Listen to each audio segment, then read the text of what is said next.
All right. How is... Ooh, hold on. This might be...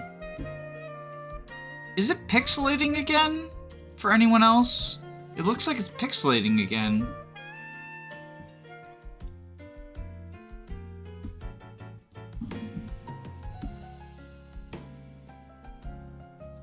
Hold on. Hiya, Sunny. How's it going? It looks like it's pixelating again on the stream end. Because I thought we solved that with the settings last time, but I did update OBS. I wonder if it, like, changed it. I have the video 8000 again.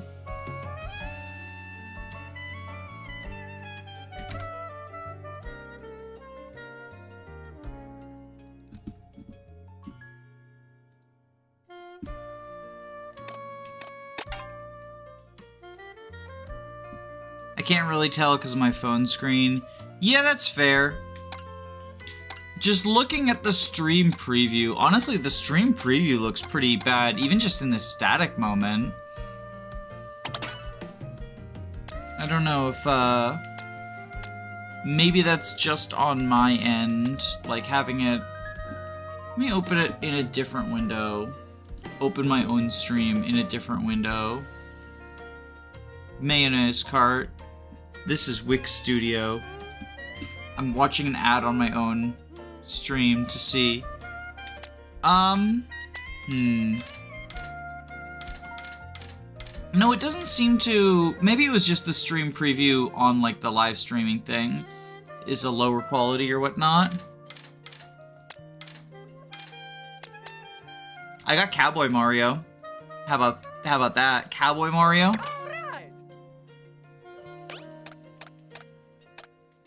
I think...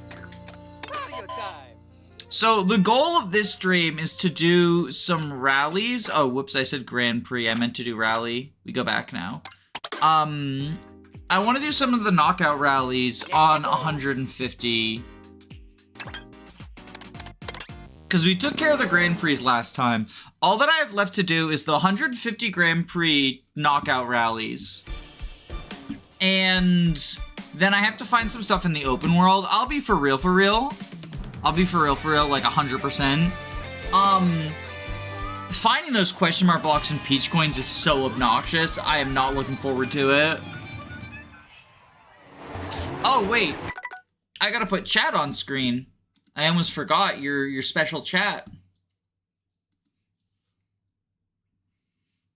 So I can actually see your messages while I'm racing. Okay.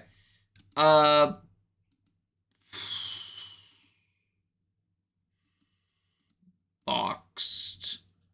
We'll box you in. Save settings. Where is you? You're right here.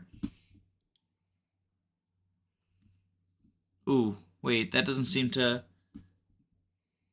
Because I said boxed. So if I save settings... Huh, hold on. Test. Oh, that might have worked. Yeah, okay. But I need to make you bigger. You're too small.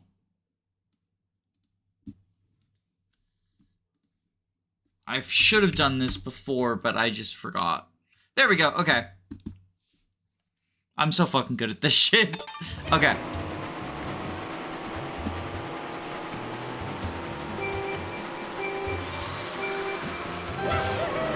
Let me know if it gets, like, weirdly pixely again. Oh, we already lost Cowboy Mario. We have Dune. Ooh! Yo, he looks like he's from the fucking Mummy. Like he's got that old school pilot stuff going on.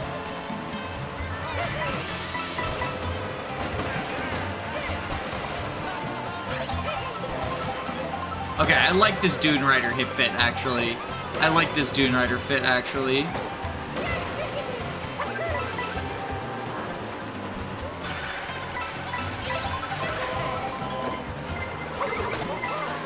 And you, ooh, the bully, blue shell, and I hit the bully, of course.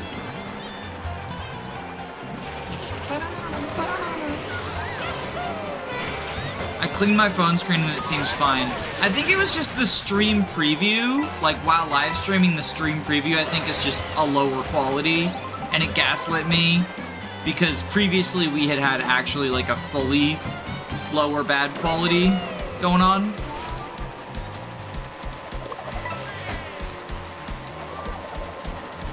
Y'all, I read online. Hello, iPucky. Hello, Vondru. I read online that in order to 3-star these relays, you have to, get first place at every checkpoint. That sounds awful.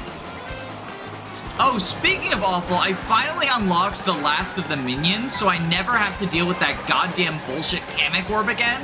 I was using the exploit. That lets you get them faster by doing, you play with 2 players, right? And you just control both player 1 and player 2, and you park player 1 so that player 2 can hit them with an item box over and over and over and hope that it's Kamek. And it still took 3 hours just to get goddamn Pungalo. Or not Pungalo, Cataquack.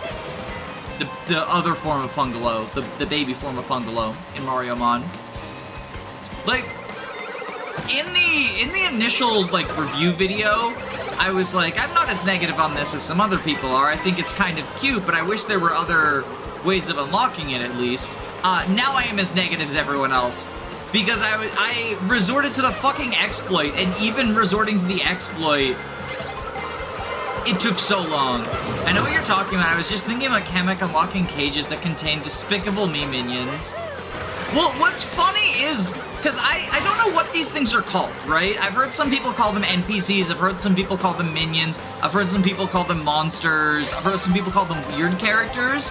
I'm sure there is an official name that Nintendo has, but I just don't know what it is.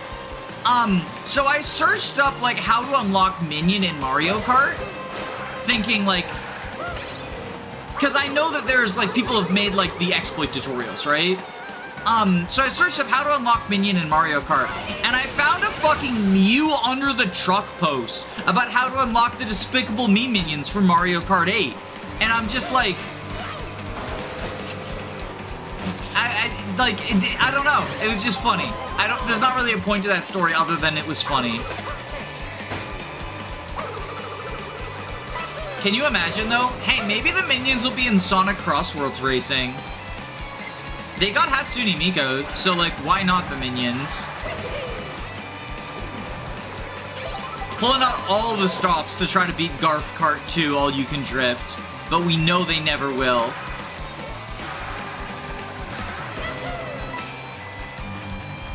Imagine including gacha in an $80 game. I know, right? It's...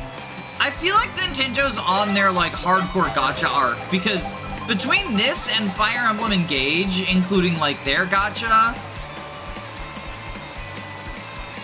and, doesn't Xenoblade Chronicles, like, one of the Xenoblades has some gacha stuff, too? I think it's Xenoblade 2? Xenoblade 2 be like, okay, so I was right, it is Xenoblade 2. Who would win in a fight? Full Power Bowser or all the Mario enemies? This sounds like every Pokemon versus 100 lions. This sounds like an 100 lions situation, or 1,000 lions, million lions, a lot of lions. Good for Mario transitioning to his cow Sona, though.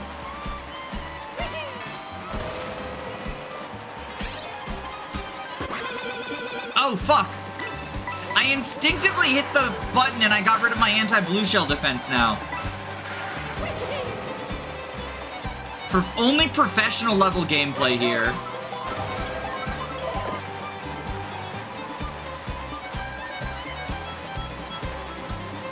Mario realized he was a Therian, I guess. I still don't, like, fully understand, like, that's not furries, right? That's a different thing?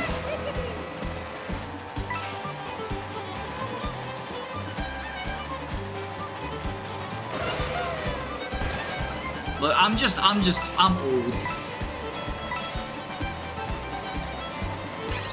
I always knew in his soul he was a cow. I do love that they have the cow. I think the inclusion of the cow is a very cute inclusion. Oh, well, looks like my wasting the horn didn't matter because I would have lost it to a shock anyway. I think including the cow was a very cute choice. I will say this, though. Did we really need Moo Moo Meadows again? Like, I know the cow needed a fucking home course, but did the cow actually need a home course? That's people's, like, explanation. Like, well, the cow needed a home course. Did the cow actually need a home course? Because how many characters don't have home courses? There's no Yoshi home course. DK gets 2 courses, but Yoshi gets 0. My boy Blue Yoshi gets 0.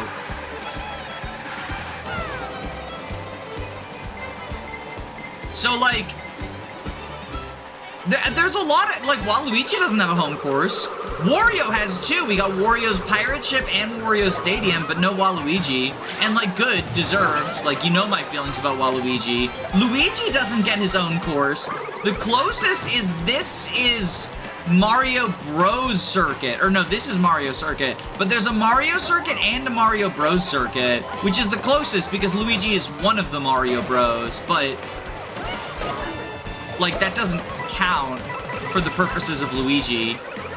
So, like, if Luigi isn't enough of a main character to get his own course, did we need to give the cow a home course? Like, sure, you know, I recognize that, like, the other minions and stuff aren't all gonna get home courses. Although, Dry Bones did. Wet Bones doesn't get a home course, though. Is there a home course for the coin purse? No. Coin coffer is their name. But no home course for the coin coffer. But the other thing is that, like, you know, the argument would be, oh, well, you need a home course to get transformed into for the minions, but the cow starts unlocked, so that doesn't really work for that either.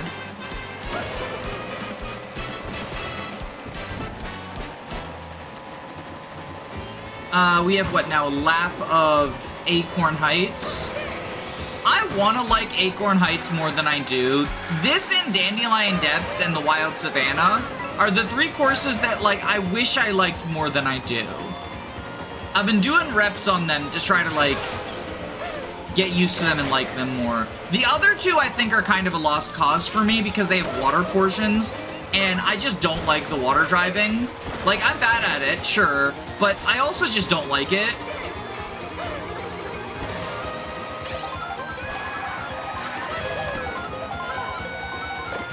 Whereas this one, I feel like if I get better at this course, I think I'd like it more. I think the main reason I don't like this course is I'm bad at it. Ah, see, like that.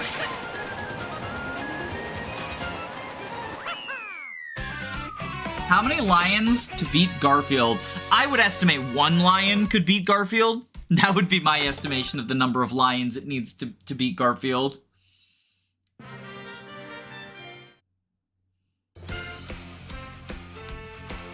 Random thought. I think this is the closest we've ever gotten to Charge and Chuck's act in their debut in Mario World since that point. Clapping and all. Yeah.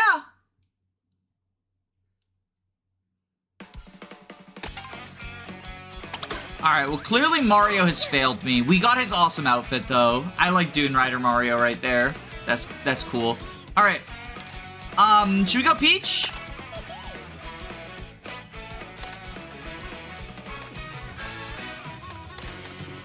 I see all the, like, the pros say this is the best cart. The baby blooper.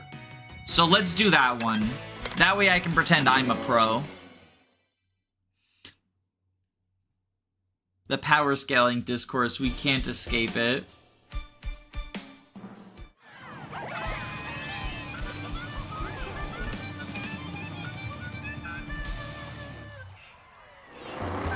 How many lions would beat Invincible on Anime Phase Agnes?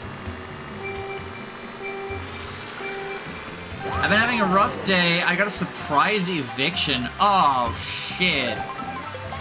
That is real. That's fucked up. I'm sorry. That is, I'm sorry. That's really rough. I don't really know how to react to that because, like, that's awful. And I feel like anything that I would say would, you know, ring hollow, right?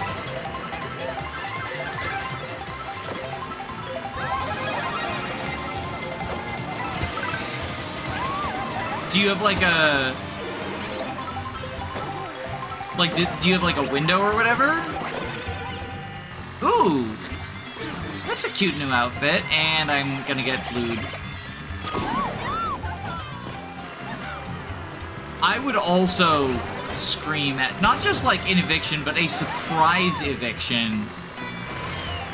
Just packing stuff up, trying to stay calm. I have until at least September. It's a couple of months, but geez, I mean, I don't know where you are, obviously. At least in the United States, the housing market is, like, awful.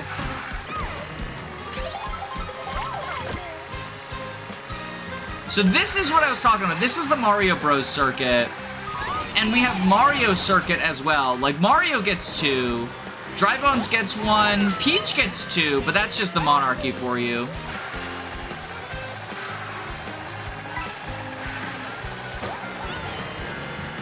I do like this music a lot.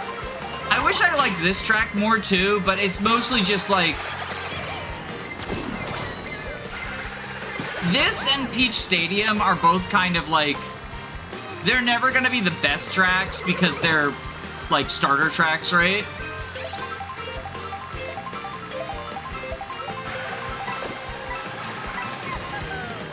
I did also see someone saying online that in the rallies, if you never drift, the AI won't drift either, and they end up easier to beat. I don't know how true that is, though, so I am still drifting. But if things get really desperate, if I'm, like, that much of a casual, we can try the cheese strats.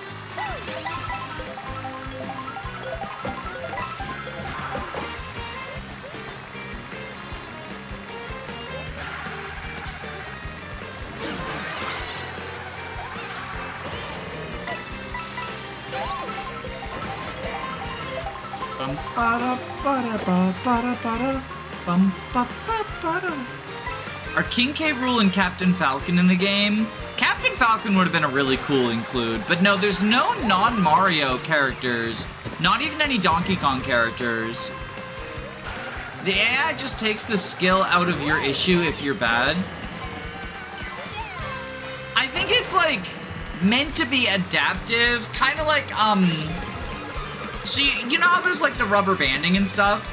So like we've known for a while, if you're like in last place, the AI will drive worse until you catch up, and if you're in first place, they'll drive better until they catch up, to sort of stop you or them from getting a huge lead.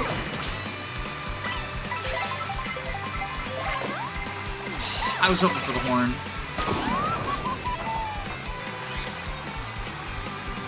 Conky Dong. I can't be too mad at Conky Dong, because it's 2 days till he gets his direct. I'm thinking about streaming that. The Donkey Kong Direct. I love that Poke's playable. I was actually just talking about this with my wife, how I wish that there was like one costume for each of the minions, right? And like with Pokey, I was like, they literally have snow Pokeys in this. Like, the snow Pokeys are one of the things that can spawn from the Kamek Orb. What if Pokey's, like, alt costume was the snow Pokey, right? He eats the food from the winter biome, he gets snow Pokey.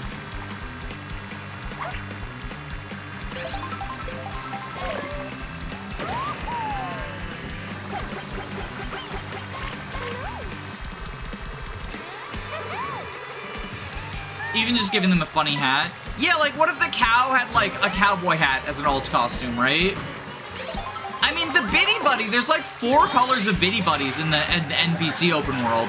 Why couldn't they have just given us, like, red Biddy Buddy, blue Biddy Buddy, yellow, like, here's yellow, right? You know, we have green also. I'm not asking for the same level of detail, right, that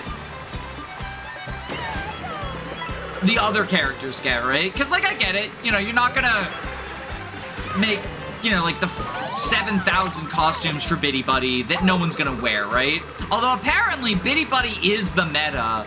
From what I've been seeing on YouTube, I don't know how much of, like, what I'm seeing on YouTube is real, because the game's been out for, like, a week, right? So, like, I imagine that some amount of it is people being like, I won one race as this character in Kart combination, so it's probably the meta. But from what I've seen from, like, experienced Mario Kart players, the Baby Blue is the best Kart, and then there's disagreement about what the best character is, but I've seen some people, like, I think Shortcat thinks Biddy Buddy's the best one, right?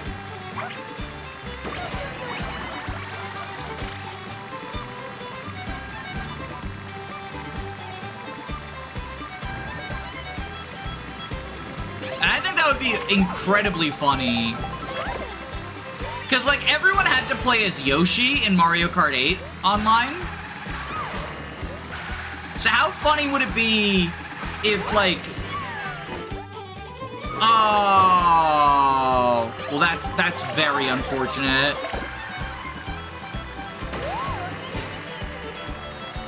How funny would it be if, you know, a year from now, right? The entire lobby is all para-Biddy Buddy. Because it just turns out that's, like, the best character. I do think it is... That does raise, like, I do think it's genuinely really stupid that they assigned, stats to the characters that make enough of a difference. Like, I thought it was just heavy, medium, and light, which I already didn't like, because it's like, what if I want to play as Wario, but I don't like the heavyweights? But apparently all the characters have, like, distinct stats and stuff. Which, like, that feels stupid to me.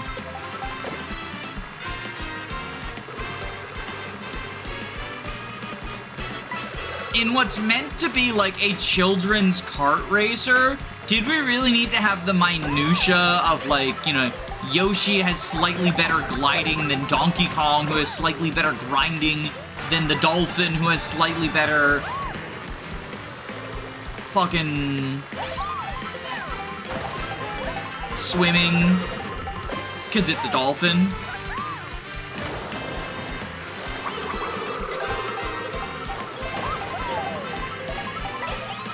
The meta is the characters I like, and the bad ones are the ones I don't like.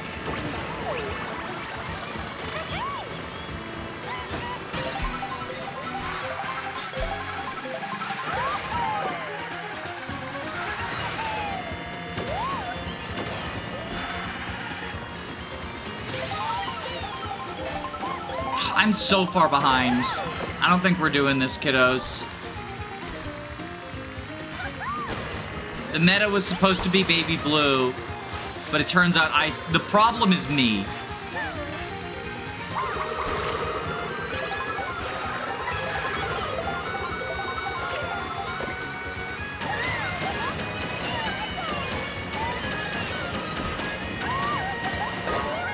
Yeah.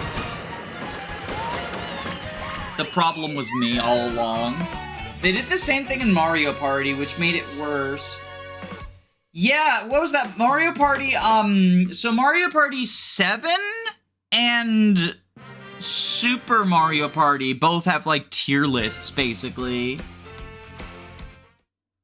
Which just feels wrong to me.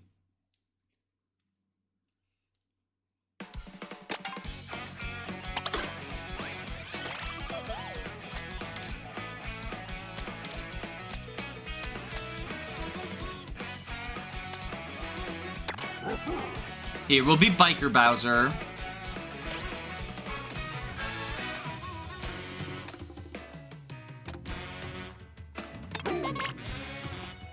I'll keep with the Baby Blue. I'll listen to the meta. That's why Funky Kong, Dry Bones, and Daisy dominated Wii, because they had hidden speed stats that could be ignored and are usually better. Sightseeing Peach looks like a mom. I really like the costumes on this. I think they're a wonderful addition. I've seen some people say that like the costumes and the like NPC characters or minions or whatever you want to call them are kind of just like gimmicks. And I mean like, yeah, kind of, but gimmick isn't necessarily a dirty word, right? Like,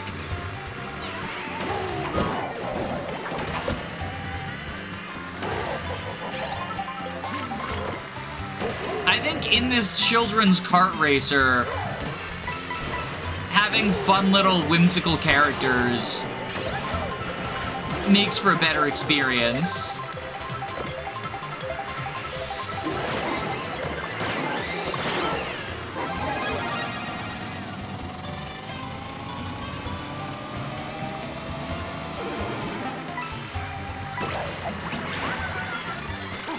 I don't know, I think gamers need to stop taking everything so seriously.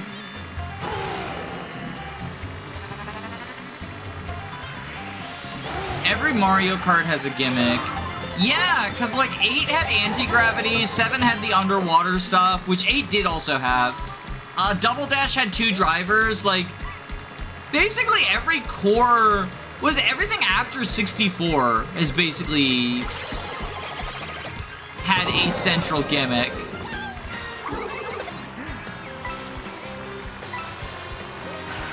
Ba-na-ba. Bum-ba-ba.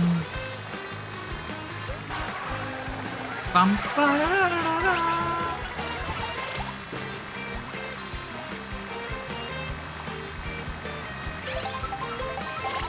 It makes me think of, as a Rev defender, it always has to come back to this, but it makes me think of the idea of, like, you know, people criticize Rev because it has gimmick maps, but, like,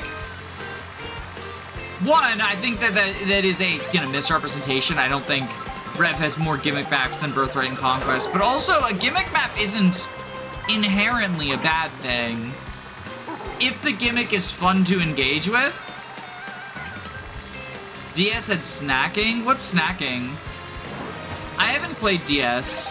I've played Wii. I guess the gimmick of Wii was tilt controls. Like, that's a bad gimmick. But we did get I'm using tilt controls. Was Wii the first one with retro carts? You could say that was a gimmick, I guess. Or not retro carts, retro tracks. You could say that was a gimmick.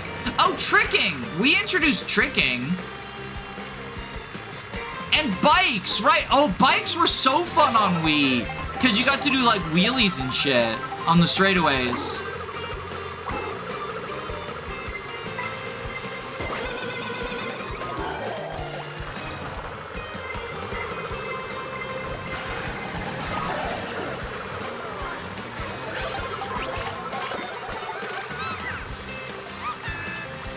Oh my god, the bomb. The DS was the beginning of retro. Oh, was DS before Wii? It must have been, yeah. Because they usually do the handheld before home console. So I've played Super Circuit, Wii, Double Dash, 8 Deluxe, and now World is all the carts that I've played. And I played, so those are the ones that I owned. I played N64 at my second cousin's house during, like, family reunions and stuff. And I think my friend Chris had Mario Kart N64, but I might be remembering wrong. We would, like, go over to his house, because he had, like, all the cool video games. He had Grand Theft Auto, because his parents let him get it, and we were too young for that game.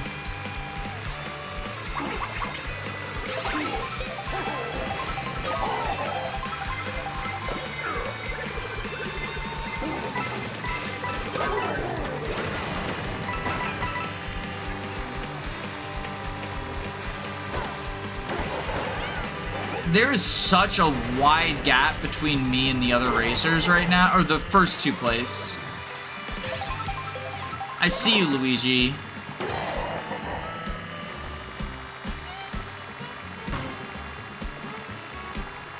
Is Bowser coloring his shell the equivalent to face paint or plastic surgery? Wouldn't it be, like, clothing, basically? Because his shell is not a part of his body. It's not like a turtle. Even though it is like a turtle, but it's not like a tortoise. I think it was what it is. It's not a part of his body, and we know it's not a part of his body because in the RPG games, you can buy new shells for him, and it's functionally the armors, right? In Super Mario RPG and in Mario & Luigi Bowser's Inside Story, he buys new shells, similar to the other characters buying new trousers.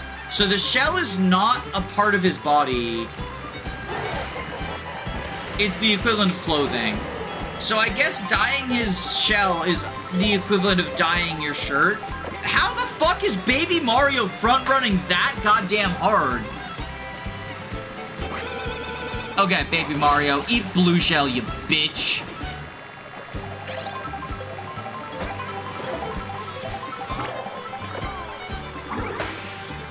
Blue shell is such a disappointing item to get because it rarely actually helps you that much. It just fucks over someone else. I guess it is kind of the spite item, right? But like, I don't know about y'all. Are you ever happy to pull a blue shell? Because it usually goes to someone far enough back, they don't have a chance at first. Like us right now, we don't have a chance at... We might get eliminated, actually.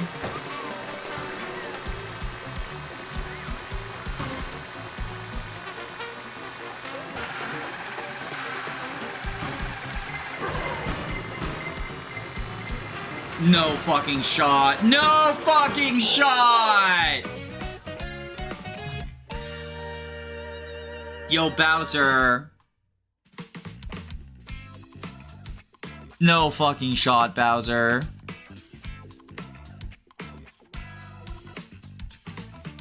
That's no fair. Nice try.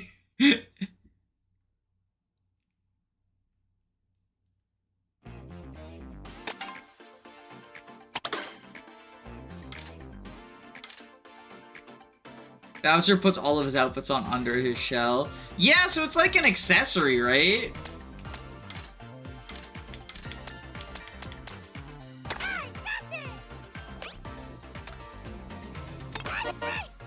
I don't like this baby blooper. The pros are wrong. I'm reinventing the meta.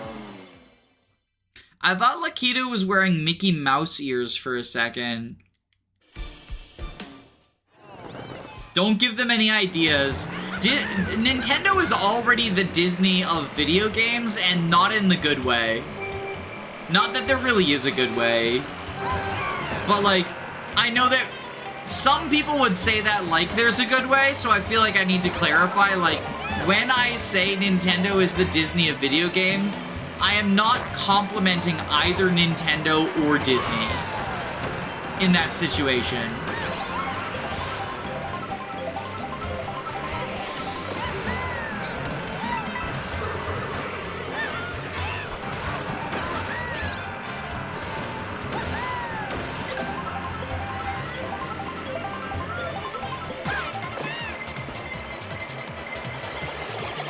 Yeah, nice try, loser.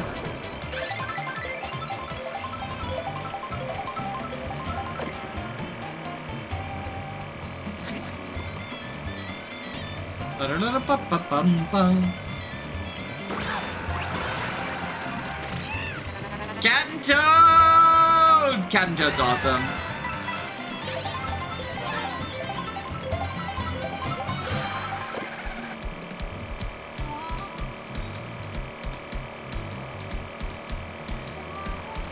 Can other players not use your mushrooms anymore? They definitely can, because I definitely have used some other people's mushrooms a few times. I think it might just be a tighter window.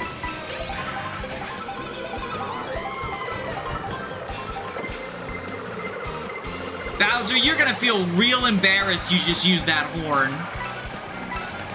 Loser. Bum-ba-da-ba-da-da.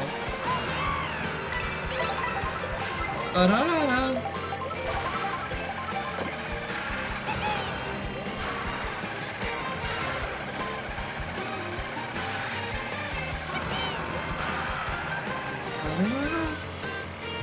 Alright, who is that pulling up ahead? That's Peach.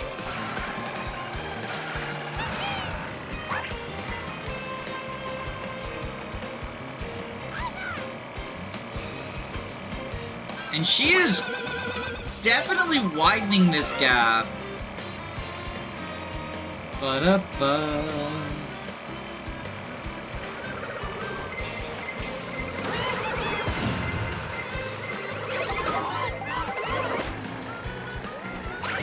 And that certainly didn't help things. Ba-da-ba-da.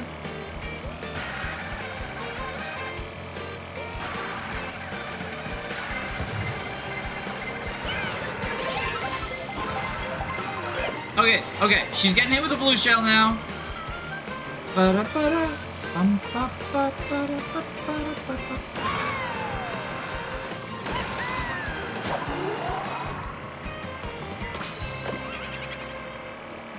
Okay, I'm in first now. Well, I was, briefly.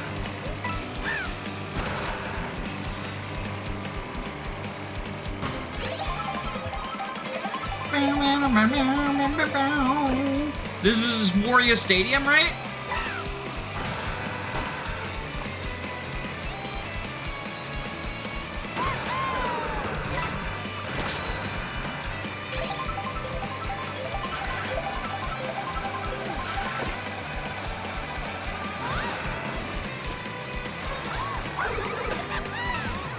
Alright, I got the anti-blue shell. Let me hold on to this shit. They should add the Snailicorns that appear on the one level of New Super Mario Bros. DS. They deserve official art. Wait, Snailicorns? So I have only played the Wii and Wii U New Super Mario Bros. I briefly played the DS one and DS2 ones. Zappies. Oh my god, are you kidding me?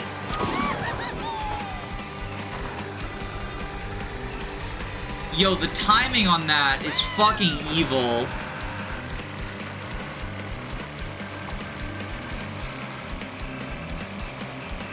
Chat, can we get rigged? Can we get a rigged in chat? Cause that was straight up rigged.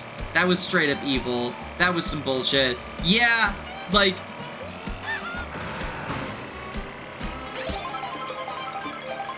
I'm just saying, I think Peach might have used the Royal Treasury to bribe some officials. That's all I'm saying. I'm really bad at using the bomb offensively.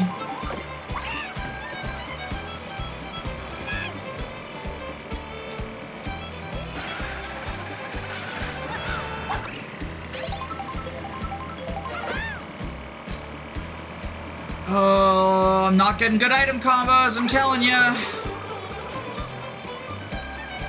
Oh, we got mushrooms here, okay. That's something.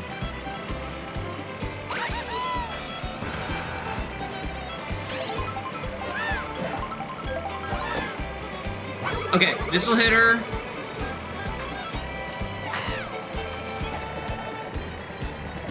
Oh god, okay.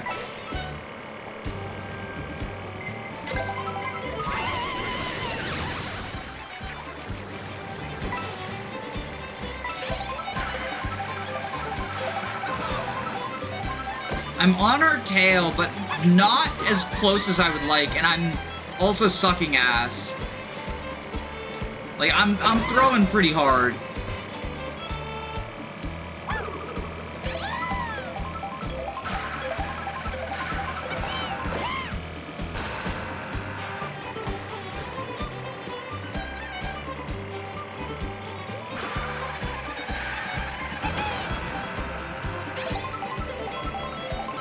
Peach is a monarch. She doesn't need to bribe the officials. She can just threaten them.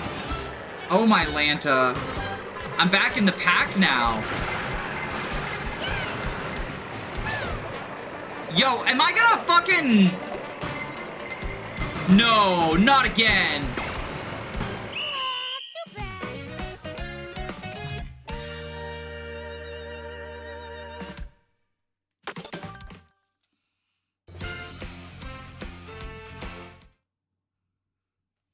Things were going so well until they were not.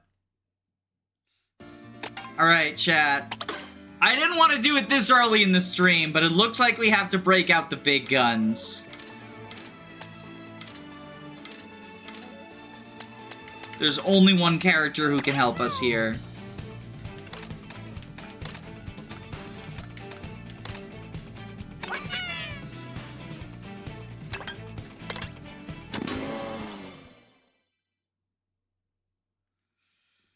My friend is trying to convince me that Zelda and Peach are Republicans because they're royalty. What are your thoughts? I think that that is a fundamental misunderstanding of politics on sort of a more global scale. You're not from the United States, though. Because my first instinct is that sounds like someone who only engages with politics in the United States, right? Labeling monarchy as Republican, as opposed to just generically, you know, right-wing. But you're, if I recall correctly, you're from the land where the toilets flush the wrong way. Where they blast you up, you flush the toilet, and instead of the water going down, it just blasts you up and explodes in your face. Define Republican in this context. Yeah, because as far as I'm aware, the only party that I've heard that is referred to as Republicans is the American right. You know, I mean, both American parties are right-wing, but the more right-wing of them, the one that is presented as being, quote-unquote, the right-wing one.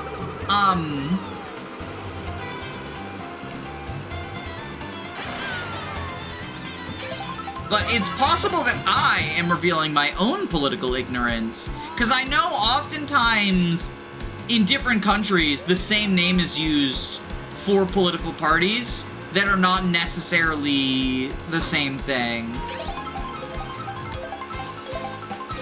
But more often than not, that's because it's like a political ideology, right? Like the Liberal Party in the UK versus, you know, a Liberal Democrat in the US. There's kind of different understandings of the term, but they do come from the base term of liberal, because liberalism is a political ideology, right?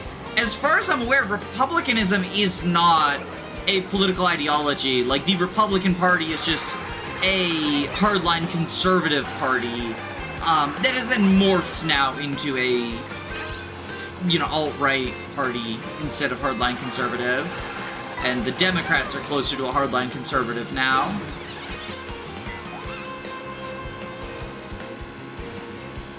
I meant right-wing in general. I've just been consuming a lot of American media, so my wires are crossed. Okay, gotcha. Just wanted to make sure. Yeah, I would say that I do not think that Daisy and Peach are Republicans per se, but that by necessity as monarchs, I would say they can't really belong to a political party, at least if they're monarchs under our understanding. Because as princesses, right, there are, obviously there's some societies where there are elected officials named king, but are there even any real world ones? Or is it just like fantasy? Because I know there's some fantasy properties where the title of king is closer to what we would say like chancellor or president or something depending on the governmental structure, where it's not necessarily passed down via like blood and divine right from the gods, but instead Poland and Lithuania had elected kings. Okay, so there is real world examples of that. So it is possible, but I think in those instances, a princess wouldn't really hold political power any more so than, like, you know, the daughter of a president or a chancellor does, which they have status, but not power. And from what I understand, Peach has power. Like, Peach seems to be able to command, although again, that might just be status, that might not be any official power. I don't know enough about the political, structure of the Mushroom Kingdom. Now, when it comes to Zelda, I would say that that is definitely hereditary, or if not hereditary, because there's the cycles, right? And so even if it's not strictly hereditary, it is very much like Divine Right of Kings, Will of God type shit. You can't get elected to be the person with the Triforce of Wisdom. And so even if Zelda being a princess isn't specifically because of her station of birth, Zelda having the Triforce of Wisdom is, and oftentimes that is like tied in. Like, is every Link related to every Link? I think they're all ancestors, right? And so with that, in that regard, Vatican is technically an elective monarchy. Yeah, I guess so. The papacy and whatnot. We are so far behind Wet Bones. Come on, Cracker Yoshi. Is this because Blue Yoshi, because we abandoned Blue Yoshi with the costume change? I should have known better than to trust Cracker Yoshi. Some Links are not related. Wind Waker Link is. They're supposed to be reincarnations, so they're not necessarily related. The sword curses Zelda and Link's descendants in Skyward Sword. Gotcha, I haven't played that one. I probably will eventually, but that's what I keep telling myself about, like, every Zelda. I think at this point we give up these items. Okay, the blue shell's happening. We get a mushroom. Decent position. Missed the double there. She's been blued. This is where I keep screwing up.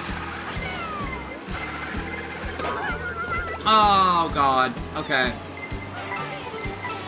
Like, this is... Even if I don't get eliminated, right? I think this is a really bad position. Because Koopa's so fucking far ahead.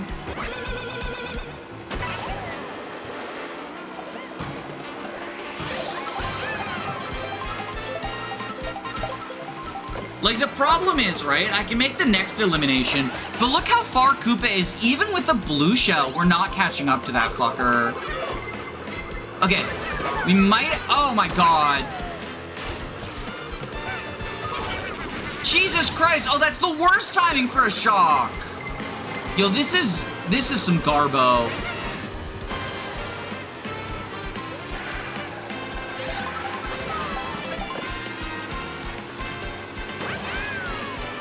Look at how much of a goddamn lead Koopa has. You twerp. Koopa the Quick. He do be.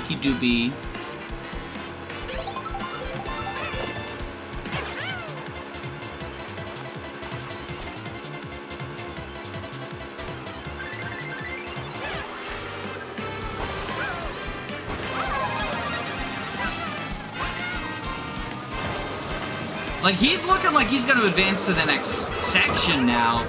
Oh my God. Baby Mario, you're not helping!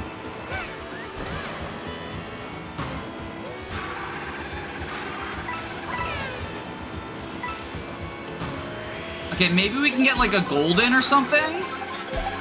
Because I think we crossed while we were in fourth.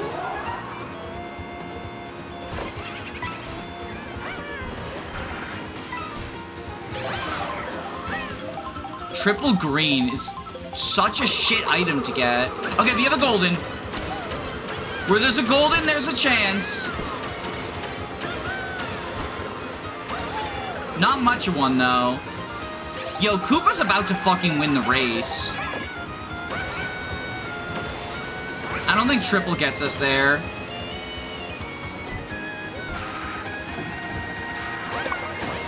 Yeah. Yo, Koopa was just front-running so hard. Doesn't he know the pro strategy is to bag? This is all because Yoshi became a cracker. Zelda has political status because she's blood related to the other Zeldas. Link is different every time, so his families have no power. So Zelda does have to be blood related. Yeah, so I would say if you want to, like, gotcha your friend, inform them that they can't be Republicans because in a unelected monarchy, as Hyrule clearly is, we're making ourselves cracker-proof.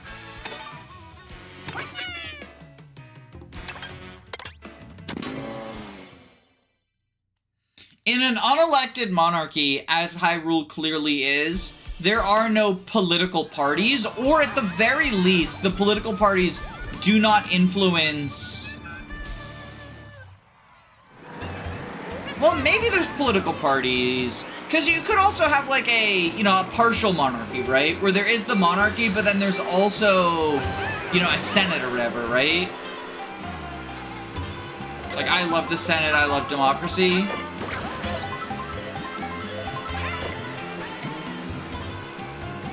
Like that type deal.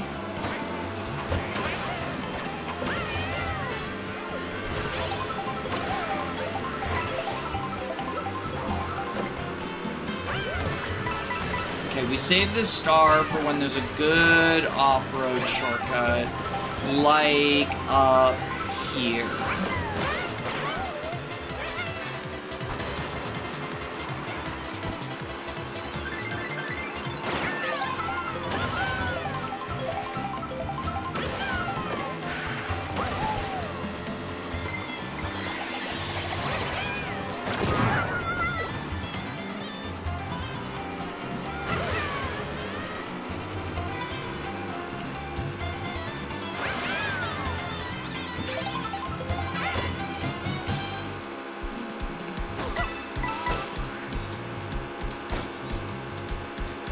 Pikachu, get out the way.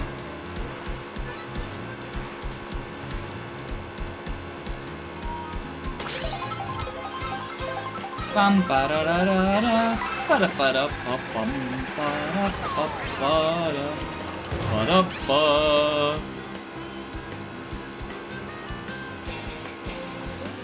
ba ba bum ba da.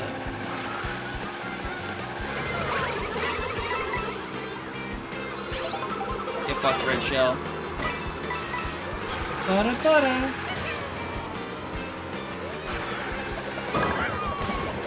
Oh, Lakitu, you bitch fuck. Ba-da, ba-da. Toad, don't you fucking dare.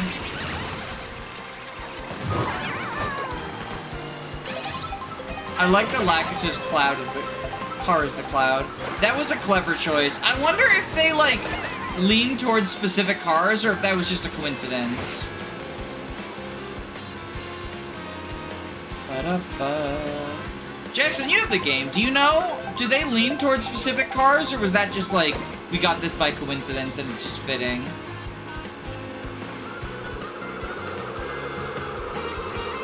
Because there's definitely some cars that feel like made for either specific characters or specific outfits. Like the Magic Carpet car, right? Would fit all of the different desert outfits.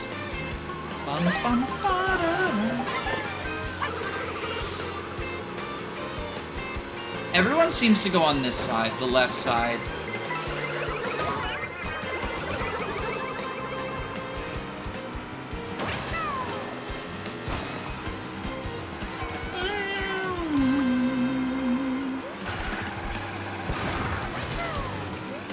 Here we go, Choco Mountain.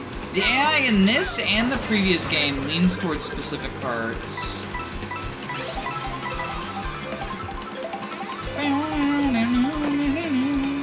Is this Mario Bros. Circuit now? Or no, this is Wario Stadium now. Oh my god.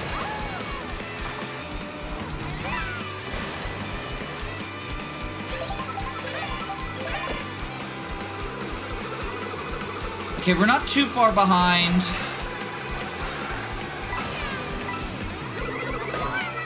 Fuck you!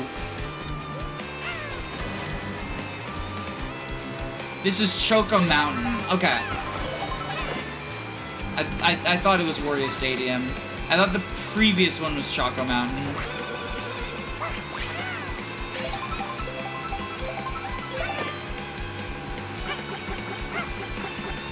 But now we're in Moo Moo Meadows. Like, we're the cow biome, right? Cow's home turf.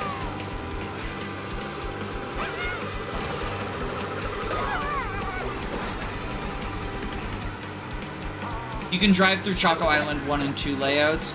Yeah, there's a lot of cute, like, SNES and GBA courses on the free roam.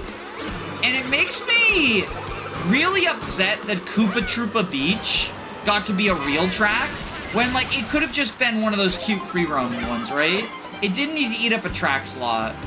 Especially because, like, the intermission to Koopa Troopa Beach is always bad. It's always like you do a straightaway and then you do one lap of Koopa Troopa Beach. There's GBA courses. Yeah, isn't Boo Lake from Super Circuit?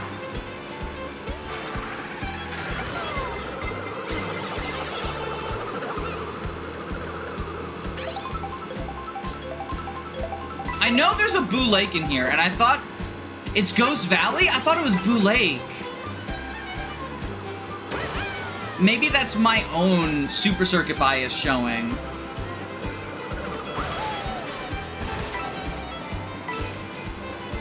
Because I recognized that it was clearly a course, and I just assumed it was Boo Lake. It's right outside of the movie theater. I just assumed it was Boo Lake from Super Circuit.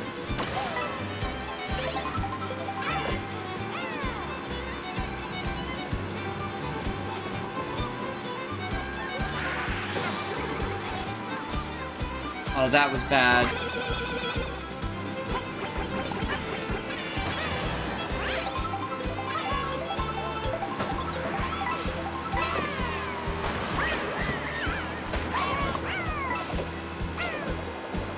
Oh, come on.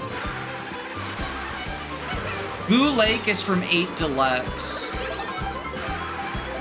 Isn't there a Boo Lake in Super Circuit?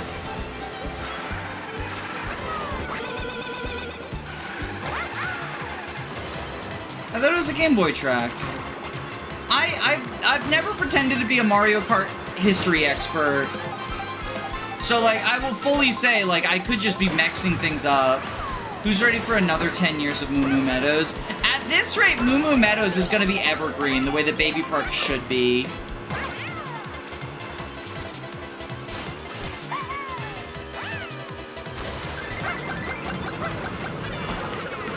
Which is such a travesty. Because it's just like...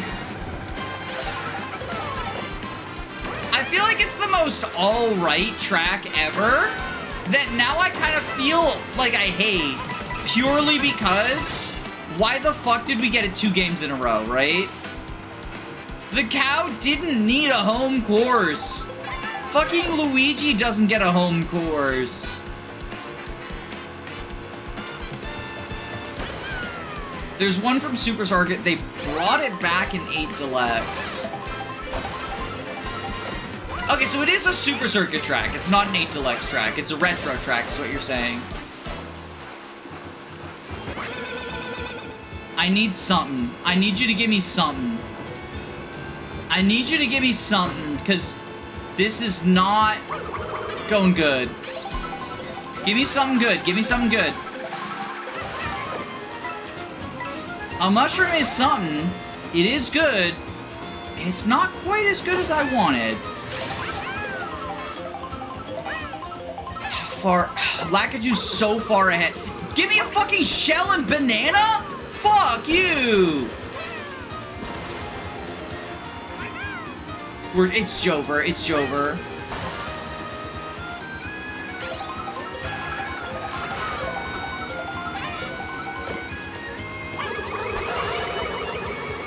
No! He wins. He wins again. It's an overhyped track. I see everyone saying, like, they should have brought back Moo Moo Farm instead. And, like, I get it, but, like, I just don't think the cow needed a home stage.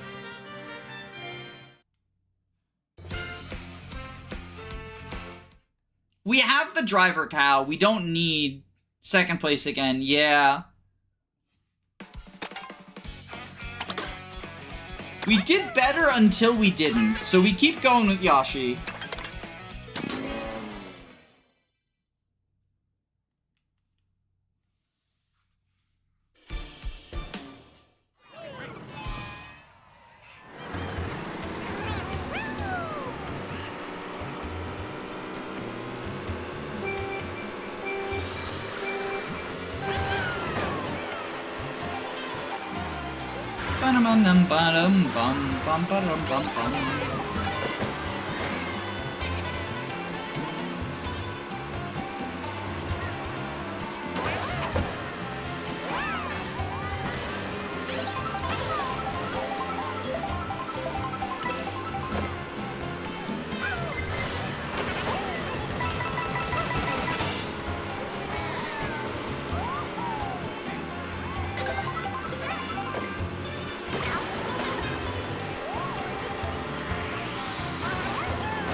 I will say we're definitely doing better now that we are Blue Yoshi instead of Cracker Yoshi.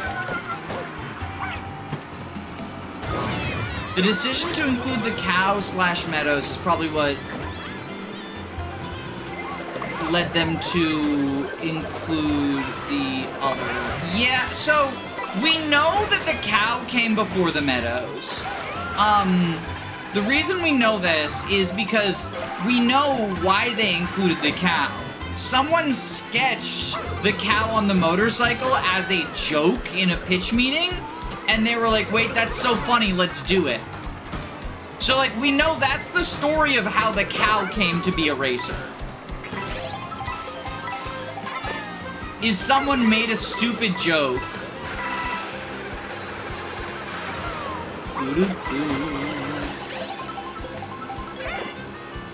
Ba-dum-bum. Ba-dum-bum, ba-da-da-dum, ba-da.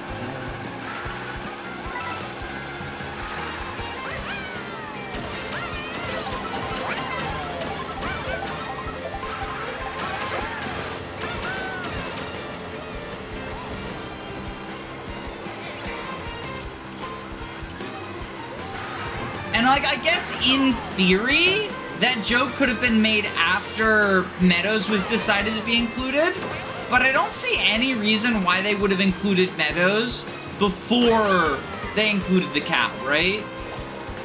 Like, the decision, since we know the story of how they included the cow, I think it makes more sense that that story happens and then they decide, like, based on that, the cow's gotta have a home course, right?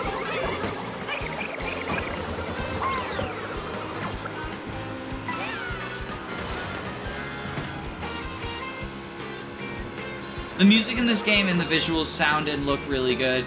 I really like the soundtrack. I think it's a very good OST. I wish that there was a sound room to, like, actually listen to it.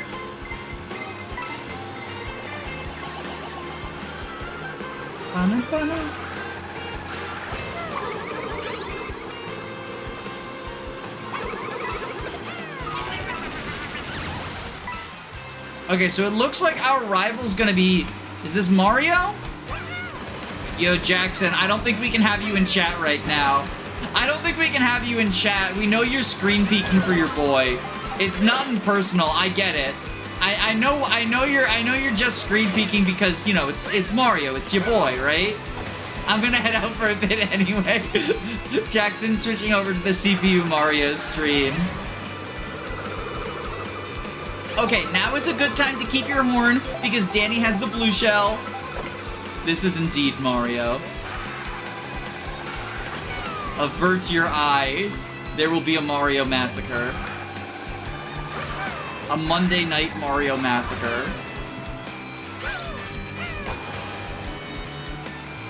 I always thought Meadows was a popular track, so it's probably included for popularity. It is popular, but to my understanding, the reason that it is popular at least why I liked it, is the music is very funny, and they include music. Like, a lot of the music gets included in intermissions, so the music is not, like, a reason to include a track, right? You include a track, the track is good.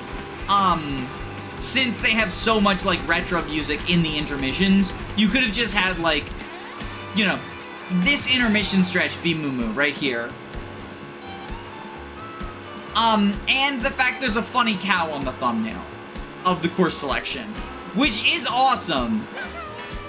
But consider it like this. Having a funny cow on the course selection thumbnail is not as funny as having a funny cow on the character selection, right?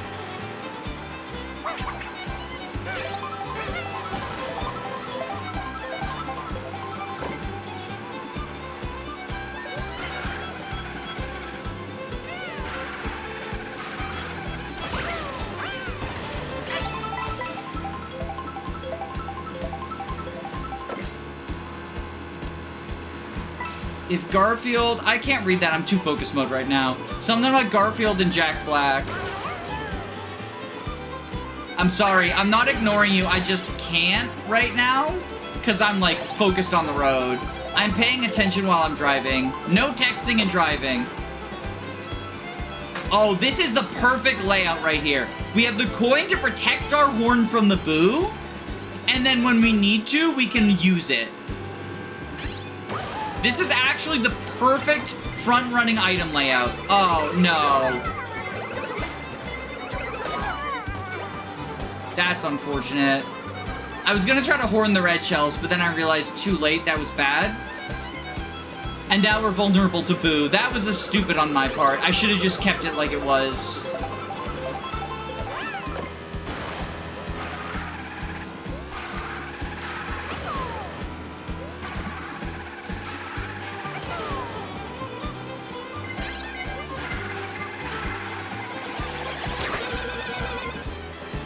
Alright, we keep this coin until we're ready to get another double.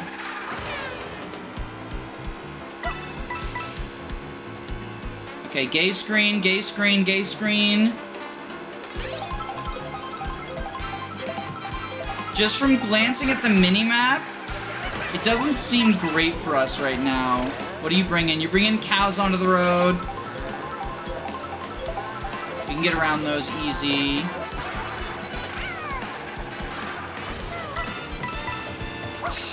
God. The cows is a sign.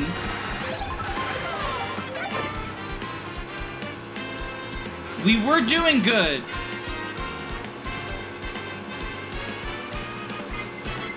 The question is it good enough?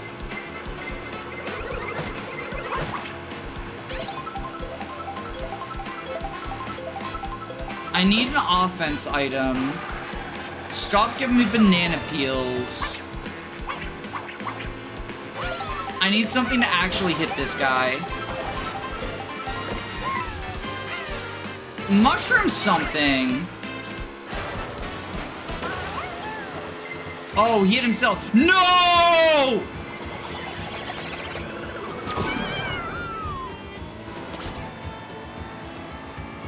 Oh, that's so bad.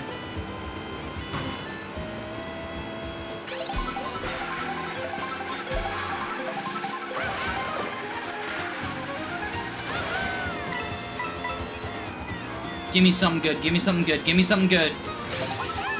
2 chances, come on. No, don't you fucking dare! No!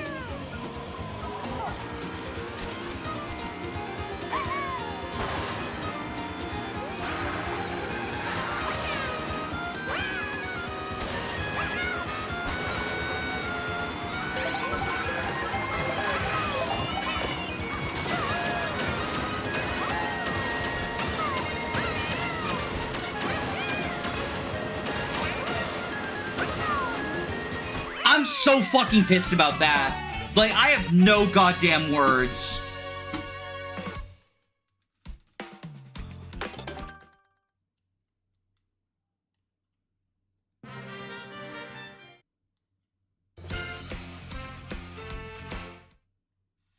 I'm actually, like, hardcore tilted right now.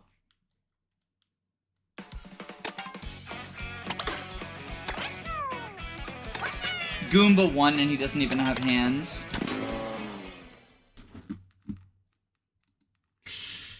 Like, the blue shell timing, right, was really bad. But then the fact that when I, after I got blown, right, after I got blued,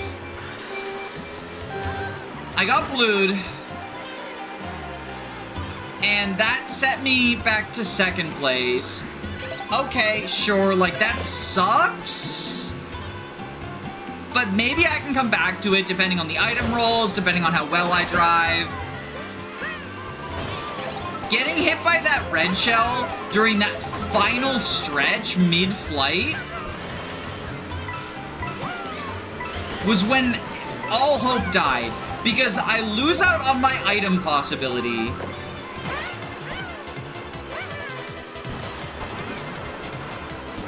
And I have a huge delay from falling.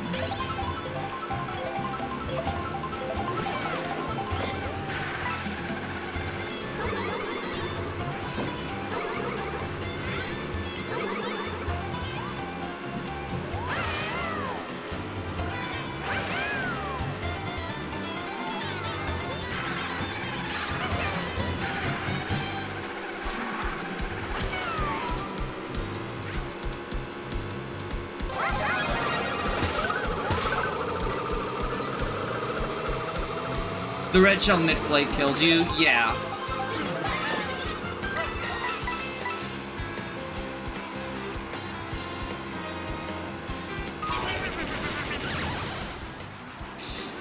Well, that was also very unfortunate right there.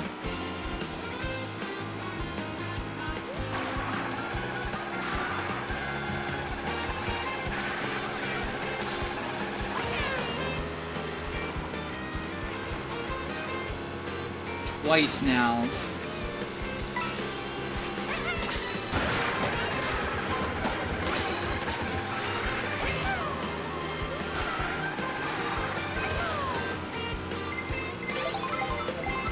Alright, get out of the way.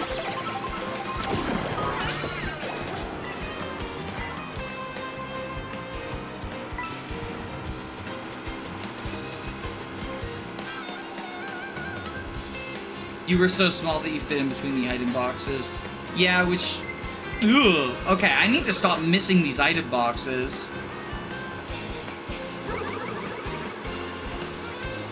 Okay, Bowser actually helped me there.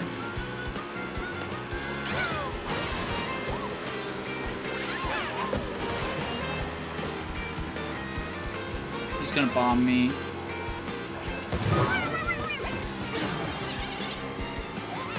I'm getting carted pretty hard right now. Not the end of the world.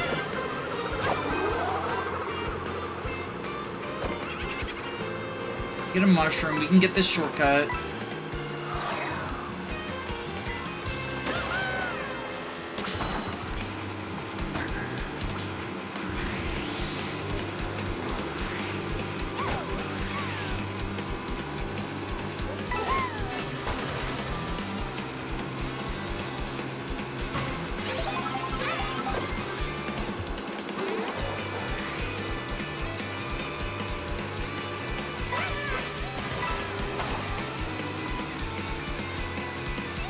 The Boo item seems pretty bad. I've never seen it get anything decent.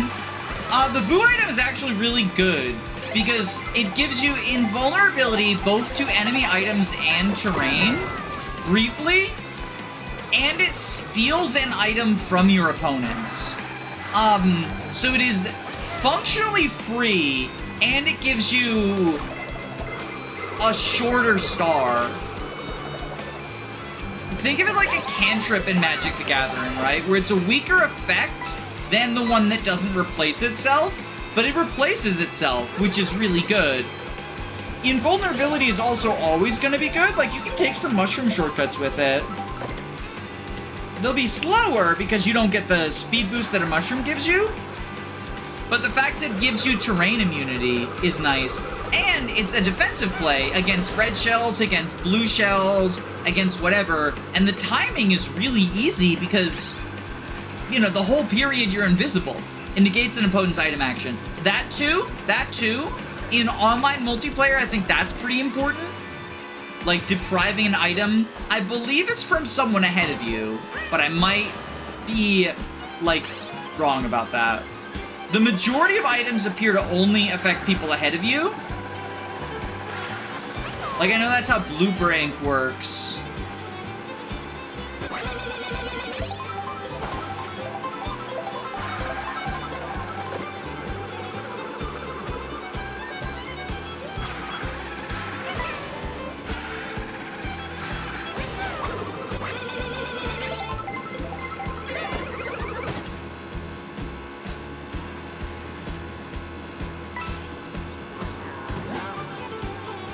Mushroom, the ramp.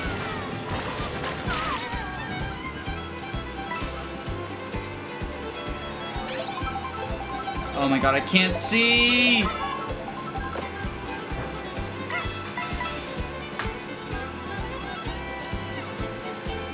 The blooper is so devastating in the like open world segments, intermission segments, because with the tracks, right? At this point, having played them a few times, I feel like the ink does not cover enough that I can't, like, tell where I am on the tracks. But in the intermissions, because there's cars that are gonna be different every time, even just playing the intermission is not enough to, like, give you the information you're missing out on.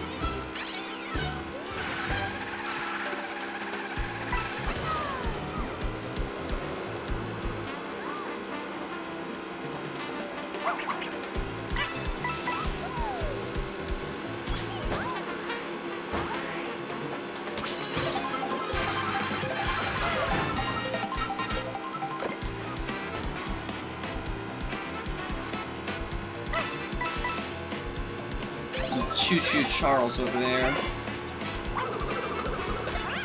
There we go. Get wrecked, bitch.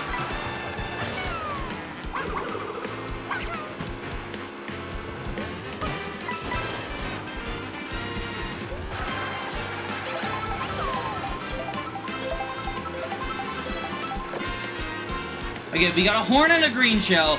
Decent combination. Would prefer them in the other order.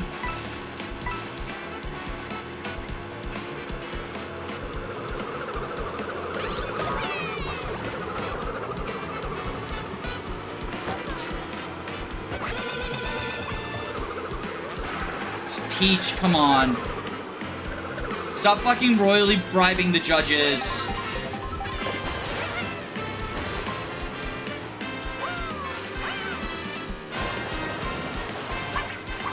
I need to make room for something offensive.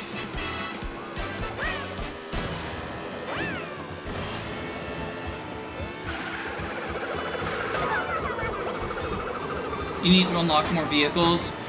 God damn it, no!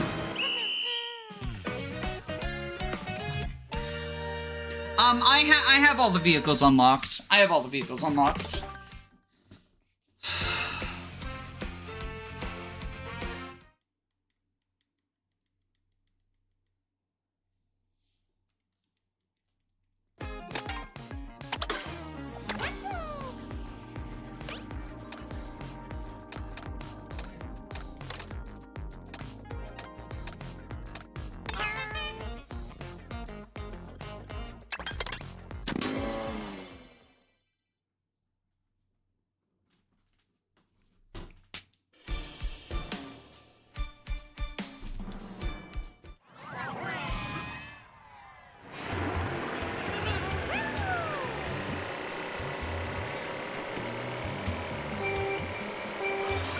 Alright. And this is the easiest one, by the way. So we're in for trouble and make it double. I wonder if the speed stat is even that good due to rubber banding.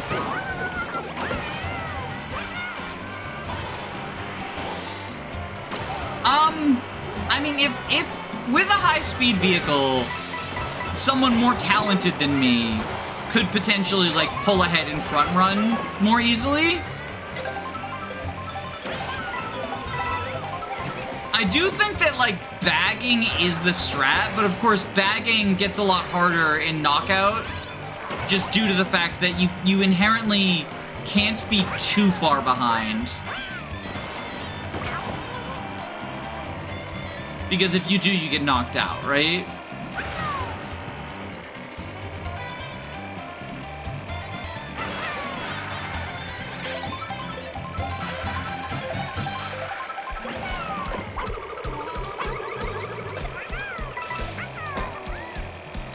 Yo, bank shot. I'm gonna take credit for that, even though it absolutely was fucking luck. Better lucky than good, though.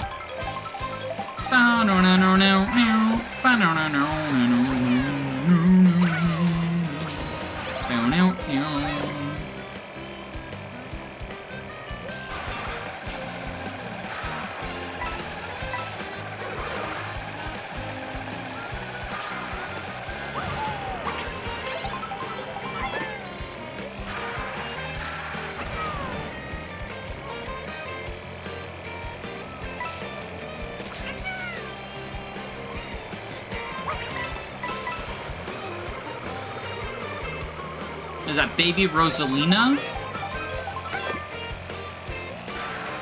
Look, even as someone who has recently come around and is now a baby defender because the costumes are adorable, baby Rosalina is the most unnecessary character addition, right? We can all agree on that.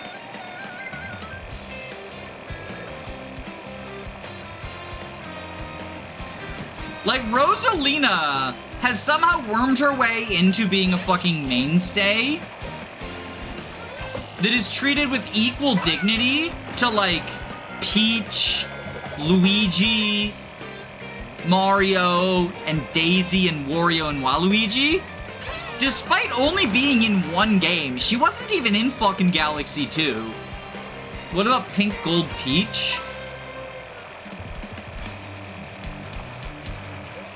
I mean, Pink Gold Peach is funny, and I believe they eventually made it so that she was just an alt skin, right? In 8, she was a full-on character, and, like, there's the whole, like, argument of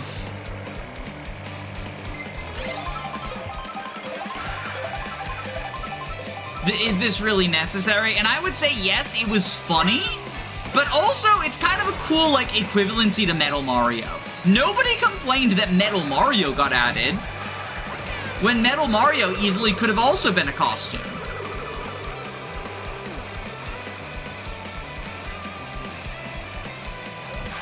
Rosalina was in the end credits cutscene of Galaxy 2. Gotcha.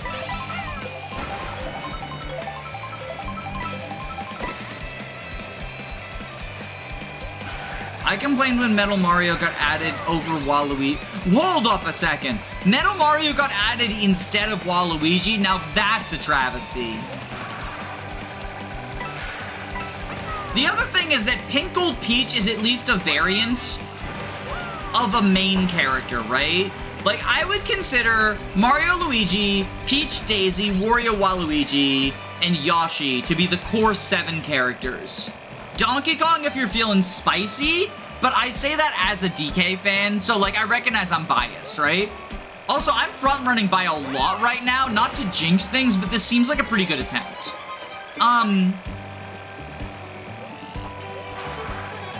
But, Bowser? Yeah, Bowser. Bowser's evil, yeah. But, like, you know, the core characters, I would say Bowser does not qualify as a core character because he's not usually playable in Mario Party. And so whether he's playable in sports games is very hit or miss. And I know he's in the most recent Mario Party, and I know that some Mario Parties have side modes where you can play as him. That's also why I say DK if you're feeling spicy. Because in Mario Party, for a while, DK was not playable until they brought him back. Like, he was part of the original 6. Jesus Christ, I'm scuffing this up. I should never have said this was a good attempt. Like, did you see how hard I goddamn threw? That wasn't even bad luck. That was a goddamn skill issue. That was bad luck. But the rest of it was a skill issue. Like, I just could not dodge those fireballs to save my goddamn life.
Oh, and Gooba's pulling ahead. This is the stretch where whoever's in the front pulls, like, super far ahead.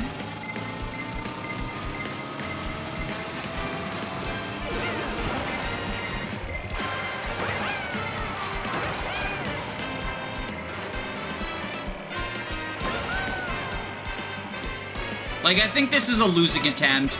Look at how far Goomba is ahead of Toadette.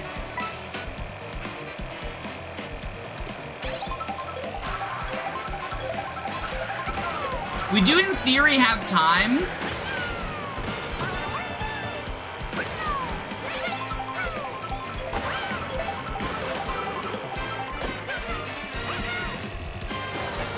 But that's just a game theory.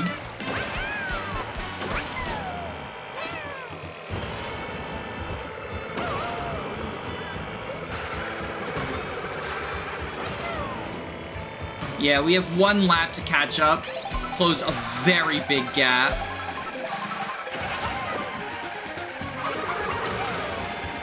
We do at least get access to, like, bagging items now. Give me something good. Triple mushroom, not bad.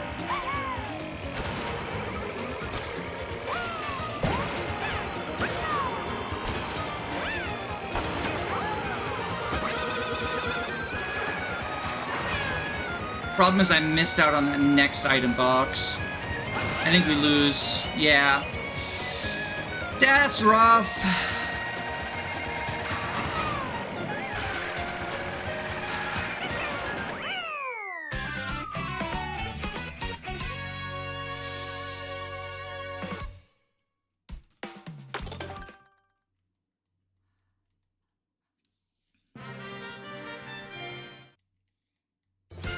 Okay, but Queen Bee...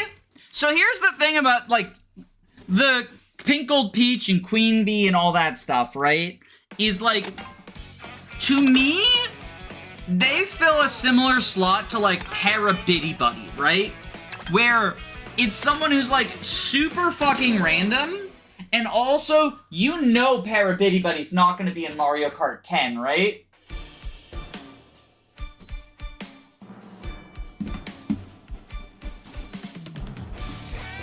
So, like, I don't mind those picks. Baby Rosalina has been in, what, 3 Mario Karts in a row? She's become a mainstay. And why? This is not a character that actually exists. At least the other babies exist in the Yoshi's Island universe. I wouldn't put it past them to bring all of these characters back next time.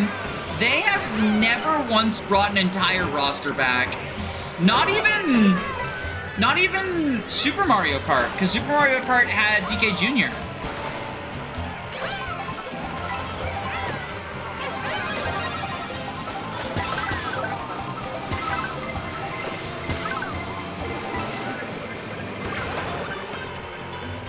I will eat a shoe live on camera if every single character from World is in Mario Kart 10.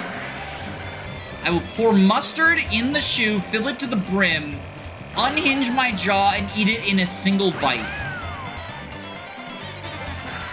That's my promise to you, gamers.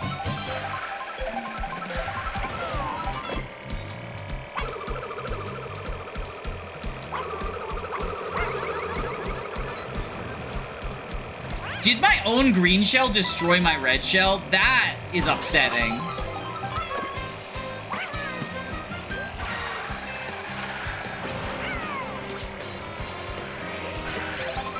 Yo, Luma would be a cool pickup.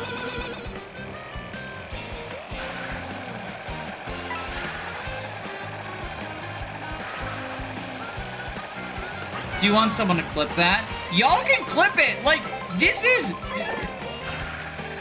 I genuinely wonder that, does anyone actually unironically think that there is even a tiny chance of every single Mario Kart 8 or Mario Kart World character getting brought back in Mario Kart 10? I'm not talking World Deluxe, like if they do an 8 Deluxe situation where there's not a new one, but the new one is Deluxe. I'm talking full-blown new Mario Kart game gets announced, and we have all of these shitters. Not just one or two of them, not just like the cow is a meme, so the cow is a mainstay now. No, everyone in the game, not costumes. I'll make it easy on y'all, not costumes. But all these little minions and shit, every single one of them. And not just, oh, they bring back minions. They bring back all of these exact minions. I need Rocky Wrench. I need Monty Mole. It doesn't count if we don't get Fish Bones and Peepa. And Para Bitty Buddy, not Bitty Buddy, Para Bitty Buddy. And not Para Goomba, regular Goomba. We need to match it word for word. It's not happening. Stuff like Nabbit and Goomba might come back. Oh, I mean, I would not be surprised if Nabbit was a mainstay. Nabbit has become a mainstay in the actual platforming games. Like, Nabbit was playable in Wonder. So, like, Nabbit is almost certainly coming back, right? I'm honestly surprised Nabbit wasn't in 8. Was he a booster pack character? I didn't play enough with the booster pack to know all of them. I know Kamek finally got to be playable, which is yet another crime in the fucking Kamek orb department. Nabbit, so this is Nabbit's first time playable?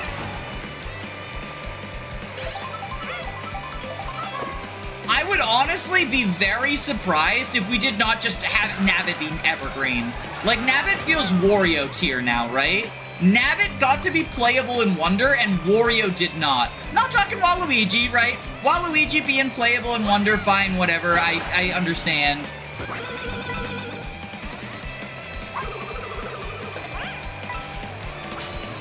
Because I don't think... I mean, I've done the Waluigi rant, right? Nabbit was playable before. Were they in 7? I would like to have Ninja back.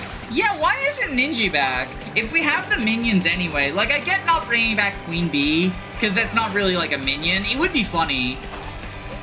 But we have Zinger, right? Or Bugs Zap, whatever his fucking name is, the Bumblebee. Sting Bing. Bing Bong, the Pong Blong. Tong. I don't know the bee's name. Nabbit was in Tour. Yeah, the fucking pay us $80 for Diddy Kong game. I think I called it a gacha garbage game, and someone said, oh, they removed the gacha element, so it's not predatory anymore. And I looked, and Diddy Kong is still $50. I'm sorry, that's predatory monetization. I don't care if they remove the gacha, it's still predatory. New Super Luigi U. Yeah, Nabbit was playable in U, but I'm saying, like, he was playable in U. Do you know the story as to why he was playable in U? So he was playable in U because they needed a 4th character, and they forgot that Mario couldn't be playable because the gimmick was that it's Luigi levels, right? So they needed to make a player 4, and they forgot until last minute. So they just were like, fuck it, Nabbit.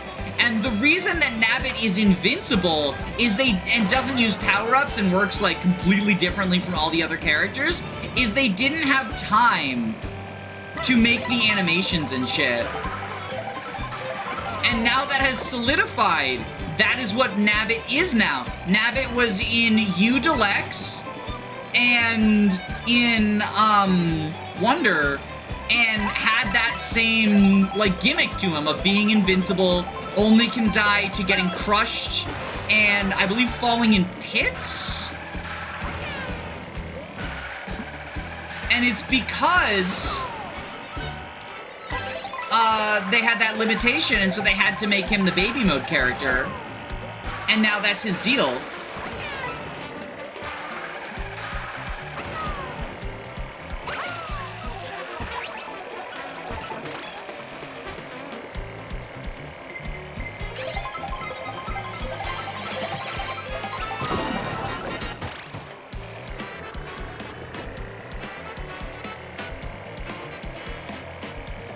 Luigi is such a weird story. I really like Luigi U conceptually. I didn't really jive with it when I first played it. I'm not like super great at platformers though, so like it feels like it should be right up my alley difficulty-wise as like hard Mario but not Kaizo Mario. That's what I want, right? Something that is more difficult than the mainline Mario games are willing to go, without being Kaizo hard. I really liked Celeste, I like Crash Bandicoot. And like none of those are, I mean, I didn't do the B-sides and C-sides in Celeste, right? So when I say like none of those are the super pro Kaizo level, I know Celeste gets there. If you let it. But Celeste was like the perfect, do you ever try Mega Man? Yeah, I fucking hated that series, I'm gonna be real. I played the first one, and it was like Nintendo bullshit, like instant death that you can't see, because it's like screen loading, right? So instant death that you can't see until after the screen load happens. So you have to like basically already know that it's there and be holding the correct direction beforehand. I also just didn't care for the combat in it, but that's much more subjective. So, 1 I didn't care for, and then I played 2. I didn't finish 1, I quit in the final castle, because I also don't like the way that it does, like, checkpointing and stuff. I recognize that's just, like, part of the times, though, but I do think, like, live systems and those sorts of things are just pretty old-fashioned. Like, if I get a checkpoint, just let me infinitely use the checkpoint, right? I like what Crash 4 did, where it makes the lives optional, so people who want to play with the lives can play with the lives. But people who think that, like, just don't waste my time, I already showed you I can beat this section, don't have to, right? And that game also gives you rewards for beating it without, that game gives you rewards for beating it without, dying, which was really cool. But yeah, the only Mega Mans I played was 1, 2, and then the N64 one, which is apparently considered bad by the community, but I quit both of them partway through. Oh no, I played Mega Man 9! I liked Mega Man, either 8 or 9, it was on the PS3. It was on the PS3 for $10, and I really liked it. I liked that one. Can we be friends now?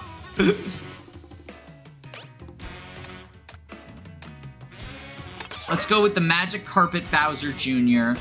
Alright, this one, there's lives, but I love Mega Man X1 through X3. I saw Mega Man X8 in a VC the other day, and it looked really bad. Like, it was lagging on the... It was, like, lagging on the title screen and stuff. It was ridiculous. Is this the choo-choo train yard? This one does not go through Whistletop Summit. Which one goes through Whistletop? This one goes through Whistletop. Okay. Toadette, I'm missing the train conductor outfit. So we'll do Toadette on Cherry. Someone remind me.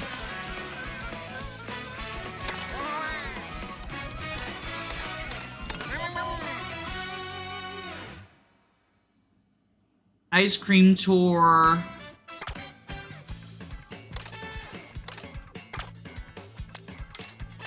Chat, what character should I play as? I have decision paralysis.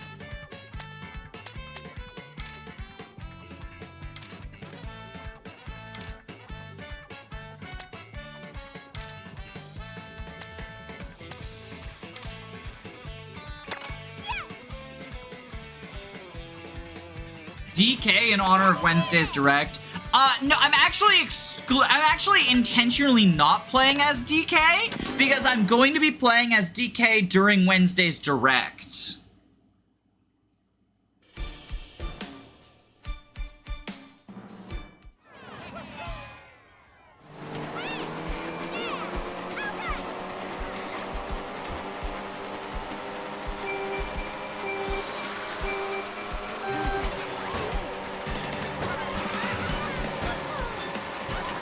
Oh, wait.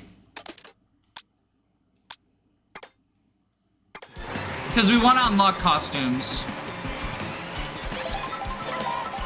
Yo, these candy cane shops look so fucking baller.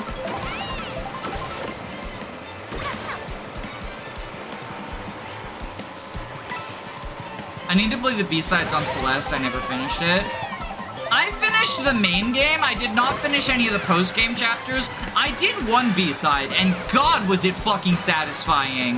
Like, I think that's about the highest level platforming I can do. I really like the Donkey Kong and Crash Bandicoot series as well. I think those series in general just kind of hit a sweet spot for me in terms of platformer difficulty.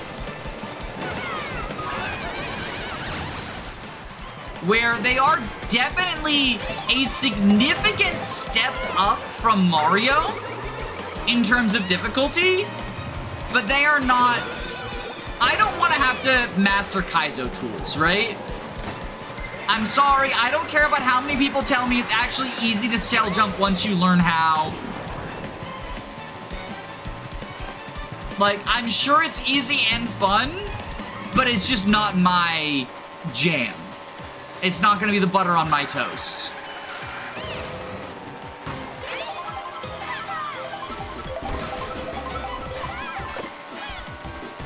Female Lear's voice actress is the new Peach voice.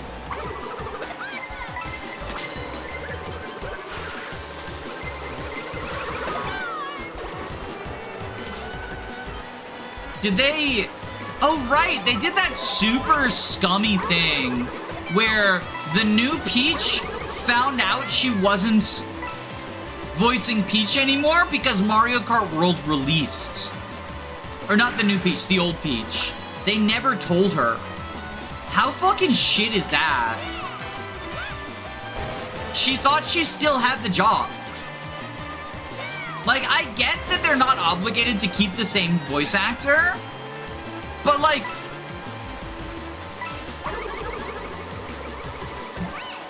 They would never have done that to Charles Martinet, right? So... I think if you want to go in a different direction for the role, that is your right as a creative, right? If they think just, you know, it's not working out, lack of professional respect. Yeah, because this wasn't just someone who did Peach one time or something. Like, they'd been Peach in a few games. I don't know which one, but like, you know, like...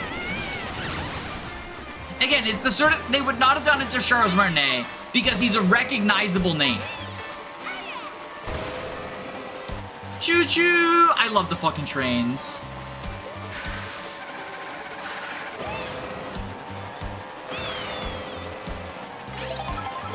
I don't even necessarily think it's a sexism thing. Like, it could be, for all I know.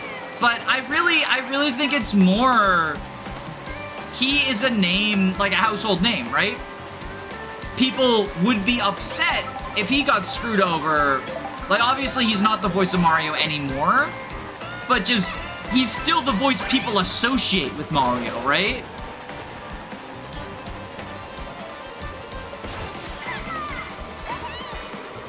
And if you wouldn't do it to the more famous actor, you shouldn't do it to the less famous actor. It's a level of professional respect to someone who is, you know, they're a professional. They're doing it for a living.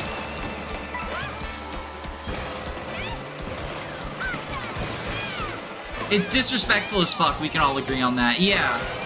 Voice actors have been having it rough in the video game industry in general. Yeah.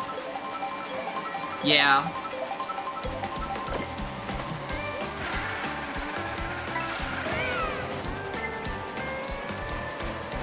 I would have loved to get that dash food, but like, I have to take this race seriously. I can't afford to just throw away my horn while I'm front running. Because I don't think I have Daisy's, like, all the main characters have an outfit for this location that's like traditional Japanese outfit, and I don't think I have Daisy's for it. But I just can't afford to,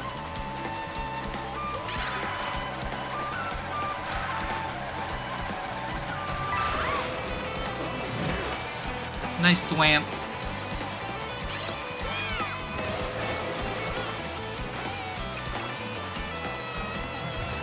The only other company I've heard of not notifying their voice actors that they're out of work was NetherRealm Studios.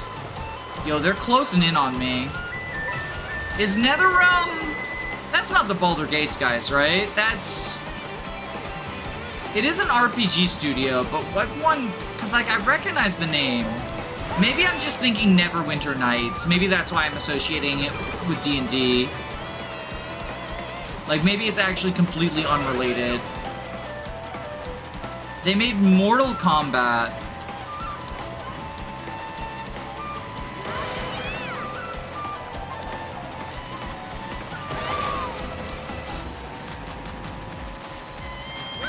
Larian is Baldur's Gate 3.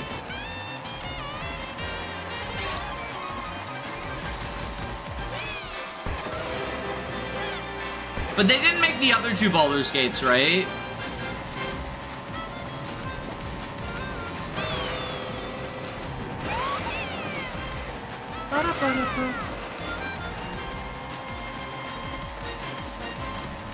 I'm playing Baldur's Gate 3 in honor mode.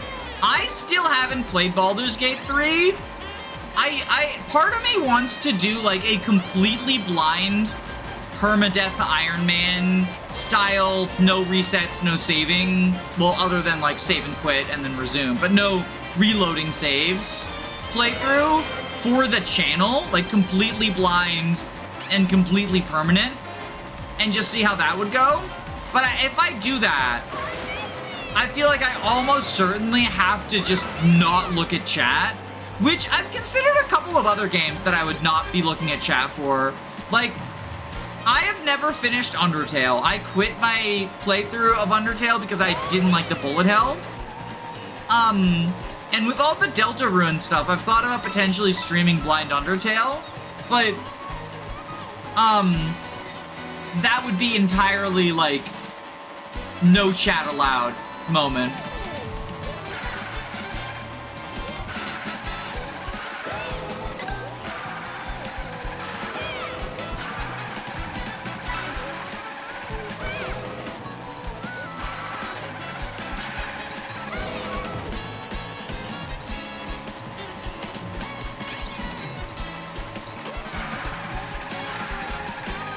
Not reading your messages because we're almost done and I need to focus mode.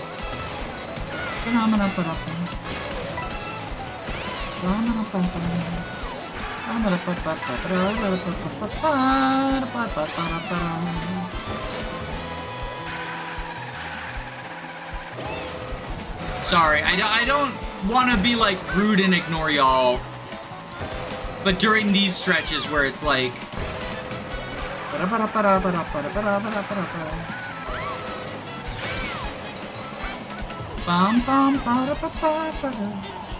I see them all right behind me. Oh! First try, bitches! Relax. Look, I'm allowed to celebrate.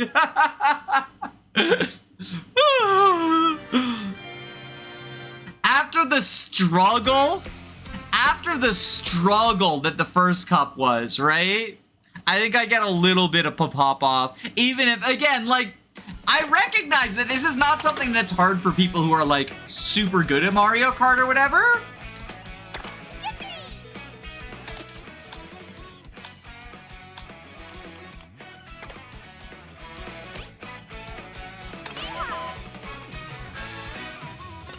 We'll do the moon course.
Apparently the Piranha Plant voices the same actor as Tulin from the Zelda games. Who's Tulin? Are they a Breath of the Wild OC, or are they someone from one of the other games? And under Breath of the Wild, I am also including Tears of the Kingdom. I consider those to be the same game.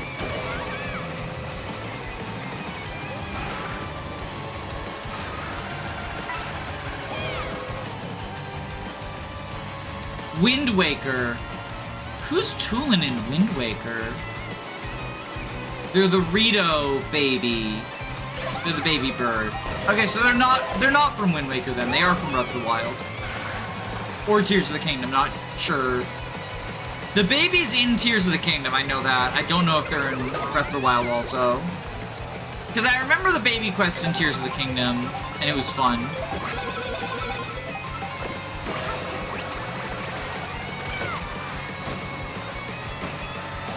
Is this sex? Is ramming into Luigi over and over on your bike sex?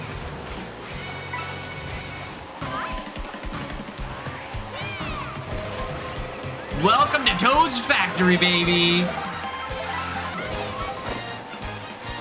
Bum ba da da da da da da da da da da da da da.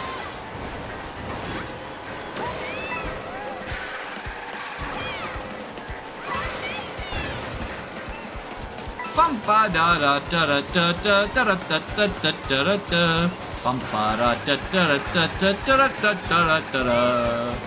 I think that is sex. This is the legendary fabled sex that everyone speaks of.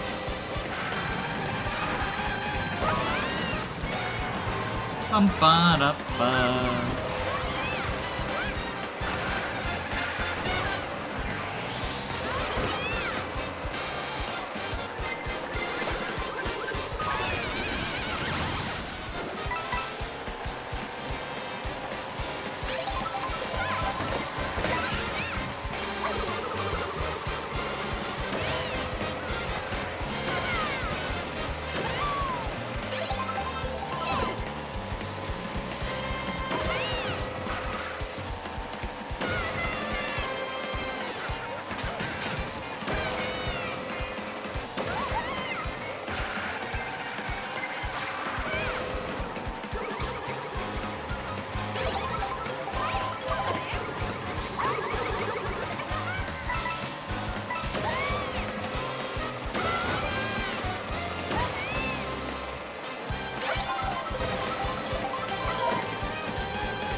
Bowser's so far ahead right now. Like, wowzers, it's Bowser's. But there's two of them. Because Junior's right here. Okay, Bowser, eat Blue Shell. Your days of front running are over.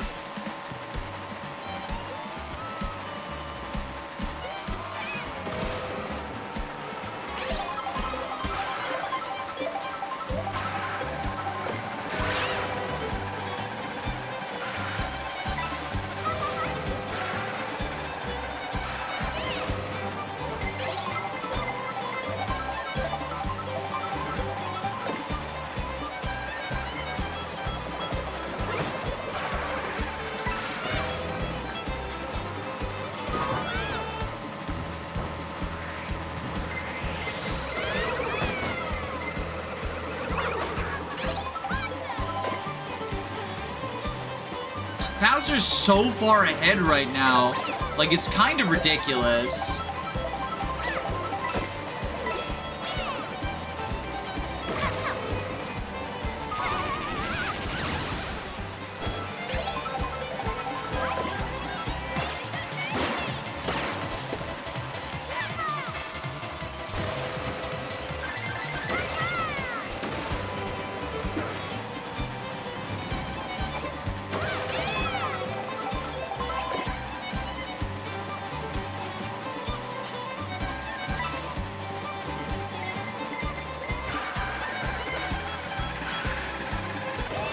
I see him.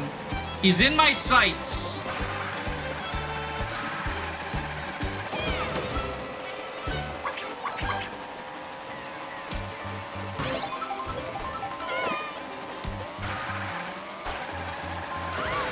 Okay, we have time to catch up.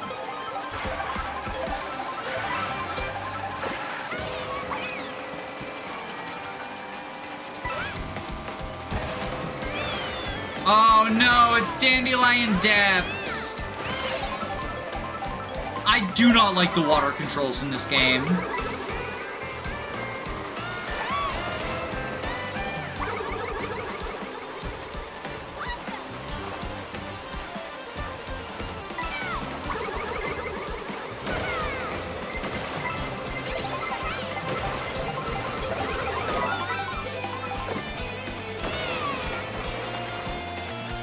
Closing in on you, bro. Wowzers, it's Bowser's.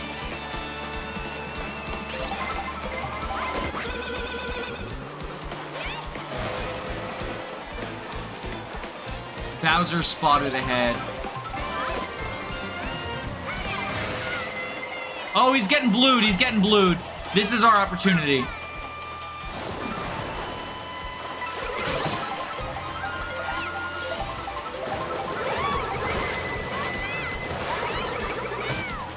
Yo, I think Daisy might be the new blue Yoshi. Like, not to jinx things, but Daisy's been performing very fucking well for us, right?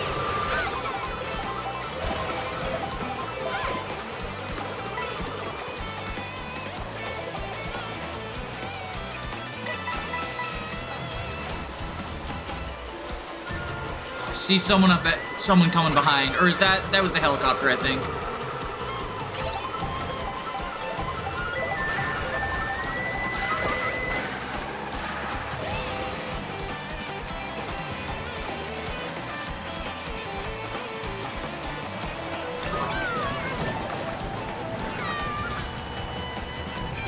I see Bowser Jr.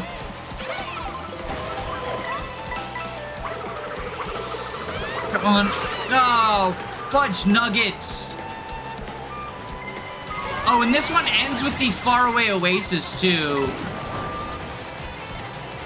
Which is another track I don't like. This one has a lot of water tracks. I like all of the intermissions around faraway oasis.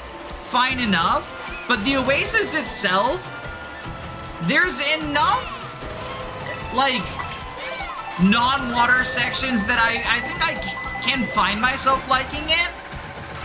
But as of right now, I don't yet.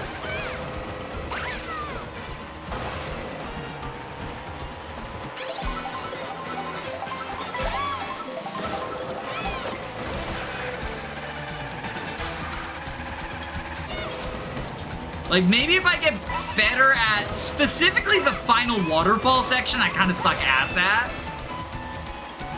Bum-ba-da-da-da-da-da. Bum-ba-da-da-da-da-da. Bum-ba-da-da-da-da-da. Bum-ba-da-da-da-da-da.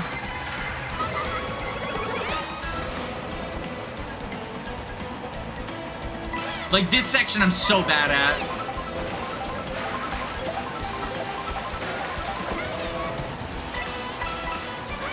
Yo, is it real? Did I just fucking do that? Woo!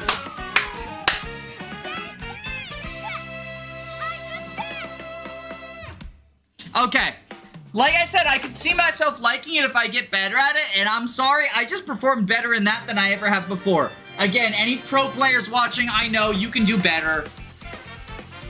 But like, I'm just happy that I got first there.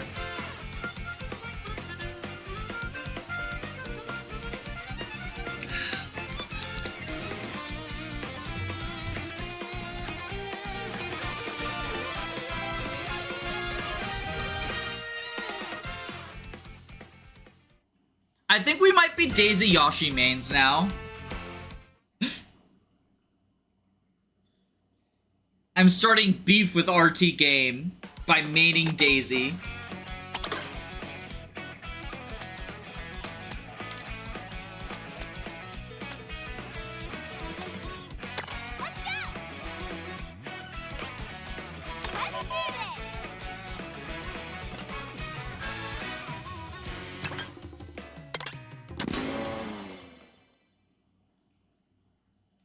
What about you go in the middle ground and drive Orange Yoshi? See, this is the Boo Lake thing I'm talking about, right? This isn't Boo Lake?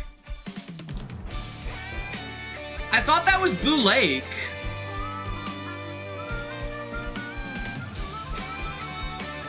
That's Ghost Valleys 1 through 3. Interesting. Fake Mario Kart fans spotted.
And then we got Rosalina Station.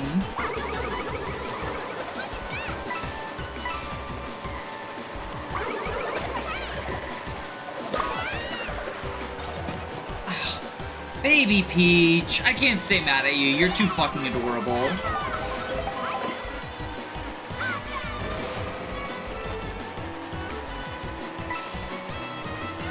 What outfit is Orange Yoshi? Is it Food Slinger?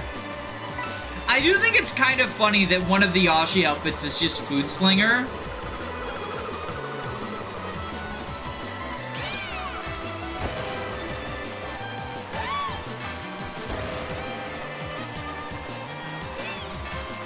Orange is swimwear. Oh, with the cute snorkel and shit? Yeah, I approve.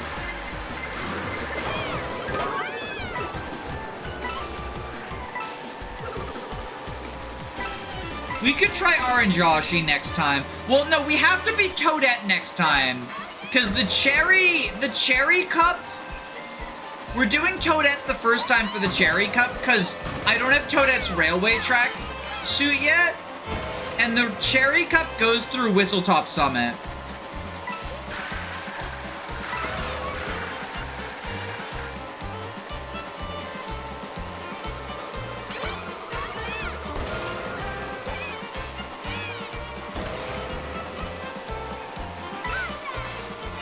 Do they put fries in the bag, as the youngsters say?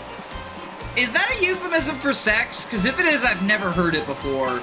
But the fact you said, as the youngsters say, makes me think it's something sexual, right? Like, a bag could be a vagina, and a fry could be a penis. 2000s kid.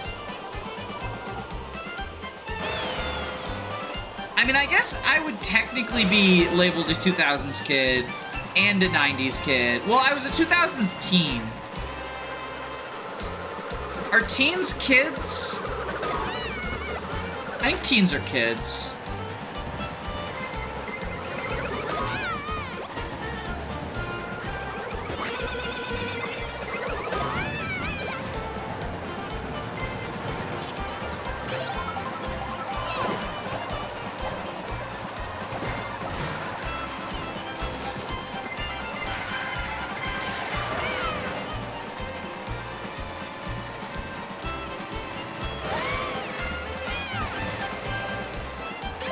Like, obviously the people younger than teens are also kids, but I think you could say teens are kids.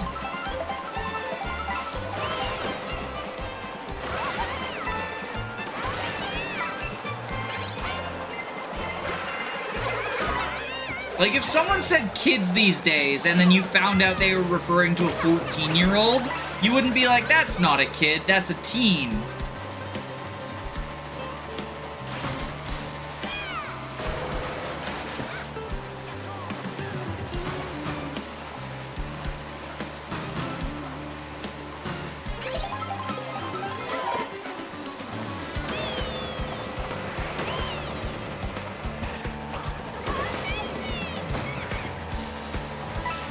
Hi, I'm Daisy.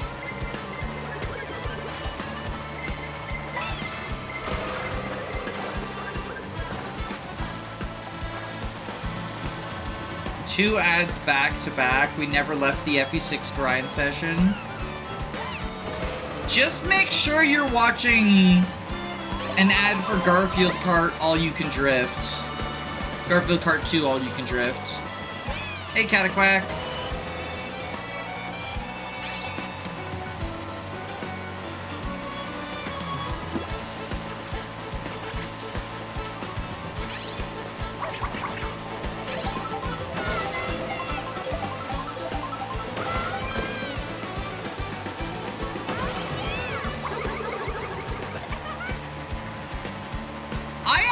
Really like Peach Beach as a course. I think it's a very good one.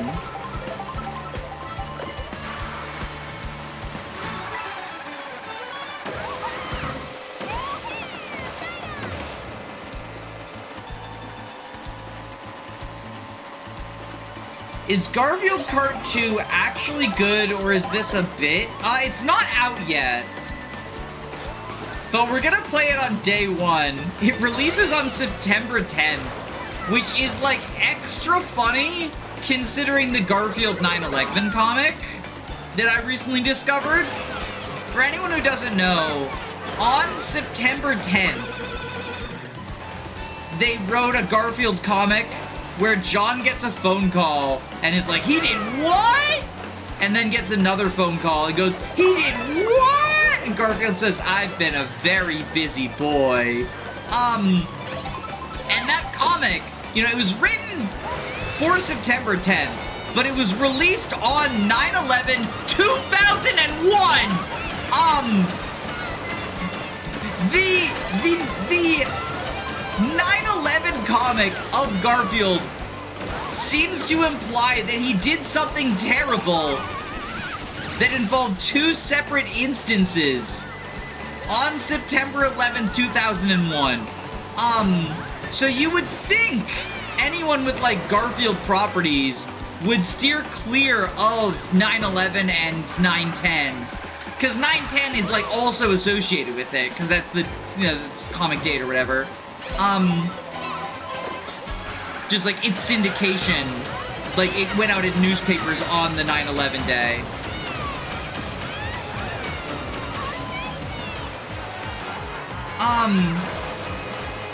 I fucking hate water controls. We might skip this one and come back to it.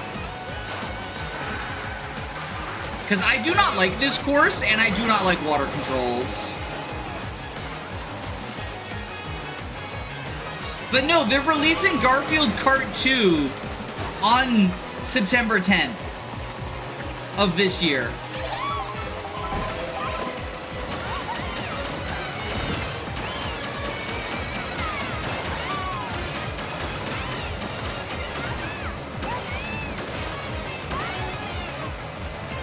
Okay, we'll do one attempt at this. We'll do one more attempt at this. The comic that was made on 9/11 was Garfield in drag. Garfield blew up the World Trade Center so that he could wear drag. Fucking queen. How much did Fire Emblem Marthgrind influence your channel? Unironically,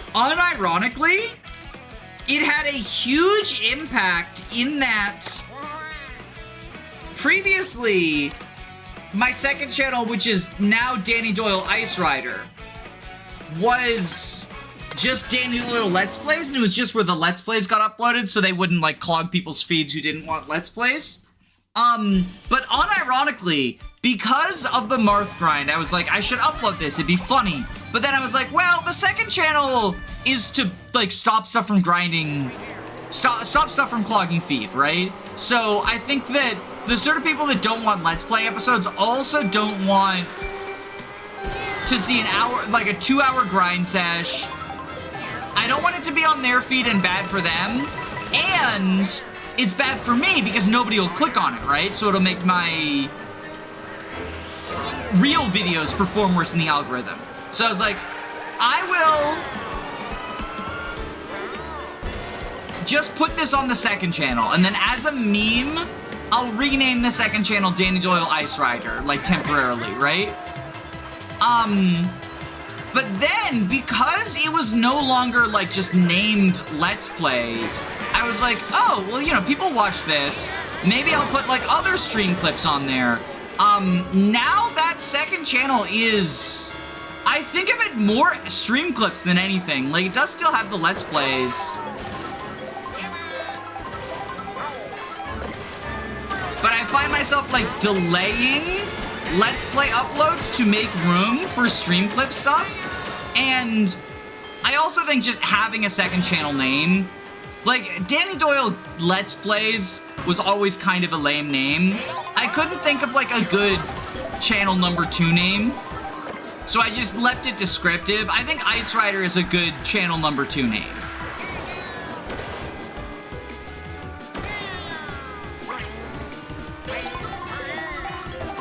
So yeah, unironically, the Marthgrind is like the entire reason that the second channel is now like kind of its own thing instead of just being a Let's Plays collection. It is still where the Let's Plays are going, but it's also where stream clips go, and I have fun making those like little thumbnails. Ice Rider goes hard, not gonna lie. And like, so the fact that it had stream clips is why it's now monetized. Because the sort of like the conversation we had around FE4 and the racist influences in it, I was like, this is an interesting conversation. I'll turn it into a stream clip. Didn't really think anything of it, but because I made a good thumbnail for it, like I try to for the stream clips, they are not always good. There's an Iron Man one coming up sometime next month that just has an awful thumbnail. It's like a picture of Ike and Iron Man. But I don't really know what to do for that one. But because that one just happened to have a good thumbnail and was a sort of eye-catching topic, it got traction. I got a lot of people upset, which always then further drives traction, which, like, that's why my Mario Kart review did so well, too. Like, the only reason it broke out of Fire Emblem hell and to the wider YouTube space is because the combination of Nintendrones and,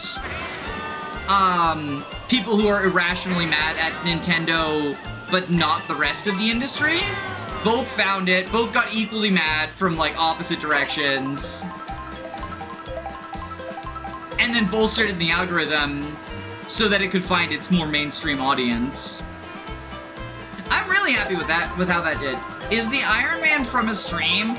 Somebody asked me my thoughts on Iron Man, so I, like, just gave a basic bare bones thoughts, and then later I was talking about Iron Man's on another stream, and so it's just sort of the two clips edited together because they're both on the same topic. It's not going to be a very interesting watch, which is why I didn't devote too much time to...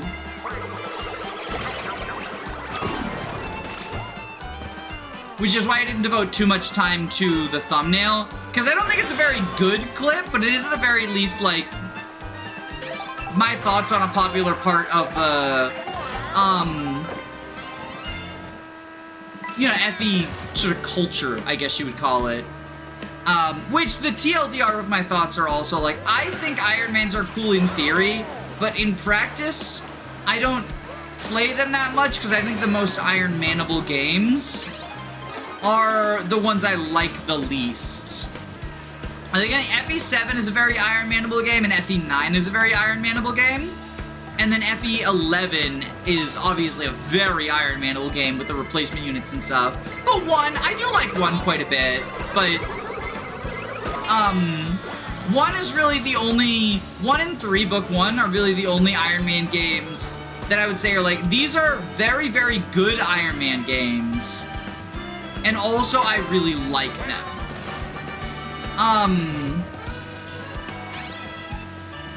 But I've already done a failed Iron Man of 3 Book 1 fairly recently. Nobody would watch if I Iron Man Fire Emblem 1. I guess 8 is kind of Iron Man-able. Not in that you get replacement units, but that it's so fucking easy.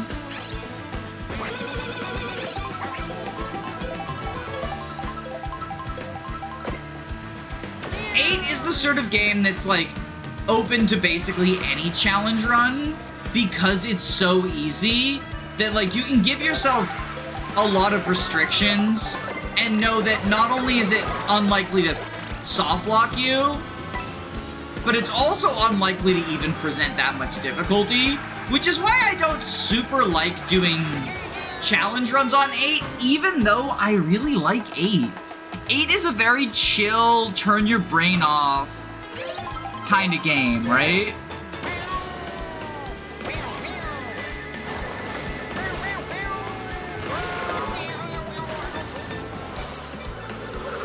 Wet Bones, how dare you?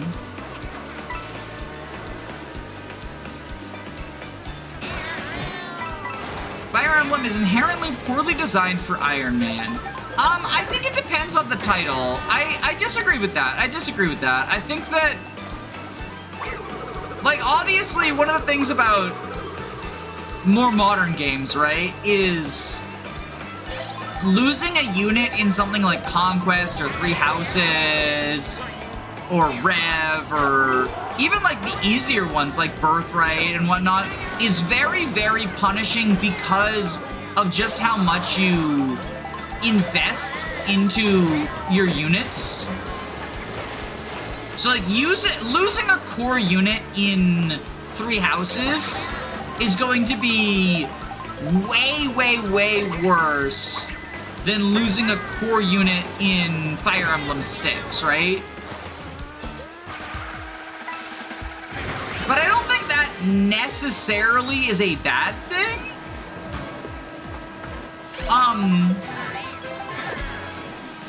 Because I think you should be punished for messing up in an Iron Man. If there's no punishment whatsoever, then I similarly think it's not a great Iron Man-able game because it's like, well, what are the stakes, right?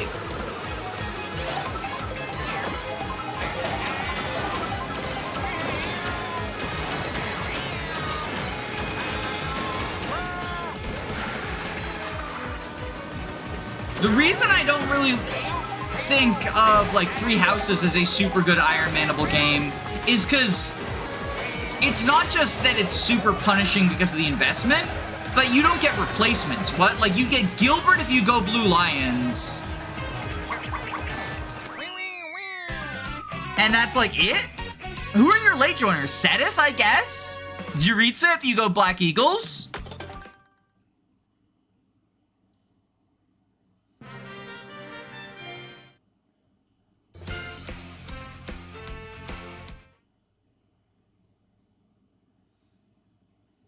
I think a cool Iron Man theme would be units lose their entire inventory on death, but play on casual mode.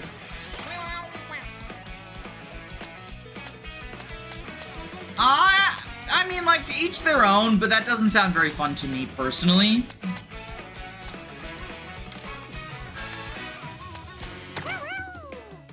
Alright, if we're doing a water track, we do a water Yoshi.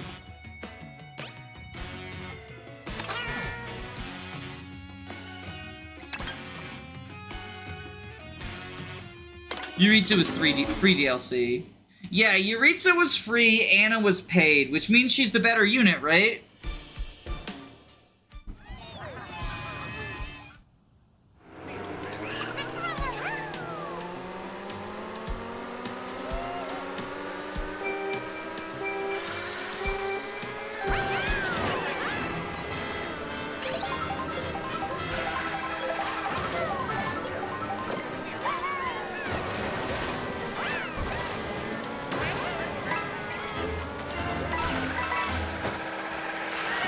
Oh, Three Houses Anna, you sure do exist.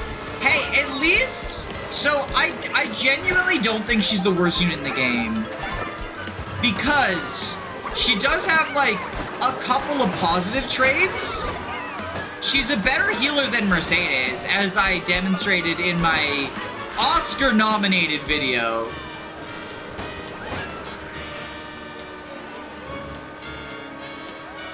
Anna is by far a unit. She certainly is a unit that does exist. I'm responsible for a little bit of Anna misinformation. And unfortunately, that Anna misinformation has, like, seeped its way into the wild. At least according to my misinformation survey. Something like 70% of people believe it. Even though I issued a correction on my channel. But yeah, in my Anna video, I said that Three Houses Anna only supports Byleth. That's not true. Three Houses Anna supports no one. Not even Byleth. So, like, she's worse than the Corin sexuals.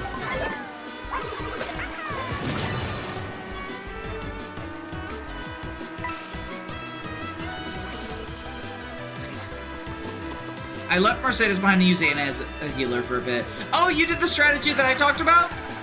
Yeah, like, if you let her auto-level Faith, she gets heal, and then she has 10 uses, and even as just a monk, her combat is, like, I mean, I wouldn't call it good, but it's of the tier you would expect Anna's combat in a physical class, right? Like, it's not like turning Felix into a monk, right?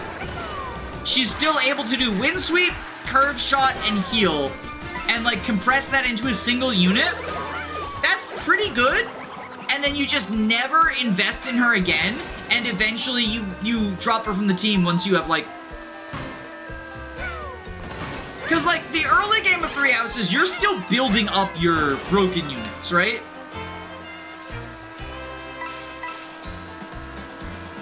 So you have probably the flex spot to just have a... This unit's not going to be on my team long term, because I, like, haven't recruited... You know, maybe I want Lysithia, or maybe I want Linhard, or maybe I want Petra, or whatever, right? And they start out of house. Like, I'm playing Golden Deer, and I want Petra, or I'm playing Blue Lions, and I want Lysithia, or I'm playing Black Eagles, and I want... Well, I was going to say Hilda. That was the first deer that came to mind for me. Ignatz, right? So, like, you are going to have, at some point, like, a point where you don't have recruited all of the units you want to build up, so you might as well use someone from the bench. That being said, the biggest, like, L for Anna in that role is... There are 4 other DLC units who do the job of just being a temp unit that you don't want permanently better than her. And they're also all units who you might want permanently, right? But, like, even if you don't want them permanently, just, like, having Balthus when he has good stats. Even if you don't want Balthus on your team, like, maybe you want to do the Anna thing with him, because I would say that having Balthus for, like, 5 chapters and then dropping him for someone long-term Balthus gonna do more for you than Anna would in those 5 chapters, right? So that's like the downside of Anna. Even the heal thing, like even if it's like, well, I specifically want someone who has 10 uses of heal, can I introduce you to the world of lesbians? Because Yuri has you covered.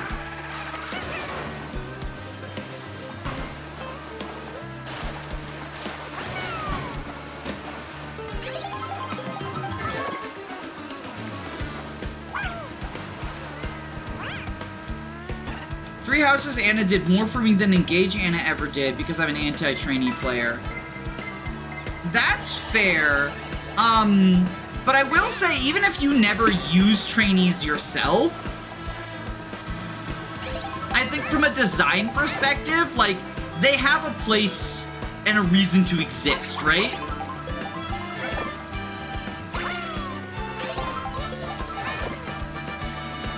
Whereas, like, Three Houses Anna, the strategy I came up with in the Mercy video was not an attempt to, like, prove that Anna is super good and viable. If anything, it was mostly just to show how Mercedes' healing is not, like, as valuable as her fans would say. And to point to, like, here's someone who's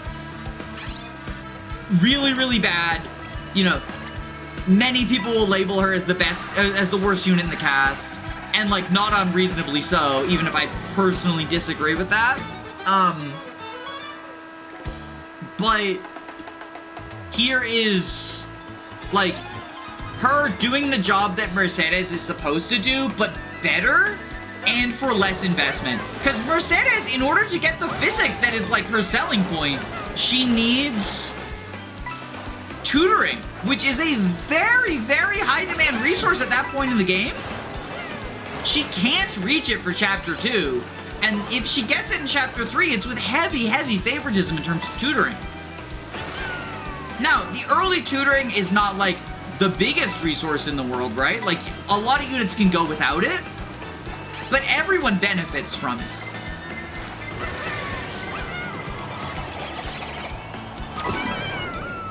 Oh, don't whirlpool me.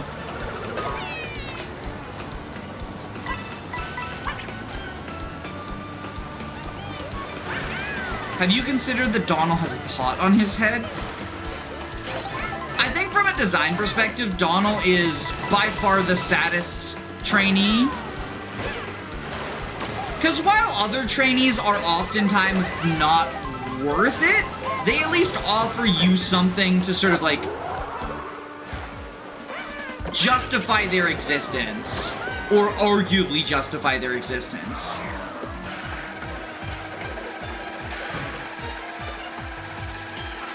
You finished Donald's first training arc. Congratulations, he has a second one. Time to get out of E-rank hell.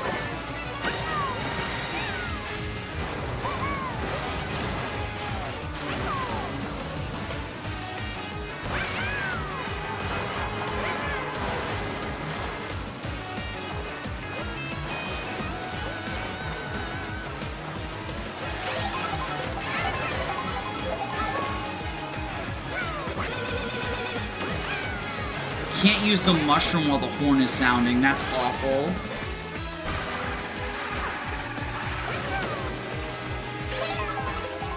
I don't even see the two of them. Okay, blue shell, go! Fucking kill them! Wasn't enough. Even combining our forces wasn't enough.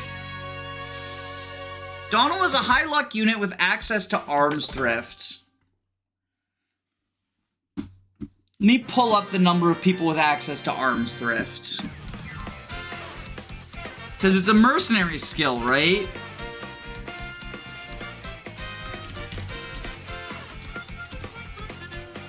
Oh wait, that just brought me up Dune. Apparently Dune Awakening is a thing.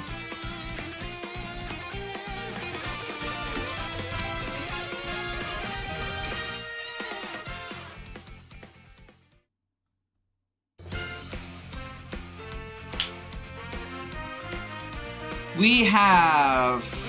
I mean, obviously Robin. Vake... Oh, no, Vake gets Soul, not Arms Thrift. Gregor gets Arms Thrift. I also think, like, I'll be for real, I think the Arms Thrift thing is a little bit overrated. It's only really amazing with tomes. I get the idea is, like, you get to the point where it's basically guaranteed, right? I don't like the water. I don't like the water. We'll come back to this one later.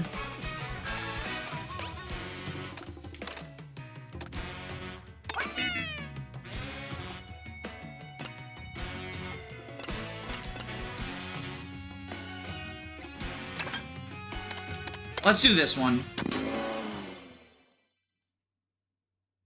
Engage Anna gets chain attacks, which is free damage and a big contribution for a trainee. And even Jean is a good trainee because he heals.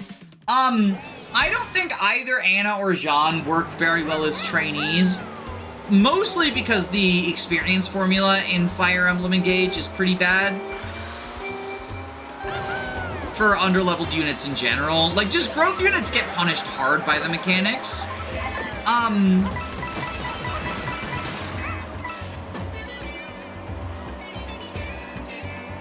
But I also, like, I've talked about this before.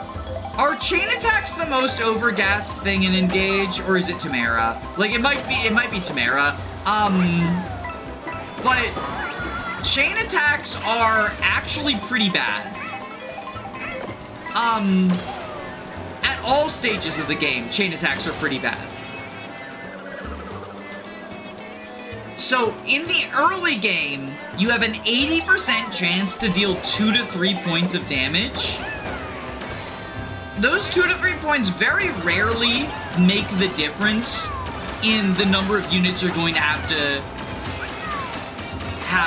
kill someone. And in the instances that they do, it's unreliable. It's always 80%.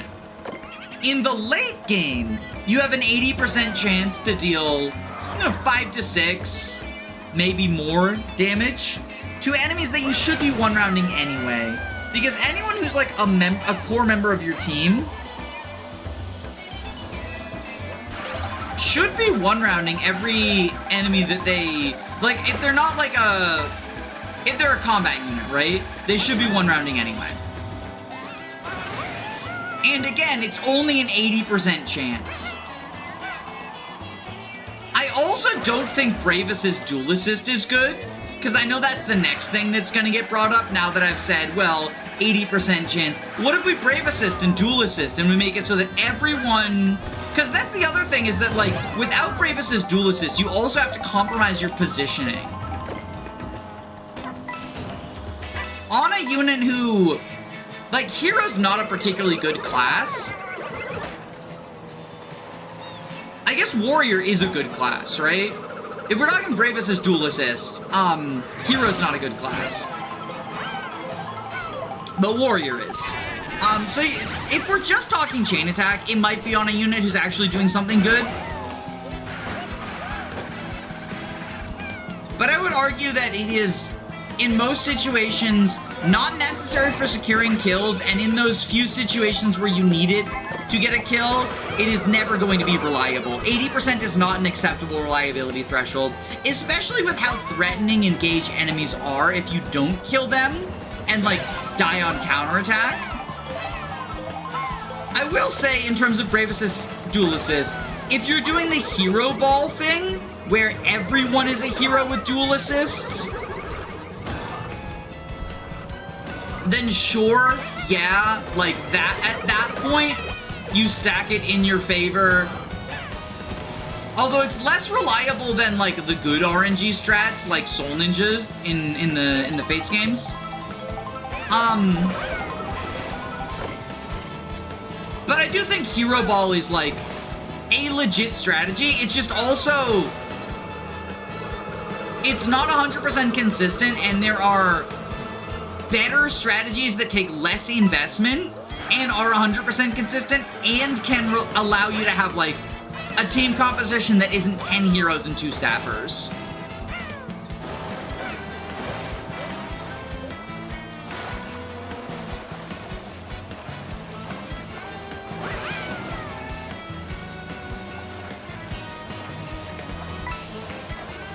thought I would avoid the water.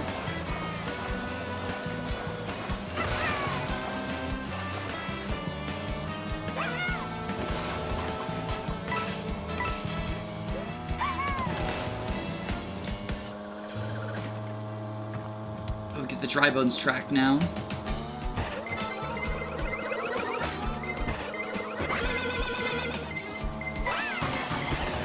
But in terms of Jean, I do think that, like, his innate... Oh, whoops, wrong way. I do think his innate staffing is a very valuable trait.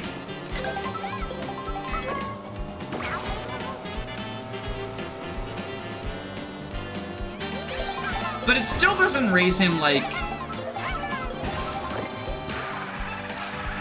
above, like, C, D tier-ish. He's probably C tier.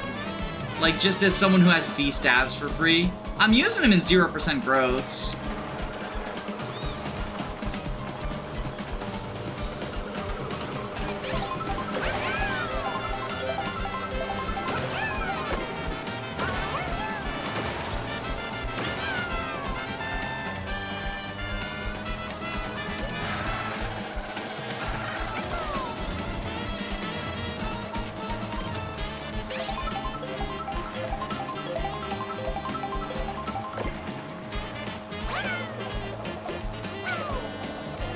Get over here, Mario!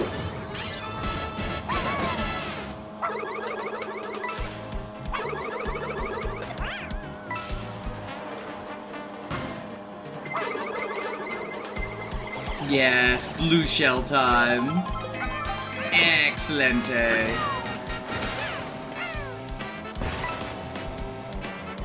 Get wrecked, Bowser.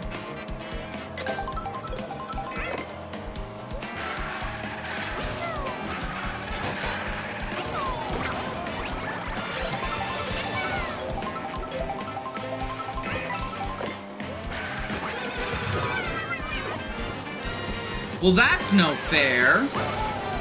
Fucking baby Mario over there with the horn just blowing me up with my own bomb? I was catching up to Bowser. It was Wowzers, it's Bowser's time.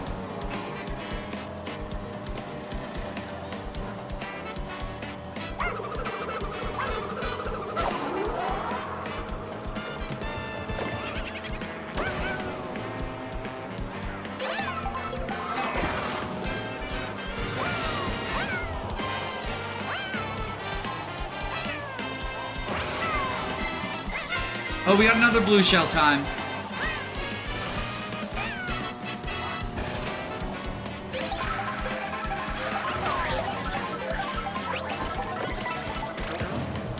Yo!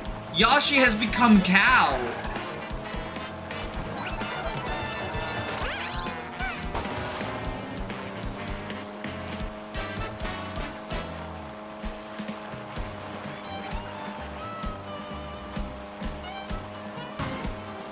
Cowshy.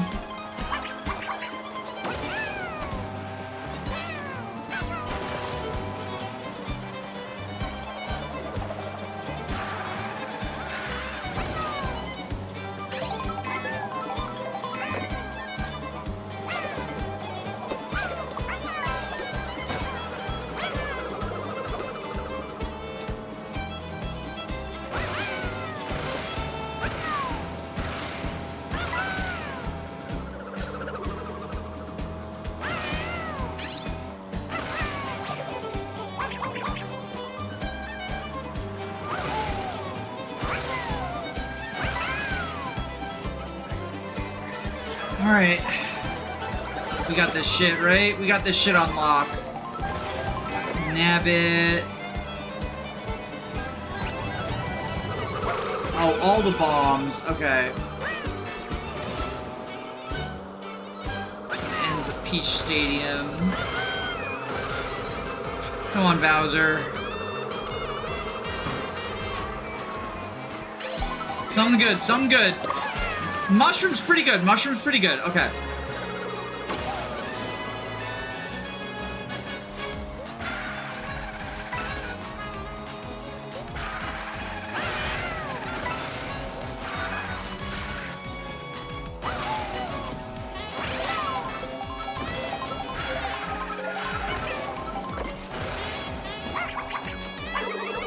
Hey, Bowser!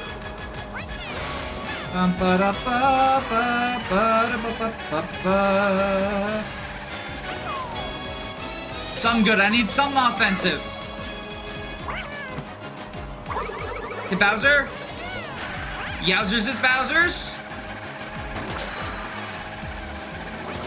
No, Bowser? Oh my god! Holy macaroni!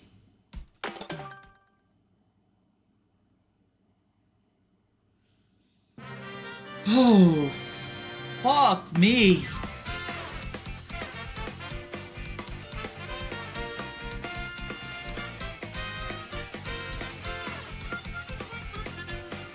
Absolute cinema. Give me 1 secaroonie.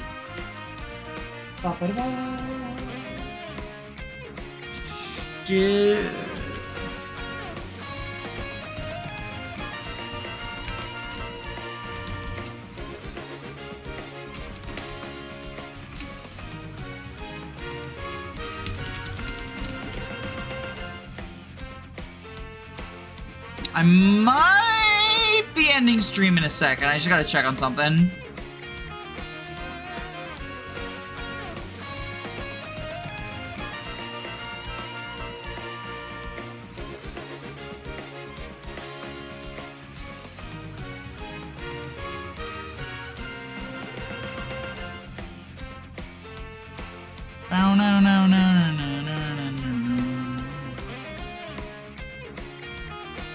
I just got a ping from the Donkey Kong 64 server.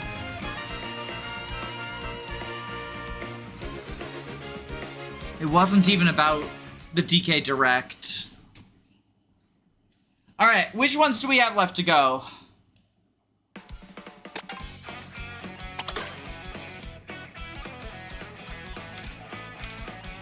Wait!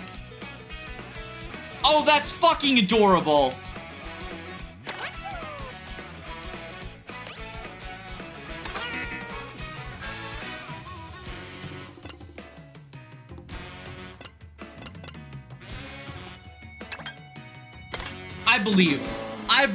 I believe we can do this. I believe we can do this.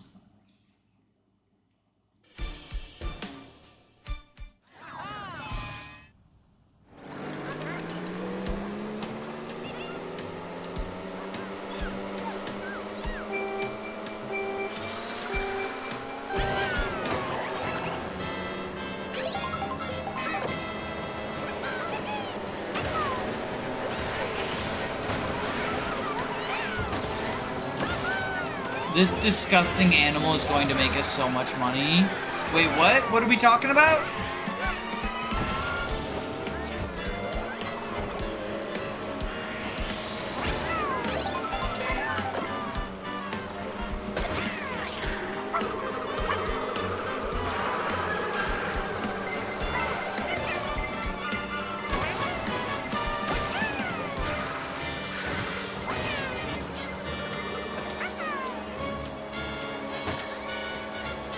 Yoshi and their marketability.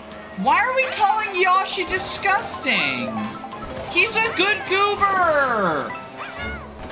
He has his fucking ice cream cone on his shell?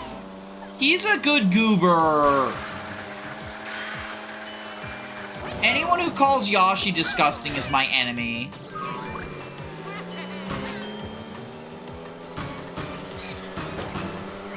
Much like I am the enemy of the gamer.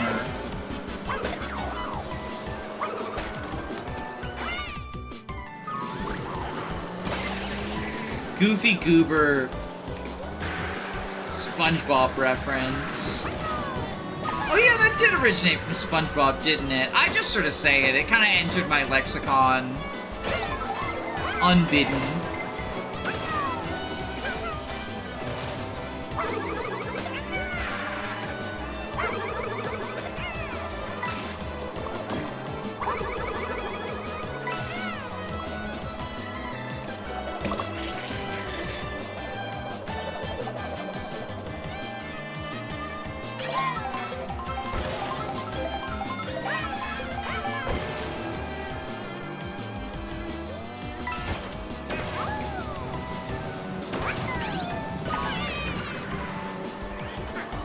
Oh, fudge nuggets.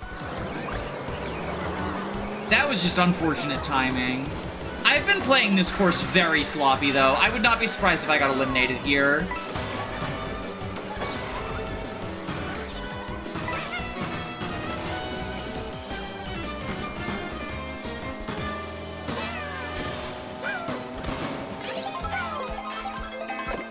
We live to fight another day.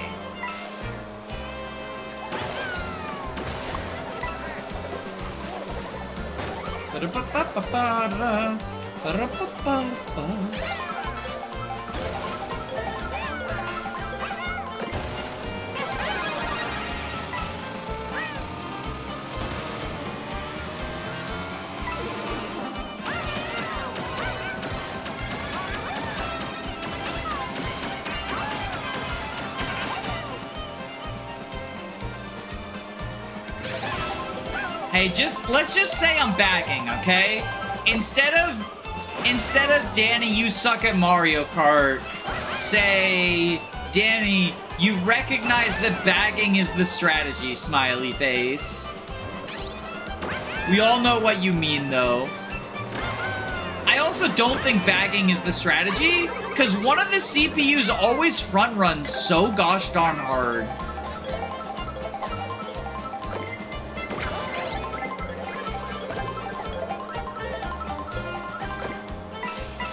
You're a master tactician. Because, like, I think... Oh, it's not Stingby. Is it Baby Luigi who's front-running now? Well, actually, they're all pretty close by right now. Oh, it was regular Luigi.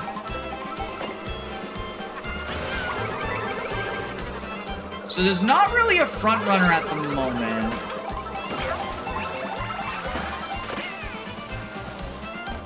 Like, Ostro's in first, but I wouldn't call him, like, front-running yet. Although, I say that as, like, I think in Venice is when he's pulling away, right?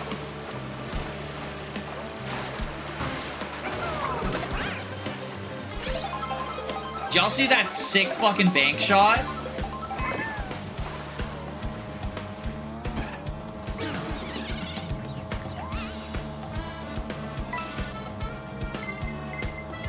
Oh, the blue shell. Look at that. My strategy of sucking ass has paid off. Remember, kids, always suck at... phrasing.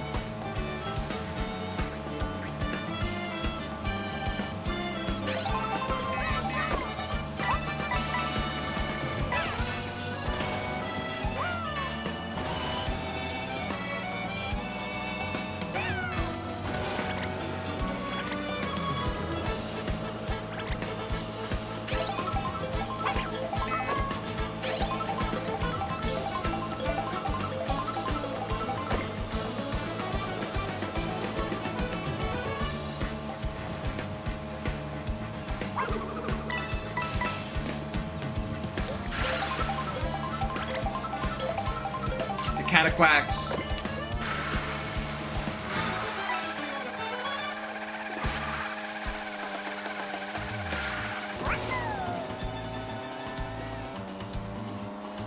Danny, you're such a pro. Hell yeah. Hell yeah, pro gaming. I have to send a message after this, so hopefully we can win pretty quickly. Hopefully we will be done, because I do not care for the fucking water controls. We have to play Toadette in the cherry one, so I can get the choo-choo train outfit, the engineer outfit. Fuck.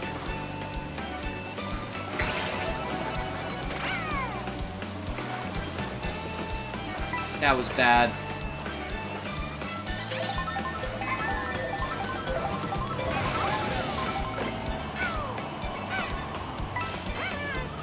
Okay, we go over the whirlpool.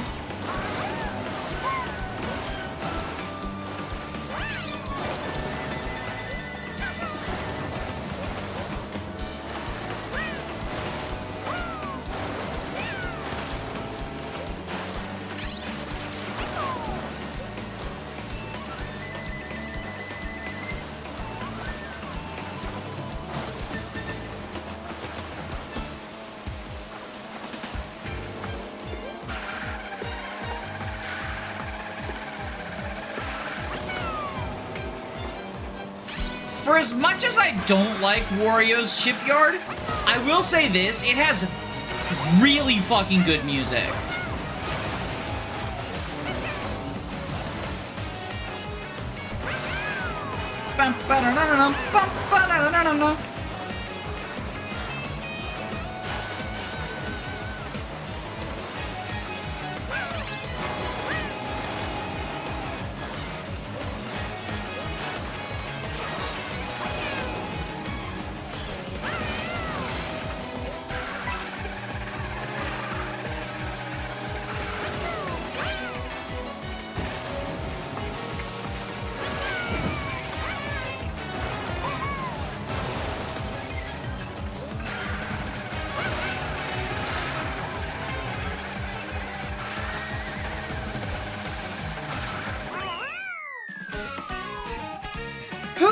Okay.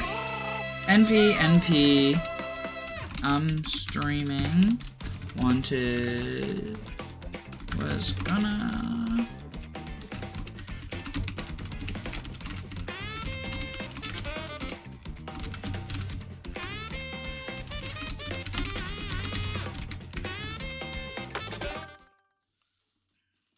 And this is why the strat is just to get to the front and hope you stay there. Ugh. So we have Cherry Cup left, and like 2 others, right?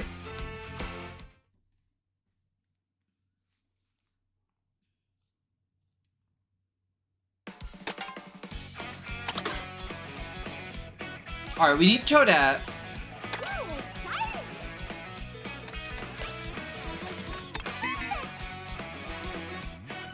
Cherry, Acorn, and Cloud are the ones we need.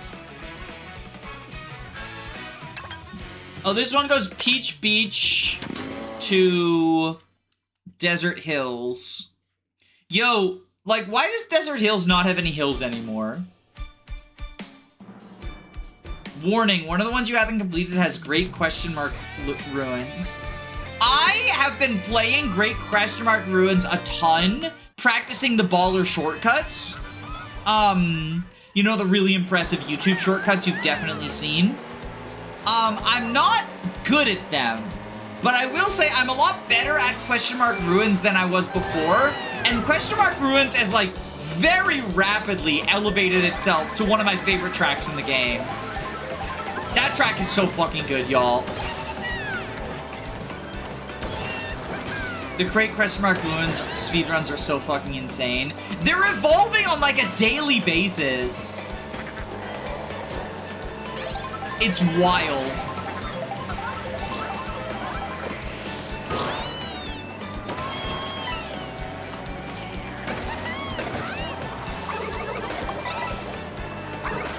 Get fucked, Nabbit.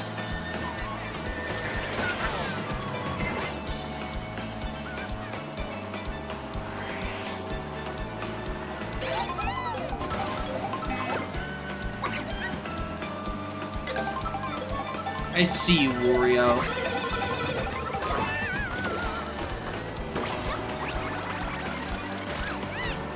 We got Captain Toadette.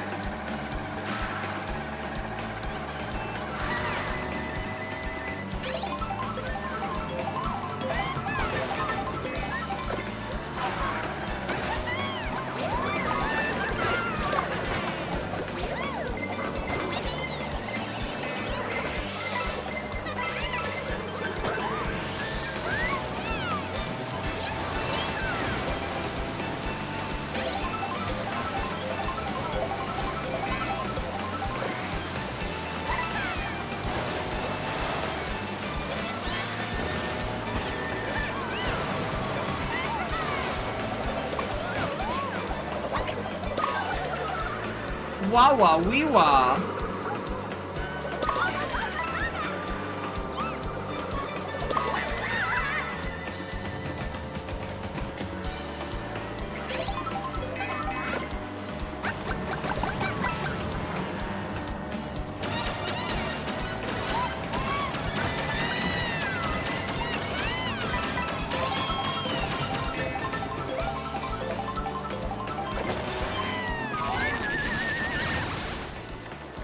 Toadette is so cute in this game. I love the soft serve outfit. I think it's adorable.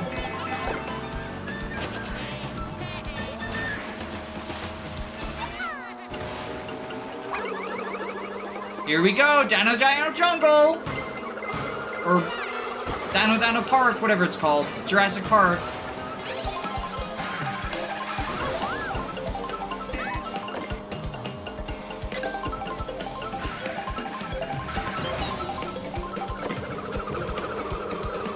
Hello, T-Rex.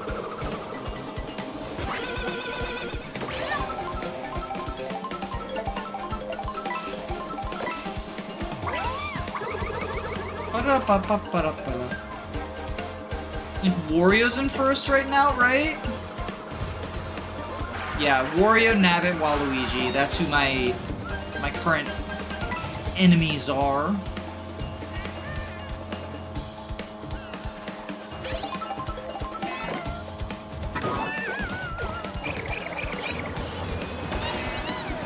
I love how there's a corner of the world where dinosaurs still exist somehow. Well, I'm pretty sure the implication is that it's a Jurassic Park situation where they got the amber and revived them. That's why there's a lab in Dino Park.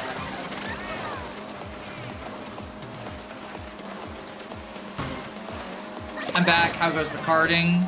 It goes good. It goes good. Ba-na-na-na-na-na-na-na-na. Ba-na-na-na-na-na-na-na-na.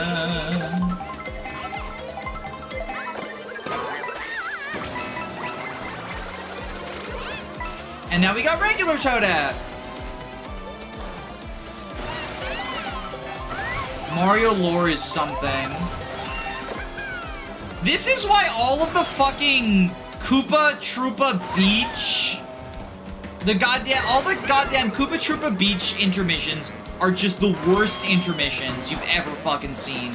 They're all just straightaways with nothing going on.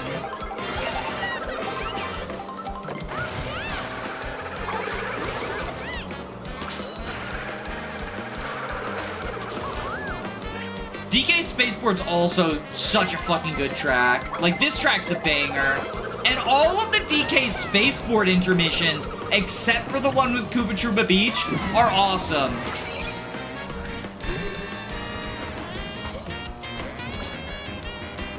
Because you dodged the robot monkey. Do the foods function like mushrooms on top of giving costumes? Mostly, but you cannot dodge a blue shell with food.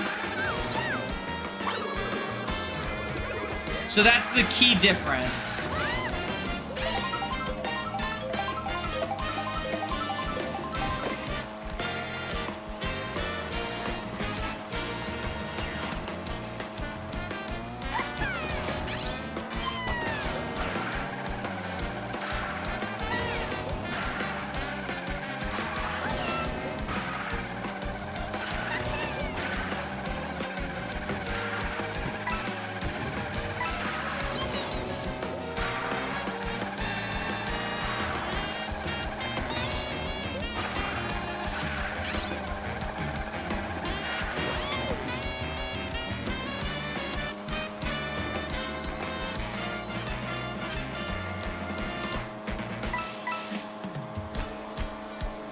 Whistletop Station is also a really good track.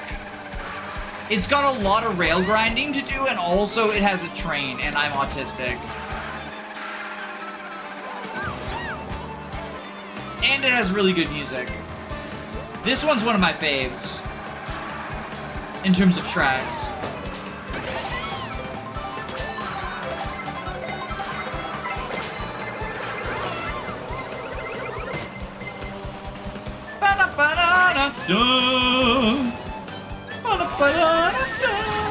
Oh no!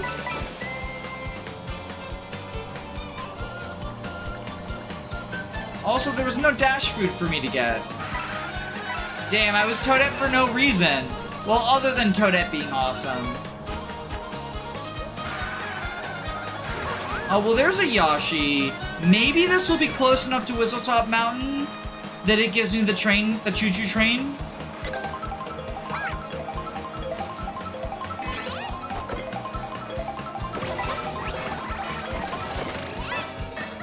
Nope, that's what, Captain Toadette? Or is this just regular Toadette? There is a choo-choo train outfit. I just don't know where you get it.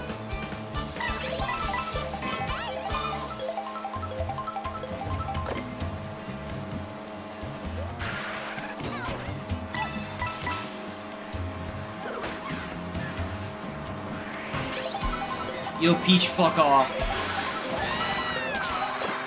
Are we doing this course backwards? No, this is the start. This is actually the start.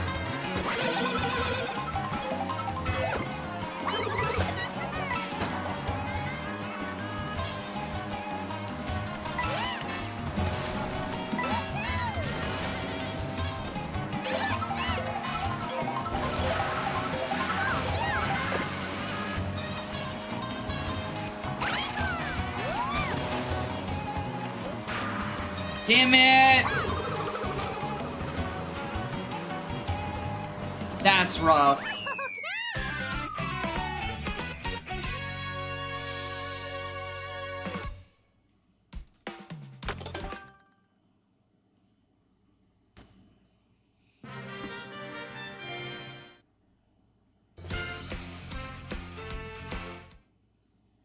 Okay, let's go to the open world. I want that choo-choo train.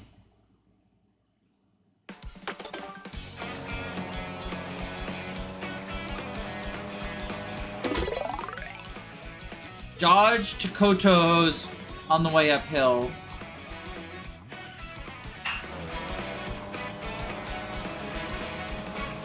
Oh, they Angie.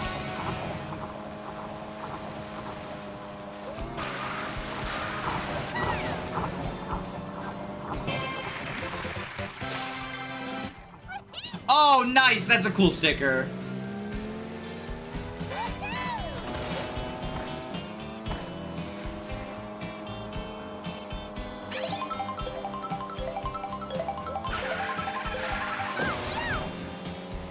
Ooh.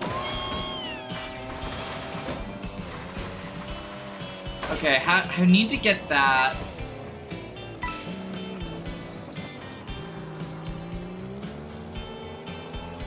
There's the Angie Sun.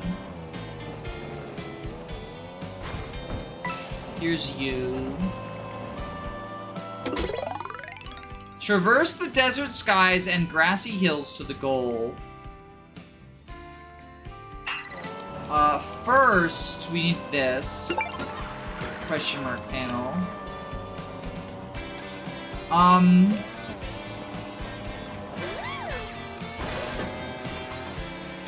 How do I get on that?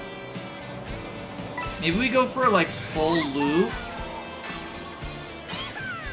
Oh, is that a Peach coin? Fucking ADHD going crazy right now.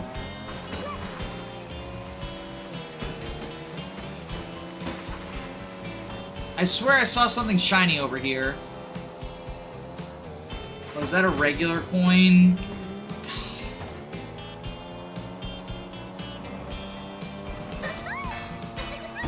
I can't. Because that question mark panel I have to be wall riding for. Ooh, maybe I can feather or something? Or I guess I could just do this.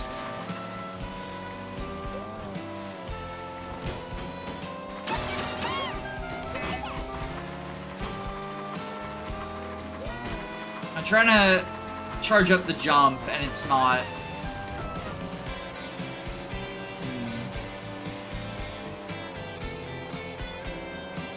How weird would the Tokotos be as playable racer?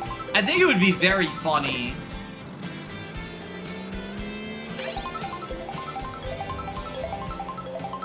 How do you start wall riding? You have to jump and then trick onto. You have to trick onto it, right? Like that.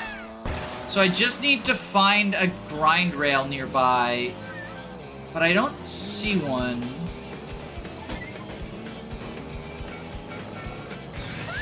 I wonder if maybe that rope? Yeah, so that is a Peach medallion up there. Okay. I just gotta get to the other side.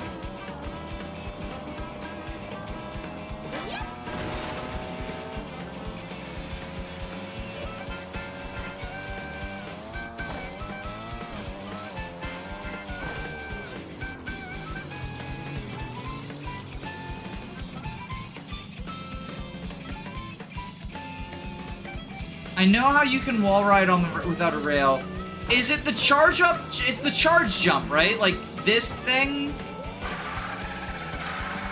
Not that. I'm doing it wrong, but you gotta do the trick. You gotta do the trick while on a straightaway. Okay, I'm doing something wrong with it though.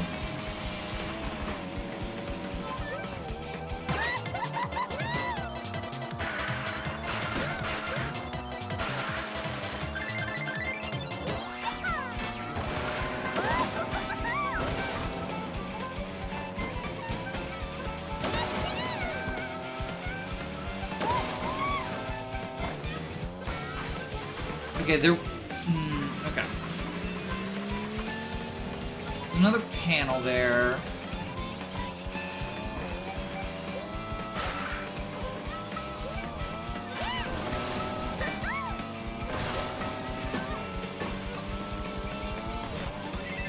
Someone earlier was saying that this game feels like a 3D platformer disguised as a kart racer. Sections like this certainly make me feel that way.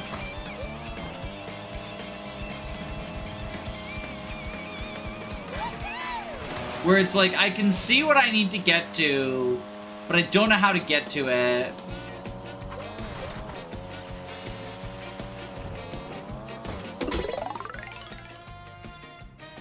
Follow the rope. Oh, well, there's the grind rope. Okay.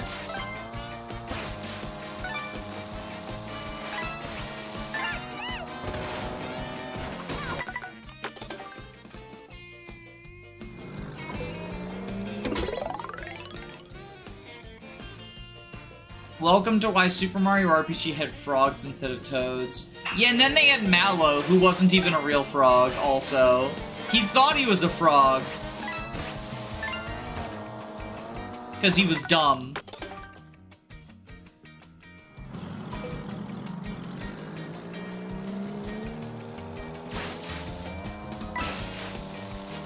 Presumably I can't just... Yeah, that's not... Getting that question mark panel is gonna be a pain in my ass.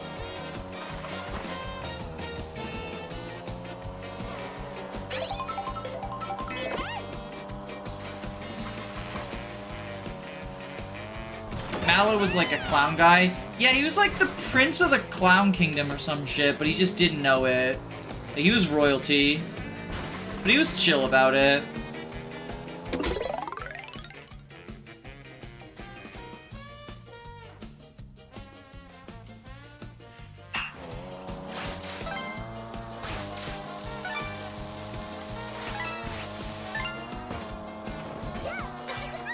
Why is it not...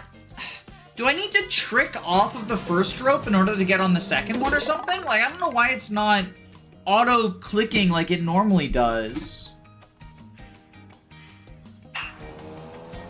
Because normally if you just get close, it'll auto-click onto the next one. Do I need to, like, do that?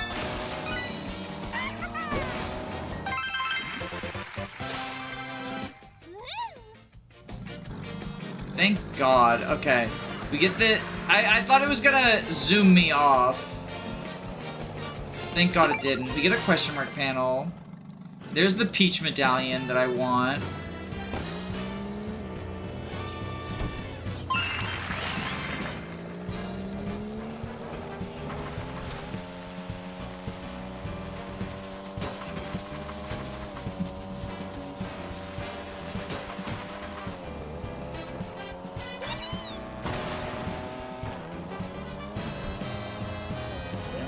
Here.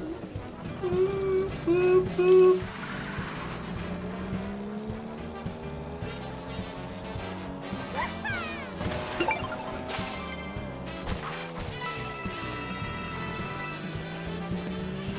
And then let's get that last P-switch. I guess we're abandoning that question mark panel because I kind of suck. I'm not even turning! I wasn't even turning! Y'all, I wasn't even turning.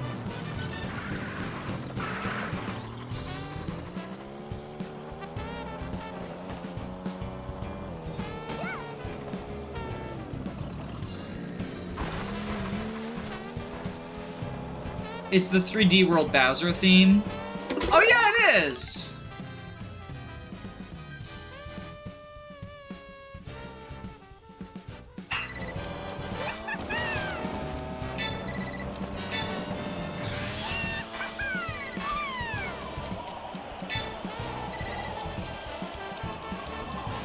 Okay, so we don't need to hit all these blues, but they do give us more time. No, don't! Oh.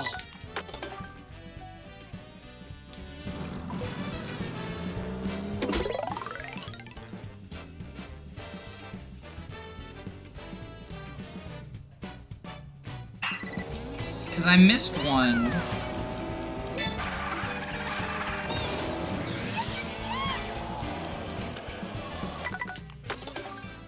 How's it going? We got sidetracked. I was doing all the rallies, 150cc rallies, and then I decided to go to the open world to try to get Toadette's costume.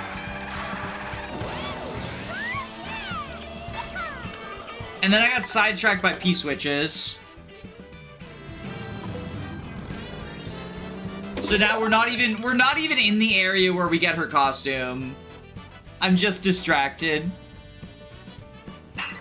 Mario Odyssey 2 Kart Edition. No, Mario Odyssey 2 is DK Edition.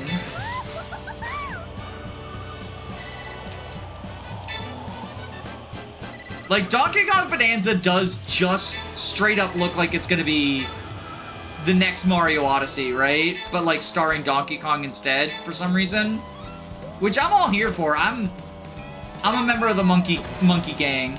I'm one of the. There we go. I'm a Kong fan. I appreciate my boy Donkey getting some more recognition like he deserves.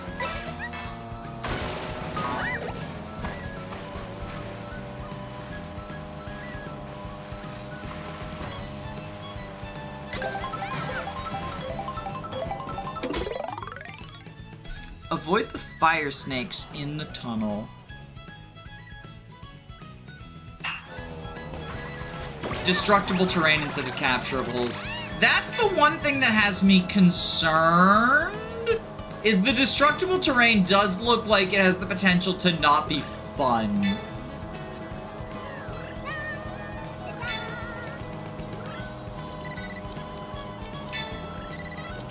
Like, if it's just Donkey Kong Minecraft, I don't think I'm here for that.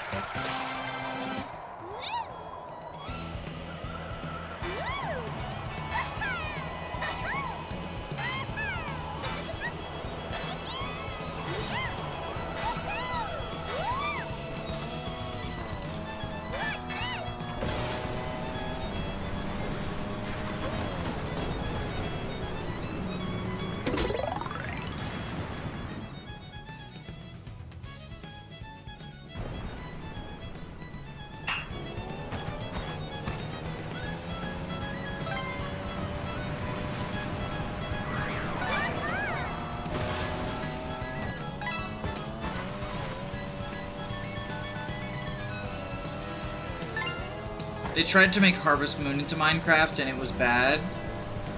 I don't like Minecraft. As a child, I did not yearn for the mines, as it turns out. Where's the last one? Do I need to go on the springy? Yeah, it's on the springy, okay.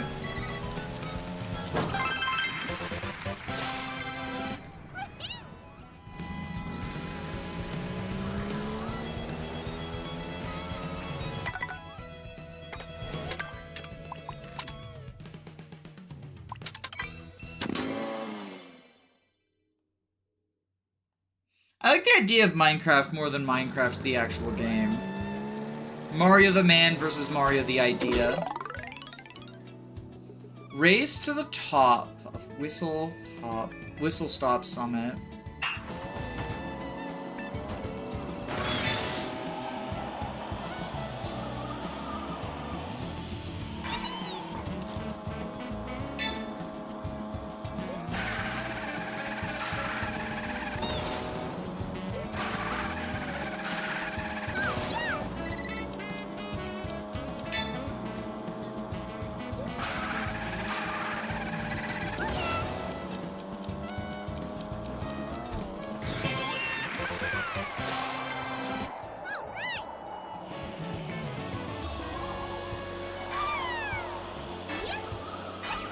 So that's where the food cart is. There's also a question mark panel there.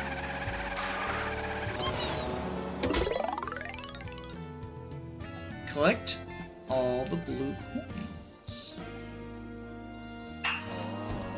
Yo, Chet, I got this shit. Fuck. Fuck!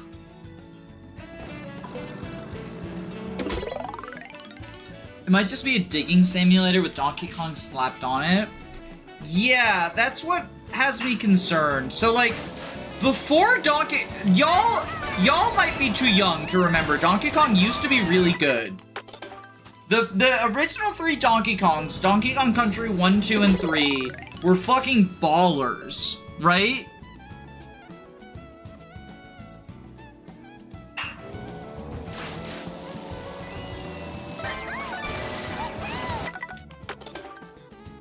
Then DK64 came out. It sucked ass. But I love it. Like, it's my favorite bad game.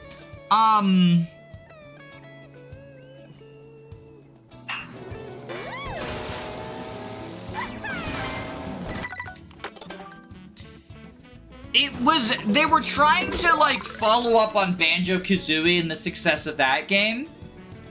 And it was, like, just too much collectathon, right? It was too much collectathon for its own good. Why can't I trick immediately after? I'm doing something wrong. I suck. Like, the problem is me. But,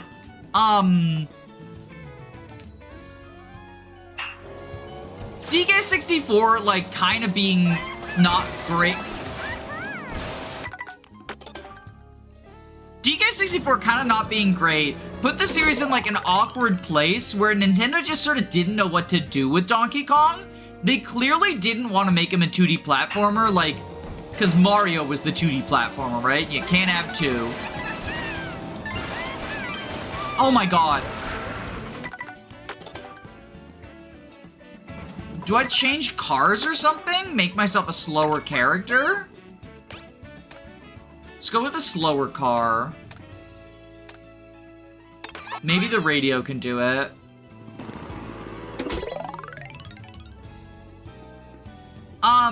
So then they tried a bunch of different stuff with Donkey Kong. He had, like, a rhythm game. He had a King of Swing, a couple of, like, climbing simulators. Slower car's much better.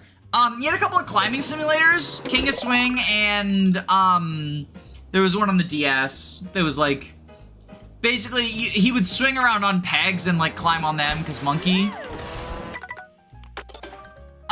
And then he had a racing game that was really bad that I gaslit myself into thinking I liked. Donkey Kong Rocket Barrel Racers. I needed Donkey Kong to be good so bad that I gaslit myself into thinking that racer was good. There's also the bongo games, the rhythm games. I think it's Jungle Beat. Is Jungle Beat the one that's actually good? Because there's Donkey Konga. Jungle Beat is the one that's like, it uses the controls of a rhythm game to be a interesting platformer where you fight other monkeys. And then they just sort of abandoned him for a bit. He was in the Mario vs. Donkey Kong series, I guess, technically.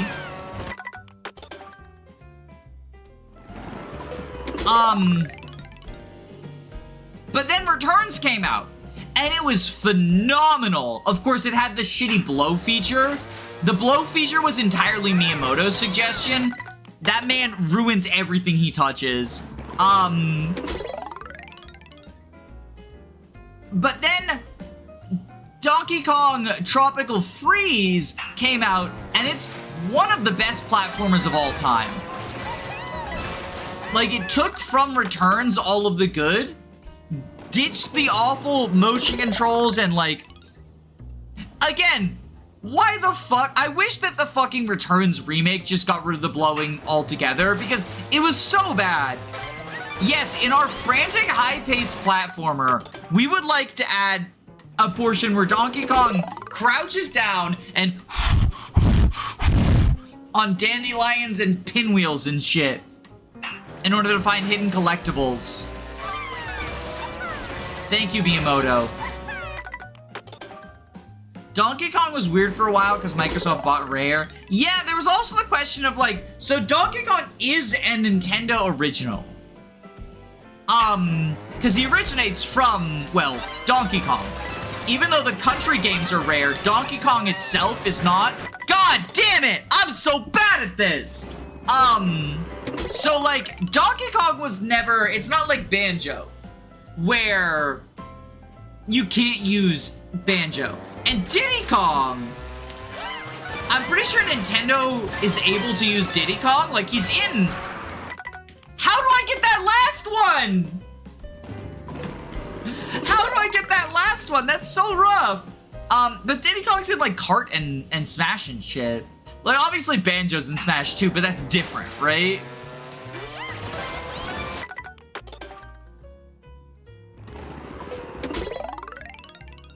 But there's a question of like, how much of Donkey Kong's friends are we allowed to have back? We have Donkey, Diddy, Dixie, Cranky.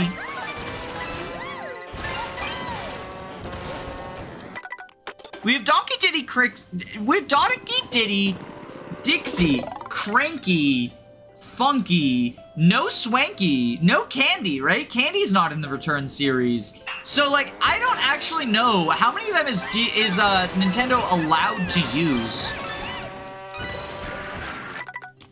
What do you mean good timing? I don't have the option to trick. I'm off the rail. The rail ends. Tiny Kong got to make Mario Sluggers. We don't talk about Tiny Kong's new design, okay?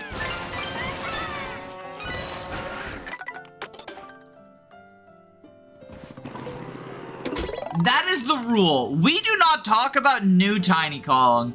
That is the ultimate sin that Donkey Kong Barrel Blasters did. Or actually, no, I think it's Diddy Kong Racing. It's the Diddy Kong Racing remake's fault. Because Tiny Kong had to replace Banjo, right?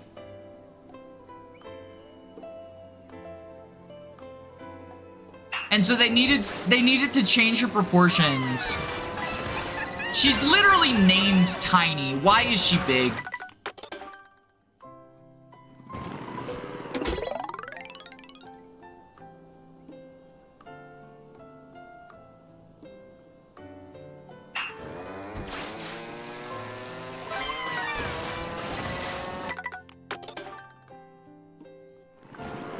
Candy Kong was in Barrel Blast. I mean, Wrinkly was in Barrel Blast. I wish they would bring Wrinkly back. I think it's so fucking baller that she just fucking died and stays dead. No! God damn it!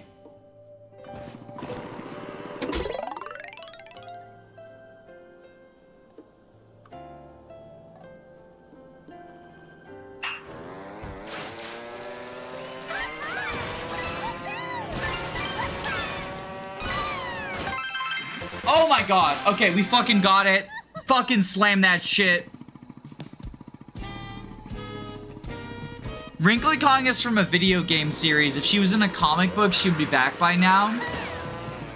I mean, I just think it's cool that they killed her off of old age. Like, it's funny if you follow the Wrinkly Kong lore. Do we have to race the train? Yo. Oh, it's a golden mushroom race! Maybe I shouldn't be using the super slow car. We can do it, though. Like, so if you follow the Wrinkly Kong lore, so in DK Country 2, that's where she's introduced. She's a school teacher, right? And then in DK Country 3, she's retired, and she went to go live in the Banana Bird. She went to go live with the Banana Birds in the sort of like Banana Bird hot spring, so that she, like, it's supposed to be good for her health because she's getting old, she's retired.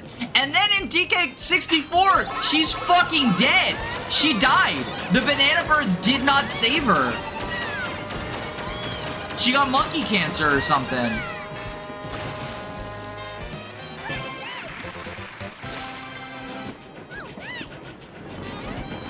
Or just old age. Like, it doesn't have to be a disease, I guess, right?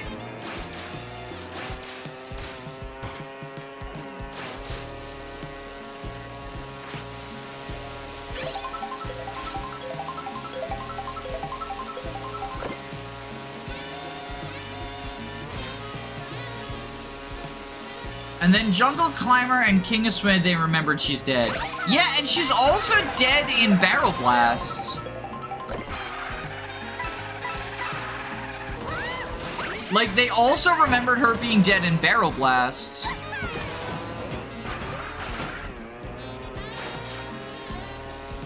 I gotta get to that ramp we were on before, because I want to get to where that food truck was.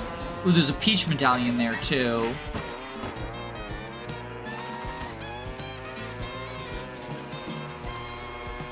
Okay, let's go up here. Oh, come on. I know you can make this, Toadette. We can get this Peach medallion, right?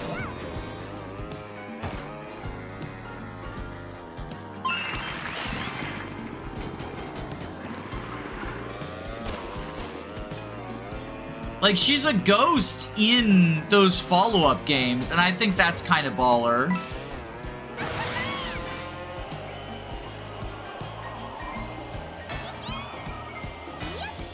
A ghost piloting barrel jetpacks is one of the funniest components of the series so far. Yeah, it's a shame it's in the game where you have to do the Wii and nunchuck, like, shaky, shaky, shaky, in order to accelerate, which was certainly a choice. Miyamoto, that was probably Miyamoto's fucking choice, wasn't it?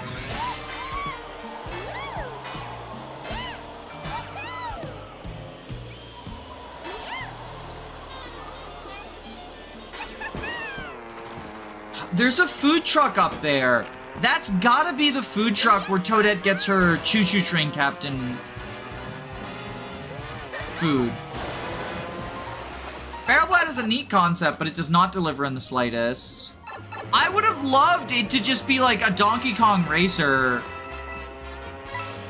Like, what if they did the Mario Kart Wii thing, where you can accelerate by drumming if you want, if you're a loser. I'm using tilt controls. You get like a gold Wiimote, right? Or whatever. But like, then normal people can just hold the A button. But those racetracks were also kind of shit. Like, let's be for real, the racetracks also sucked. It wasn't just the gimmick. I want to defend you, Donkey Kong. I want to defend your honor. But you are an honorless individual. Choo-choo train? How is Whistletop Summit not the place you get your choo-choo train?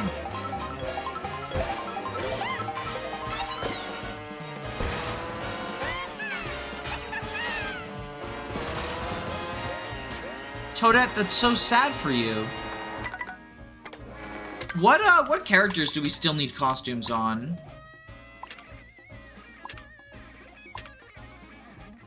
Let's change to Wet Bones. Maybe Wet Bones gets something. Wet Bones has a lot of missing costumes so far right now.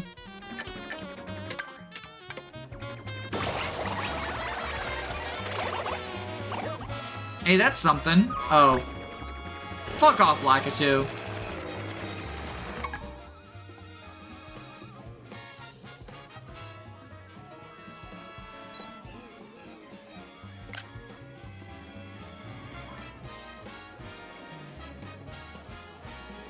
Just taking some potential thumbnail screenshots.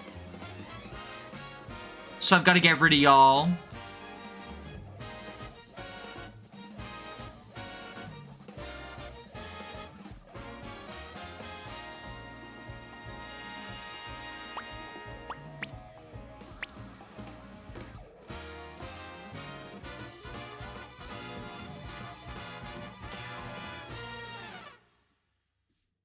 Danny banished us.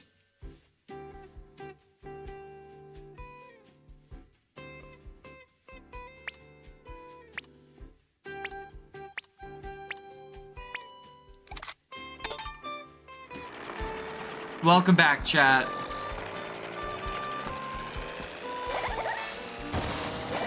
We got banished to the Shadow Realm.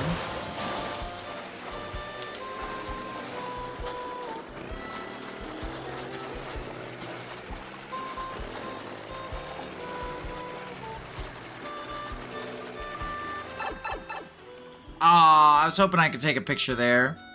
Well, this will spit us out somewhere.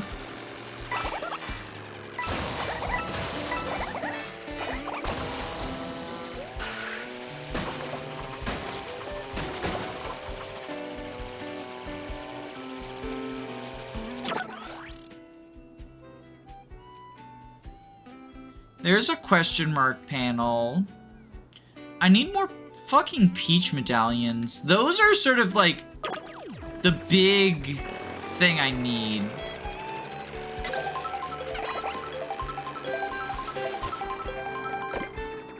Oh, this is... Wait, this is a different food. Maybe this is where Toadette can get her choo-choo train from. This is a different food. Yes!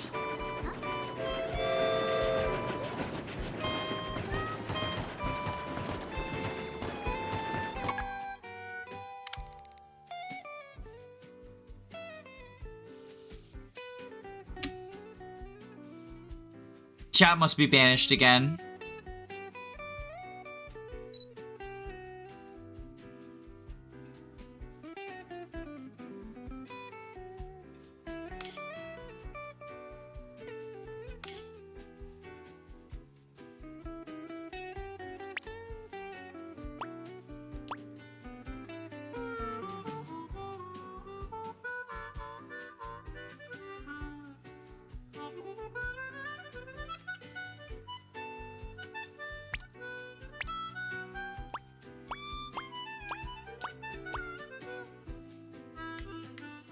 What does Toadette see?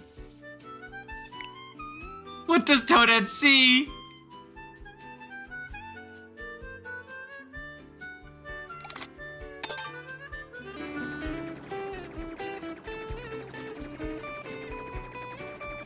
The ghost of Toadsworth. Yo, Toadsworth fucking died.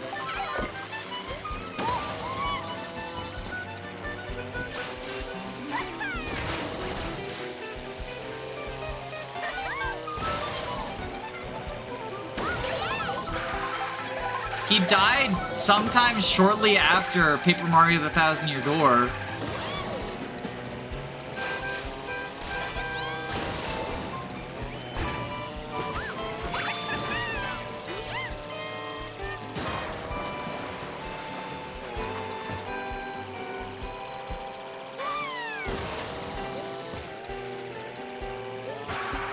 We're getting undeployed like Wendy. The archetype.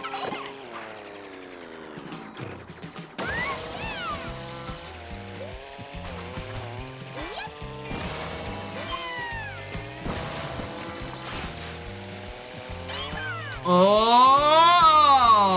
Okay. There's a Peach medallion there.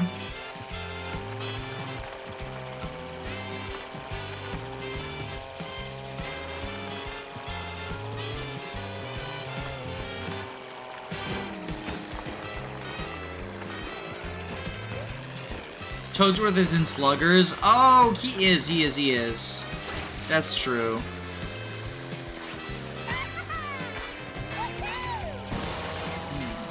How do I get up there?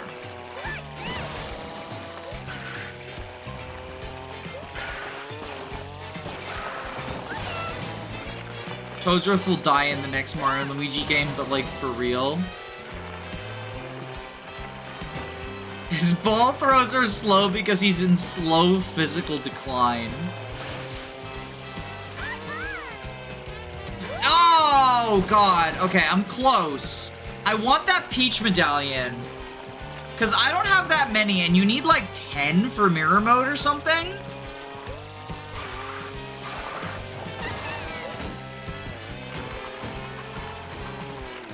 He almost died in Partners in Time. I don't remember the story of POT. I liked Partners in Time, but I just don't remember. Like, it's just one of those... Oh. Toadsworth grew up in the Fates baby dimension. No!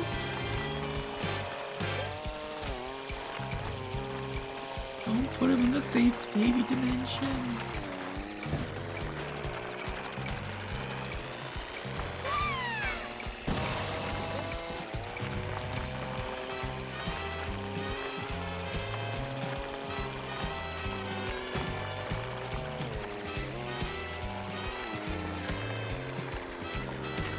Why isn't she riding the choo-choo train?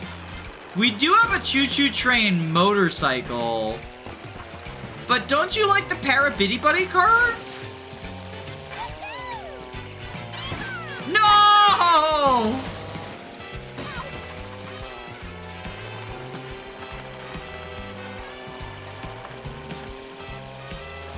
I like the Parabitty Buddy car. I think it's cute.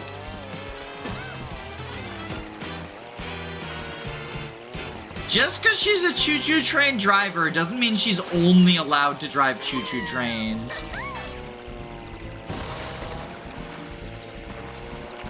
If only you could ground pound like a platformer. I really like trains. You know, even train conductors have to drive to and from work in cars. How do you think they get to the train? Or do you think they live in the train?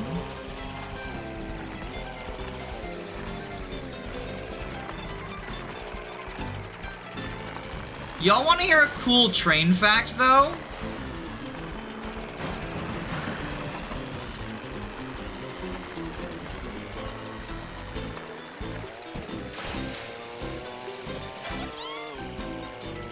Oh my god! I wonder if I can brake while I'm in the air. Like, just press B.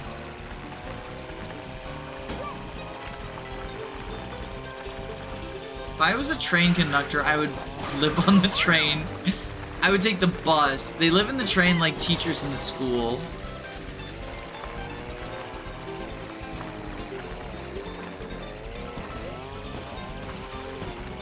Can you use air tricks to redirect your momentum?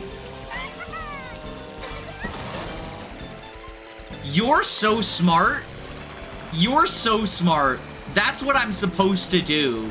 This whole time, like a fucking idiot, I've just been letting Jesus take the wheel. We all know Jesus doesn't have his license.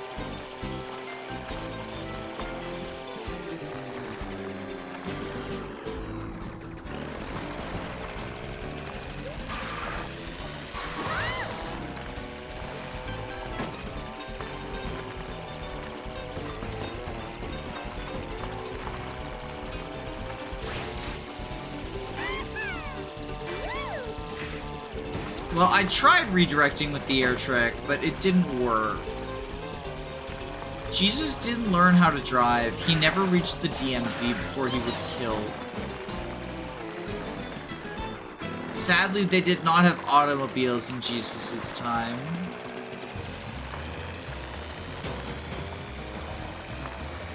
What was the DMV for then? If they didn't have automobiles, why did they have the DMV? Explain that, liberals.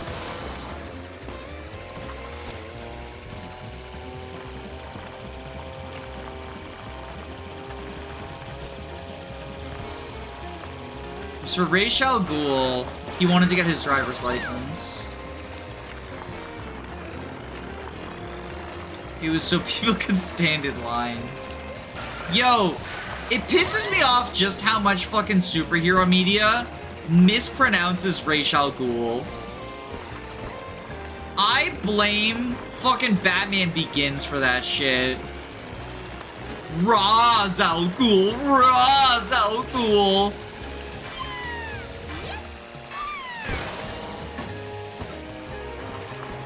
Oh, it's the Mario Galaxy song. It's the Luigi I Want You to Touch Me song. It was totally Batman Begins. It's funny because Batman the Animated Series accidentally has the perfect clip.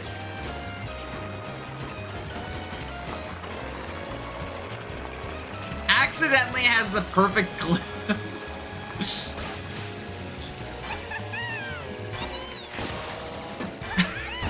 Chat has reacted to what I said. Okay, I see.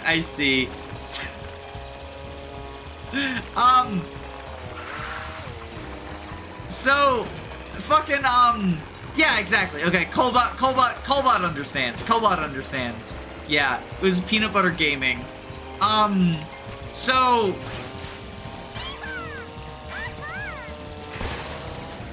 the Batman animated series has a clip where Talia al Ghul says it's Ra's, not Raz.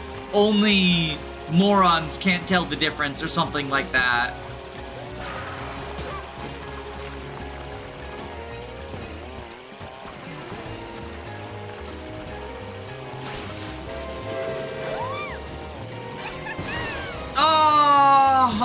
Oh! Like, we've got this. We got this. I'm so glad PBG was the YouTuber I watched in my youth. Yeah, you know, gaming YouTubers and turning out to be, like, awful. We got it! You know, name a more iconic duo, right?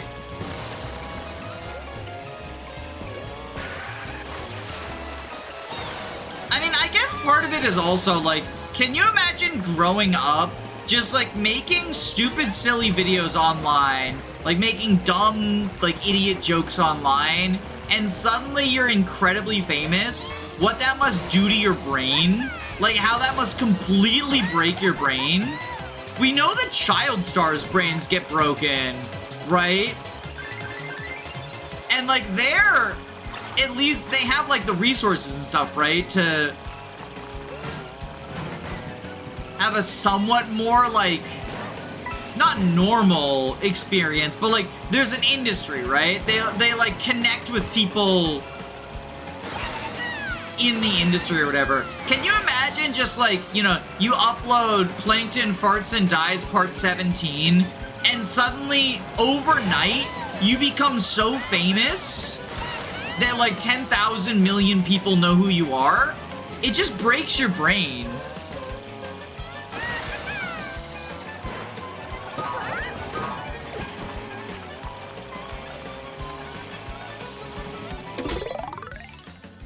Especially since we don't really, like, teach...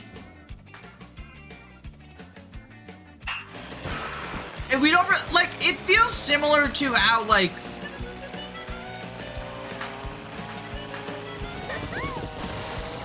there's some, like, there's definitely something to be said for the connection between, like, fame corrupts and also, like,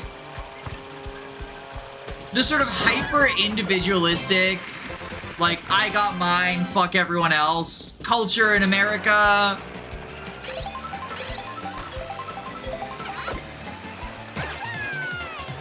And just sort of the entitlement that comes from, like, I don't know, I feel like everyone's got, like, main character syndrome a little bit. At least in, like, the United States, or, like, people growing up within that culture. And so then imagine, like, suddenly you're 16 years old, you've got, like, a healthy amount of main character syndrome, and then suddenly you become actually the main character, right? Like,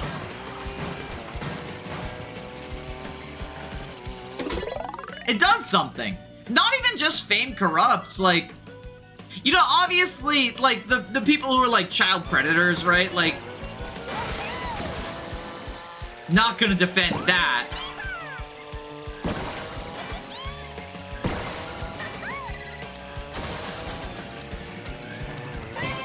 But, like, if you're convinced you can do no wrong and, like, you're the main character or whatever, you're gonna end up, like, in some situations where you take advantage of people without even realizing you're taking advantage of them, right? Again, not in, like, a sexual sense, although, obviously, that is, like, there is an overlap there as well in, like, the...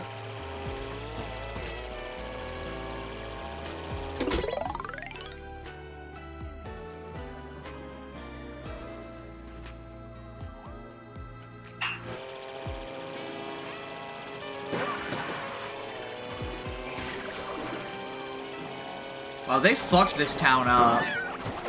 They fucked this town up. Ooh, whoops. They fucked this town up hard. Will you be playing with viewers? So I actually tried that, I tried that earlier, and because the Switch 2 is so expensive, there was no one in... There were like 40 people in my audience at the time, like 40 people watching the stream, and there was no one available to join.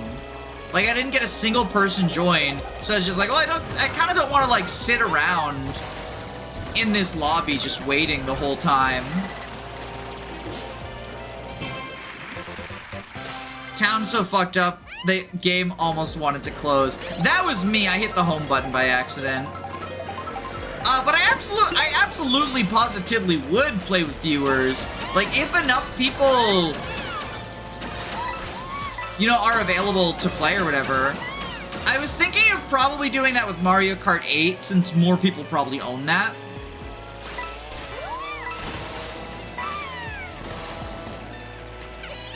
Be warned, I suck, so, like, beating me is not a badge of pride. I mean, y'all have been watching, right? You've seen the so-called talent.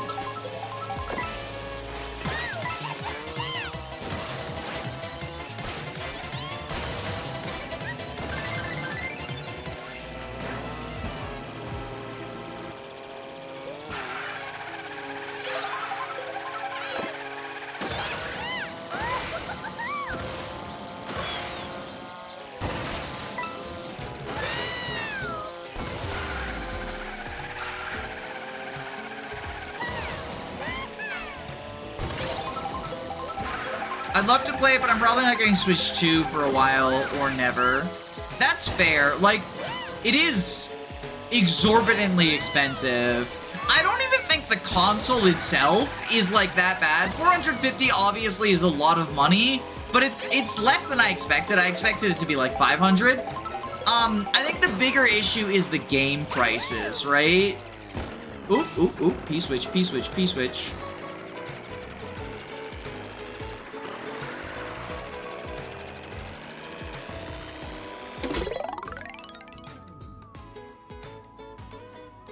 Will you make a Hagen White ROMhack recommendation? Yes. It's coming soon. Soon, TM. I have not started working on it yet, unless you count, like, just generally getting ideas in my head. But it is definitely, like, on the agenda. The problem is, so in June, I wanted to do, like, a large amount of Pride-based ones, and there are gay people in Hag, right? So it's not like it would be completely not Pride. But I've got, like, 2 SRPG Sapphics episodes, and, a Soleil unit review that got voted on by the patrons. So I have a couple of other videos, like, in the pipeline, that need to come out this month. And then the Mario Kart video was just sort of like, it was topical. And I want to make another Mario Kart video specifically around the, reaction from like the comments and stuff on the first one, and sort of the conversation around, I think I'm gonna call it the ethics of Mario Kart World, but the conversation around buying, not buying, you know, the Nintendo price, all that stuff. Because there's a lot being said, and I think most people are wrong. I sort of summed my thoughts up in a couple of comments responding to some of the, I wouldn't say more reasonable, because I do think, like, getting mad at random people for buying a game that there is not a boycott for is never going to be reasonable, but some of the more polite people, I did reply with my sort of like big thought out thoughts on the situation, right? The whole like, because there's a lot of like anger out there around the Switch 2, and it feels like it's pretty universally misdirected, both in terms of I mean, obviously the Nintendrones, I'm never going to be able to fucking reason with them. The people who are mad that I do not think this game is perfect deserves no criticism, right? Any critique of any Nintendo game is just rage baiting.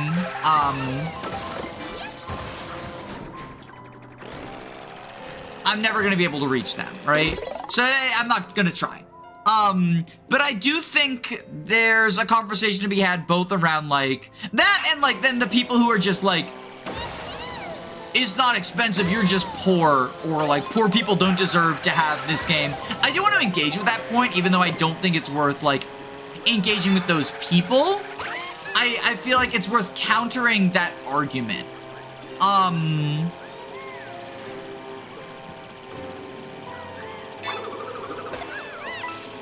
I want to bring up the Ultra Kill dev quote, if y'all are familiar with it. When somebody tweeted out that they were pirating Ultra Kill, and he basically was like, yeah, if you can't afford it, pirate it. Culture shouldn't just be for those who can afford it. I wouldn't have been able to make this game if I didn't have access to, like, movies and TV shows and stuff. So, like, I do think that conversation, like, I brought it up. I didn't bring up specifically the Ultra Kill thing, but I brought up the idea of, like, poor people deserve to have fucking video games too, right?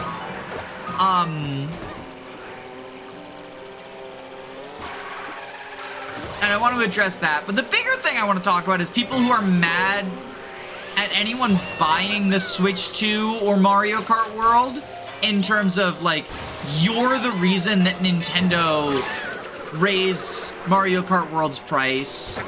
And sort of it's easier to get mad at individuals than societal problems, right? Especially for people within America, within the United States, where we have this sort of hyper-individualist culture. You can even see it in, like, and I'm guilty of this, like, the meme, but the idea of critiquing YouTube by saying, thanks, Susan, right? Where it's an individual, not a corporation, not a system, whatever, that is to blame. But I also even think, like, just the focus on Nintendo as opposed to the industry at large, like, a lot of these people who are like, you're giving Nintendo your money and enabling their bad business decisions. Well, I sure fucking hope you haven't bought from Microsoft or Sony lately, or you can get off your goddamn high horse, right? And it goes beyond just the big three. Like, even if you want to point just indie games, the platforms that indie games are on, you know, Epic and Steam, have their own share of shit, right?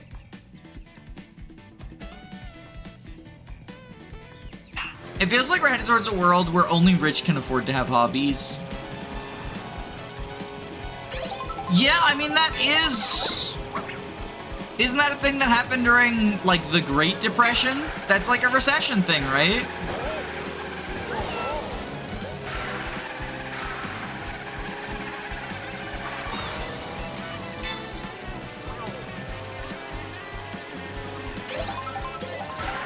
Although there's also, like...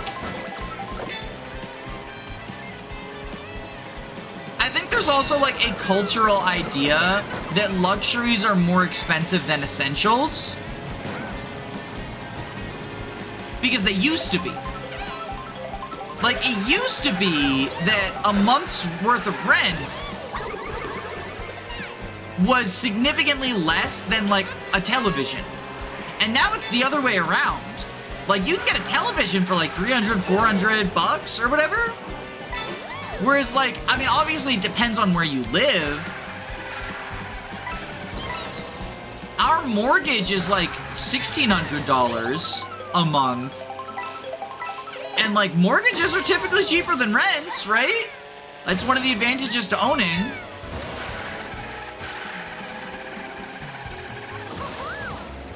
Now, we're obviously, you know, if you're in a like, you can be in a different situation. And it also could very easily be, like, if you go for a smaller apartment, right? Like, one of my exes had a, I think they're called studios, where there's no rooms. It's all one room, right? And those are gonna be cheaper. But when I had, like, an apartment in North Carolina, I was paying $1,000 a month for a one-person apartment. And it was, like, the cheapest possible thing around there. Like, all of my friends were paying more in terms of rent and in living situations where, like, they had more roommates or housemates or whatever.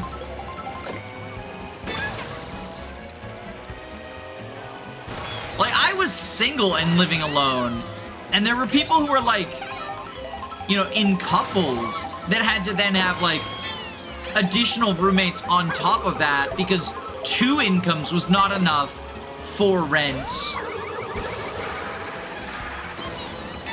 I remember, and this was a while ago too, like, rent has only gone up since then. I haven't rented in, like, almost a decade. So it's even more expensive. A luxury is cheaper than rent in New York. Not just New York.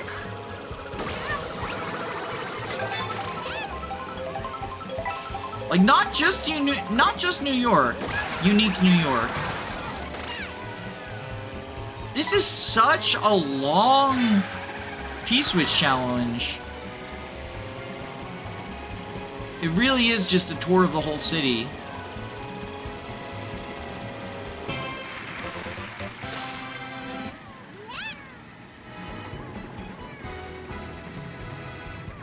Essentials kind of break the core concept of capitalism. Competition falls apart when the alternative is death.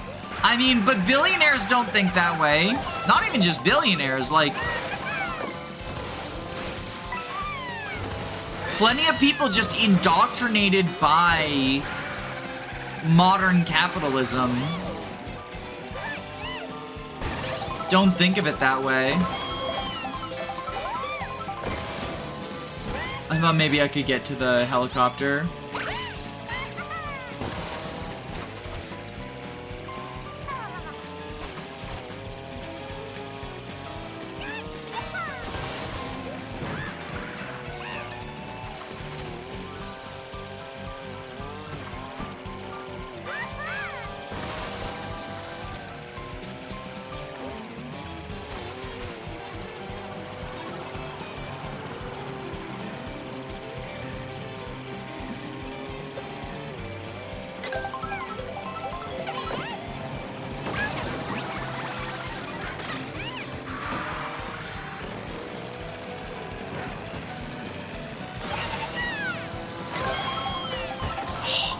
How am I to get that?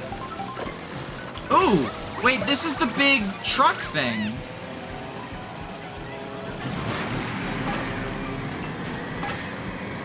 Where we can just do this.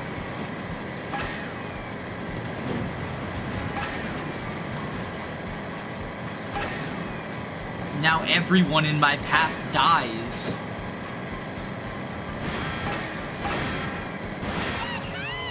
I've never used that thing before. That was silly.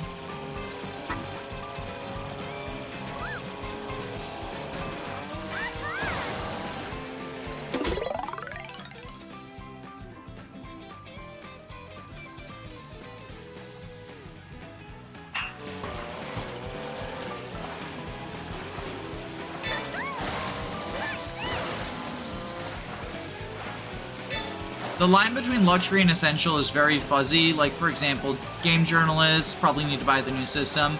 I mean, that was a big factor in my purchasing it. Is like, so my logic was it's a work expense, right? We can write it off on our taxes, so it's not as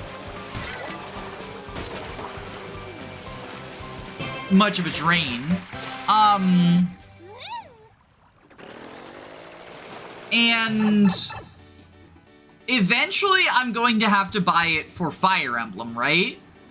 Right now, the Mario Kart bundle, I can get Mario Kart as well, and only have to pay 50 bucks.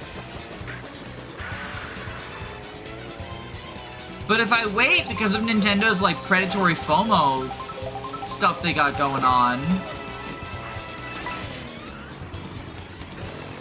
then I'll have to pay more. I know I'm gonna have to get the Switch eventually, and we can't afford it. So I'll get it, right? That was my logic. Of course, by saying that, then I opened myself up to a bunch of weirdos commenting that I'm bragging about being able to get a Switch 2.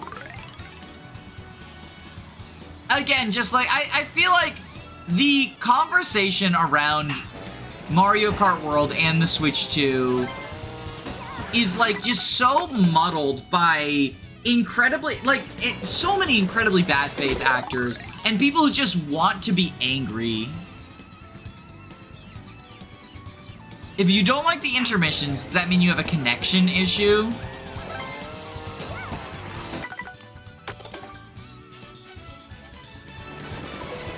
Deltarune overshadowed Switch 2 launch for me. Fair. I did not care for Undertale. I didn't finish it because the bullet hell stuff I didn't like. Okay, so that's what I gotta do. I just gotta wait until I get the blue to do it.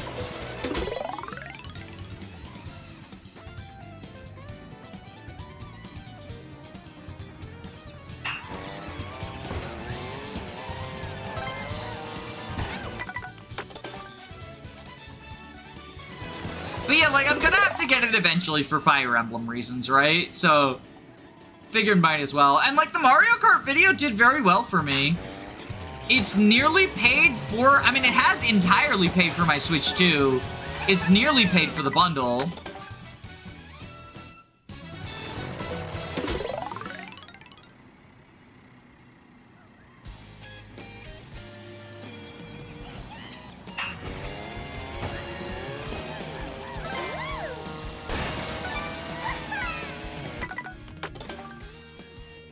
How am I supposed to get... Because tricking... Do I want to switch to a slower car like I did with the other one, maybe? I can't trick backwards, can I?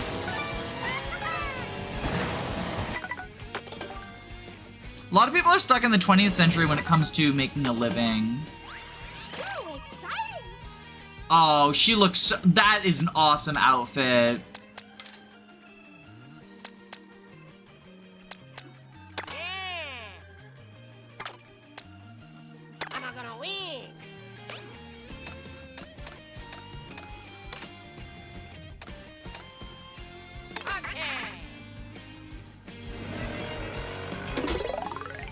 Waluigi has so many outfits in this game. Mario is the only character with 10 outfits. Which is the most. No cow outfits. Yeah, it's considered one of the minions. I still think minions should have gotten one outfit each.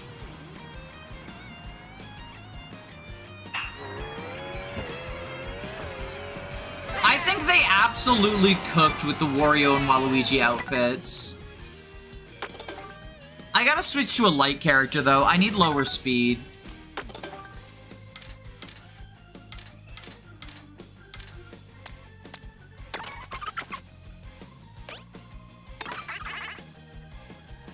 I want Cowfits so bad. Waluigi gets bats. That is Vampire.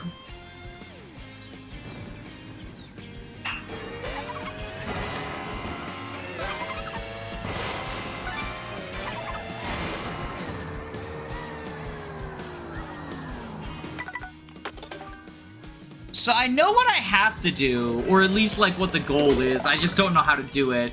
Ride the urban railings to collect the blue coins. So yeah, I am supposed to be on the railings. Maybe I slow down on that first railing, like I take my hand off the accelerator. Cause I have to trick from that onto...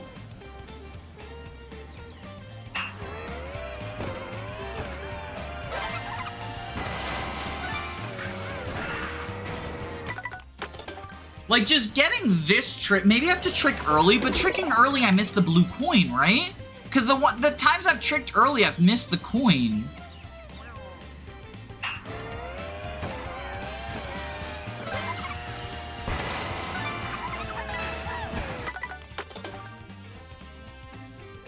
It's called Moo Moo Meadows, not Cow Meadows. It should be called Moo Moo. I mean, I think calling it, like, a Moo Moo cow would also be good. But, like, so, here's the thing, right? Calling it a cow meant that we could have the PETA the cow is here meme, right? Nobody would say PETA the moo moo is here, but people would say PETA the cow is here. It's PETA the horse is here, but for cows. Do you even browse the Mario Wiki on a religious basis like I do? I do not, unfortunately. Or fortunately, not sure. PETA, the cow is here. No, don't say it like that.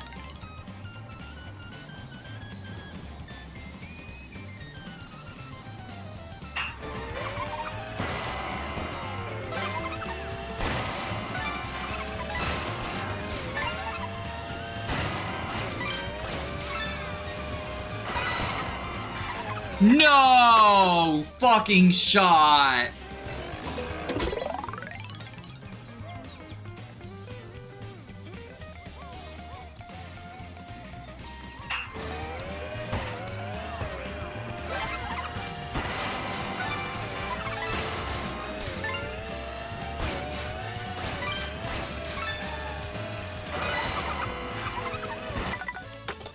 What?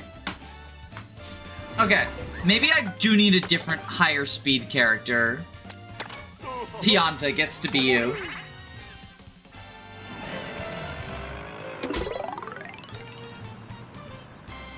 Guess who never watched Family Guy? I've also never watched Family Guy. I only know Family Guy through cultural osmosis stuff.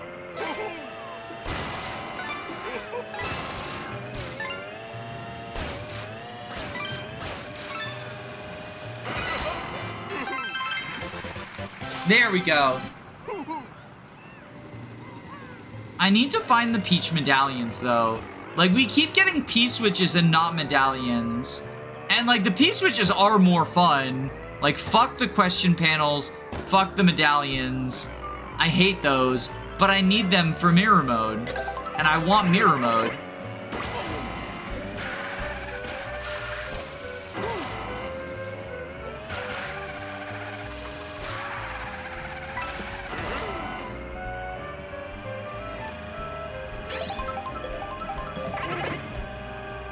Family Guy is a lot like Simpsons. That's why I didn't watch Family Guy. I didn't want to watch them because they were a Simpsons ripoff. That's also why I didn't watch American Dad or any of the other, like, adult cartoons.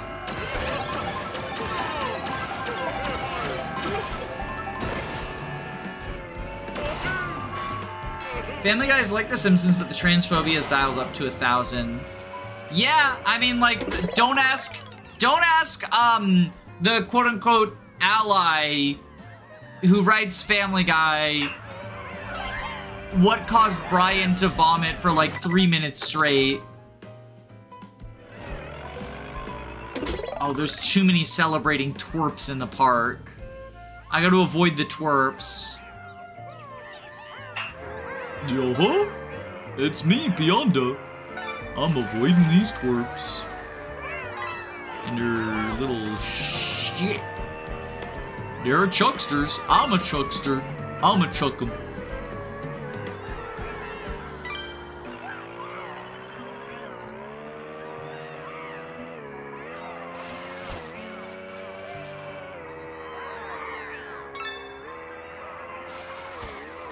One more. Where's the one more? Where's the one more? We got one more to get. Where is it? Where is it? I just don't know where it is.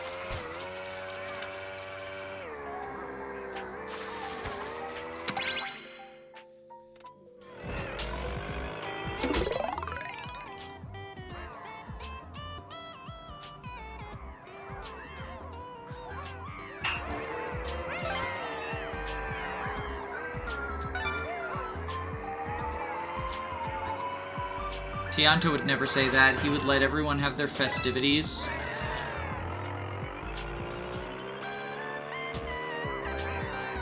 If we follow the path, we can probably get it by following the path, right?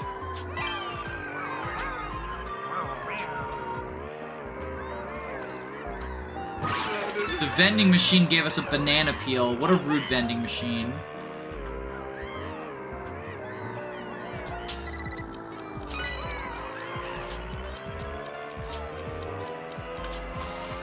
Okay. At least we know where they are now.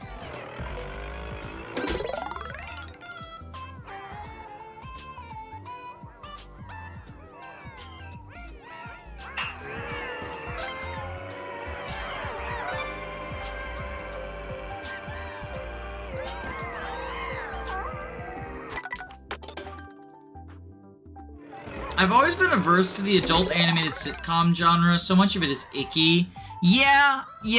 It's, I mean, a lot of it is also just very bad and unfunny. It's like, what if we had someone be horny and someone be mean and everyone hates each other and we say the swear word and show gross stuff on screen?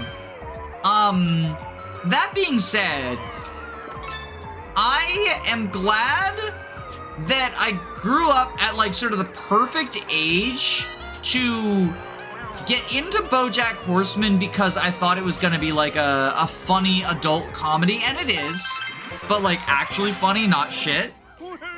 And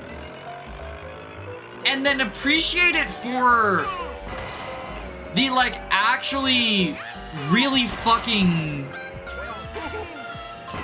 I don't even know how to describe it. It's just a great look at, like, so much shit.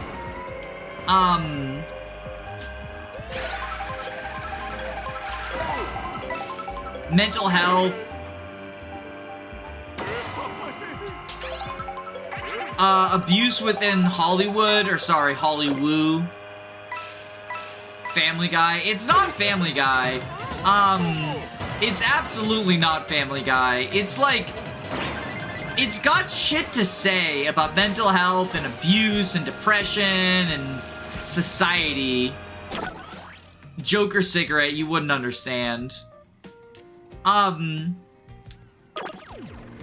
If you don't like the stupid, pointless, like, dark humor, adult comedy stuff, watch BoJack Horseman, give it a chance, because it's not that.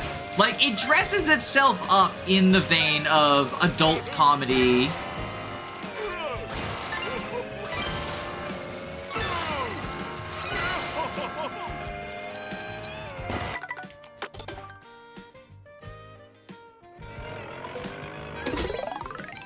But it's got, like, a ton of poignant shit to say about, like, the cycle of abuse Because, like, Bojack, despite being... Oh my god. Despite being, like, a bad person TM, or I guess bad horse, he's also, like, in many ways, sort of a victim of circumstance, like, especially as... Oh, I love the sort of humanizing of this horrible, horrible person without,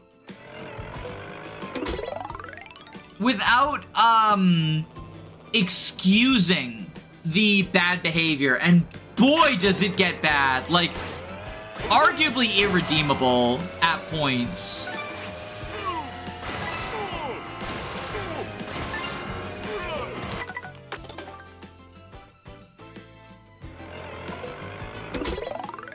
Bob's Burger is decent, not just dark humor, regular humor. Yeah, Bob's Burgers is a show that I was high out of my mind, and I was just looking for a dumb cartoon to watch.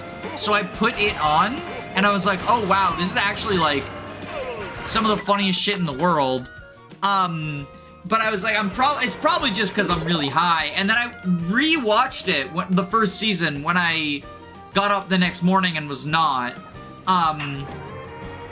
And it was actually really, really good. Heartwarming as well.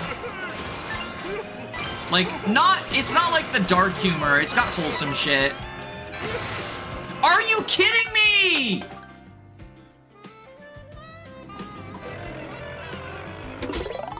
I can't believe Bojack almost banged the underage daughter of the girl that he loved. That's when I found him irredeemable. And the thing is, it gets worse from there.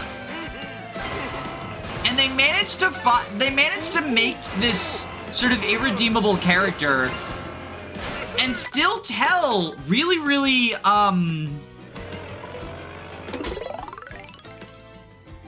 don't know, I like the stories that they tell with him, and with his, you know, friends might be a bit too generous of a word.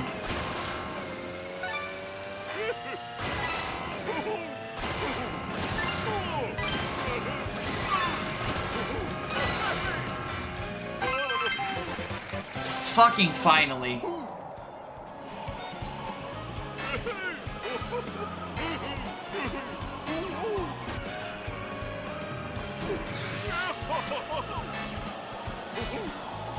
Oh, we got another P-switch over here. We got two P-switches, actually. Rats.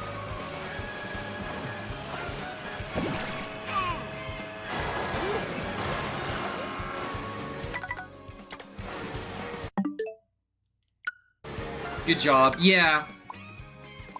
Yeah, fuck me, right?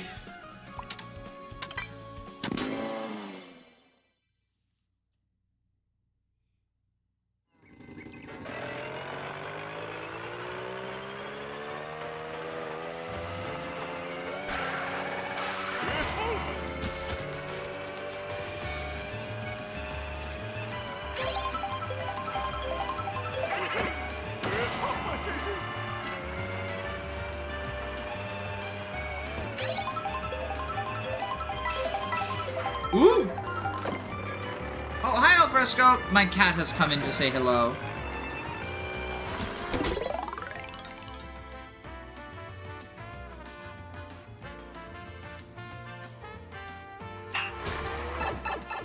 Trust that there's a blue coin reason for the pipe.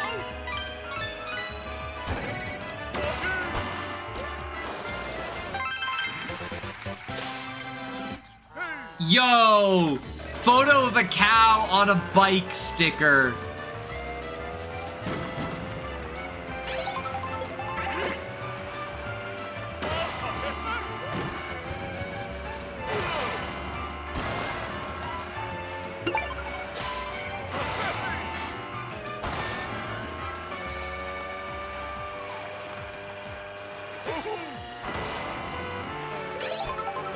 Cow.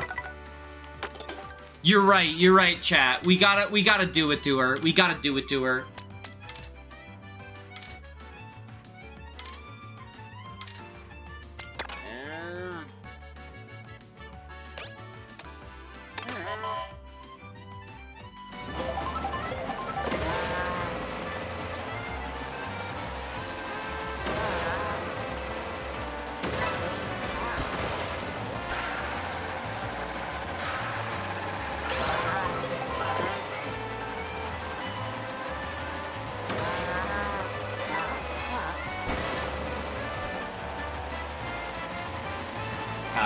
cow.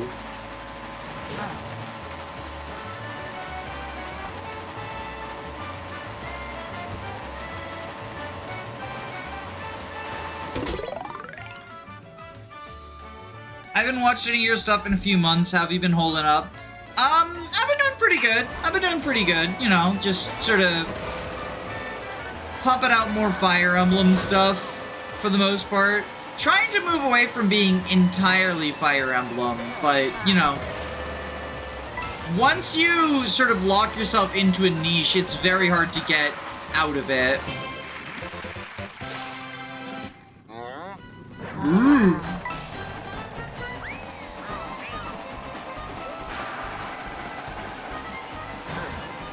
How are you doing, Sleepy J?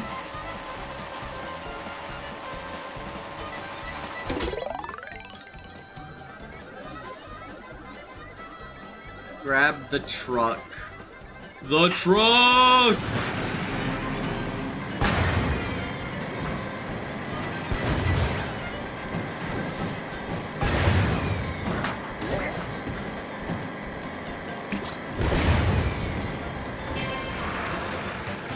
The stupid little truck.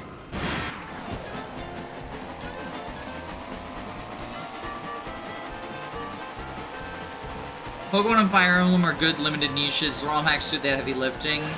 Yeah, they do have pretty vibrant ROM hack communities, which is, you know, helpful.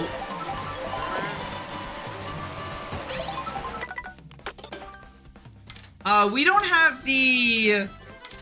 have the, like, Japanese-inspired Daisy costume yet, do we? Because we have one for Peach, we have one for Mario, we do not have one for Luigi. Alright, let's go Daisy. I'm assuming she has one. Oh, it's just swimwear. Damn. Oh, we learned this earlier, didn't we?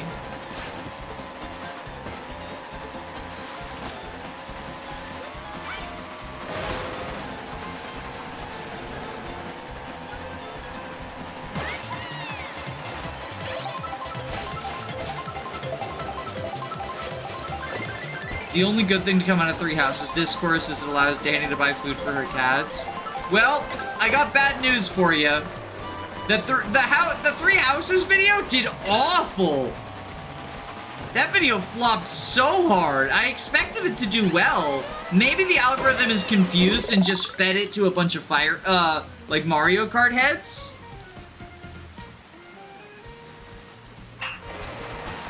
But usually the algorithm is smart enough.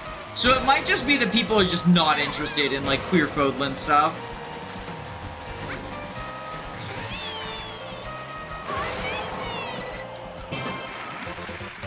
Good job, Daisy.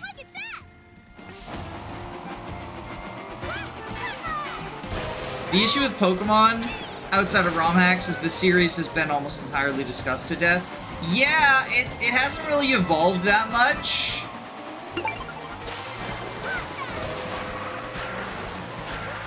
Unlike Fire Emblem, where, like, oftentimes the metas of even the more simplistic games, like the Game Boy Advance games and Tellius, like FE's 6 through 9 are, well, maybe aside from 1, probably the simplest, like the most simplistic in the series, but even then there've been like meta evolutions. I think 9 is pretty stagnant. We just gotta convince people that Ike is bad. Right? That's the last bastion. That's like the last holdout. Because 9 is like...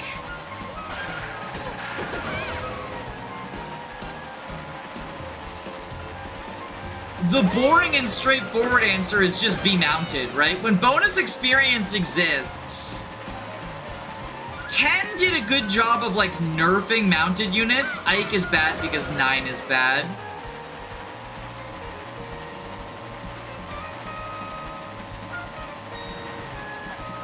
And the other thing is that in 10, because it's a more difficult game, units can, like, stand out from each other more, right? And so oftentimes, like, the units that are good in 10 kind of get backported. I think Har in 9 definitely benefits from people just like remembering he's the best unit in the game in 10.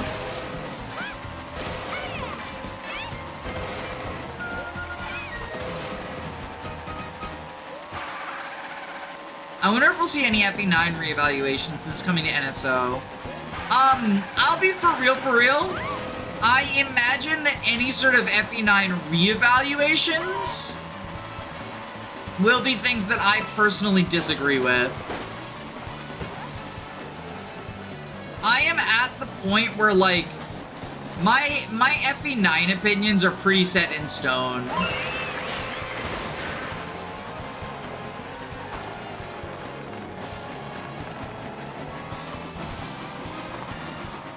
Especially because the counter arguments I've heard tend to be, like, pretty dumb.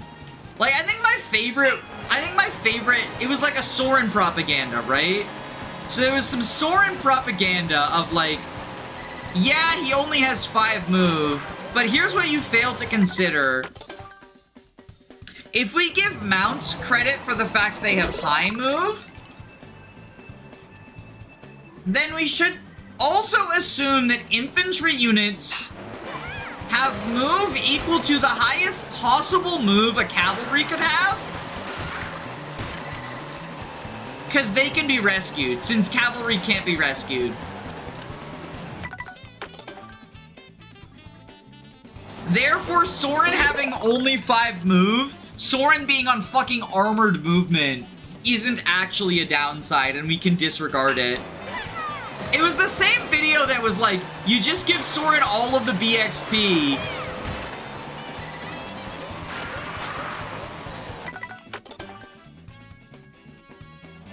Where's Toxic Arcanea Discourse?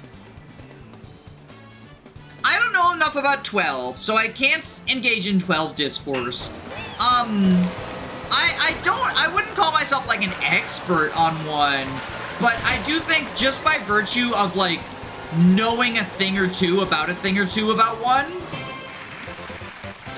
I know more than the average person, because like most people haven't even played one, right? There is a very prevalent piece of misinformation about one that it is like my goal to get stamped out, and that is that Marth's infinite provoke is actually infinite. Ooh, what are you?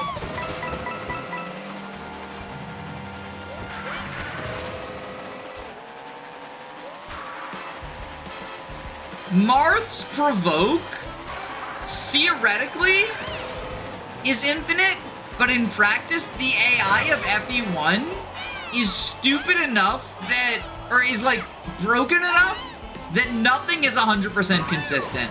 And it not being 100% consistent is actually like very important, because it means you cannot consistently, you can't rely on it to always save someone who would otherwise die, right?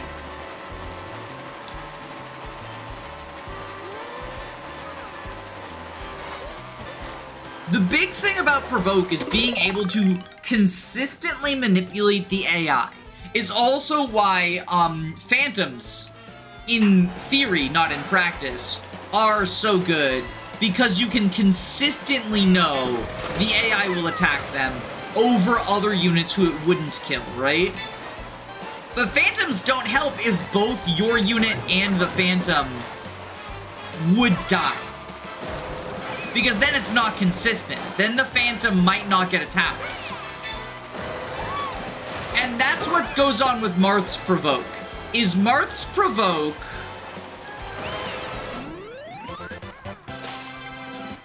I would say like 80 to 90% of the time, enemies will go for Marth over someone who can't counter, over someone they could kill. There's not a consistent reason. And that's the other thing, is if there were a consistent reason for enemies to not attack Marth and to attack someone else, that would make it better, because you could know when the cases for using Provoke and not using Provoke are. As it stands, it's just that FE1 is a game that is pretty poorly put together, and so sometimes things just don't work in the way you would expect them to. And Marth's Provoke is, unfortunately, one of the things that sometimes just doesn't do what you would expect it to, right? It's not like even proc chance. It's just sometimes the AI decides I don't want to do what... I don't want to do that anymore, right?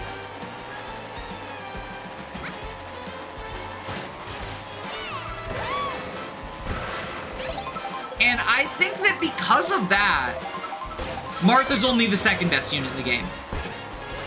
I do not think that you can count the Provoke in his favor when you can't consistently use it. Because all of the situations where you would use Provoke are completely kneecapped if it's not 100%.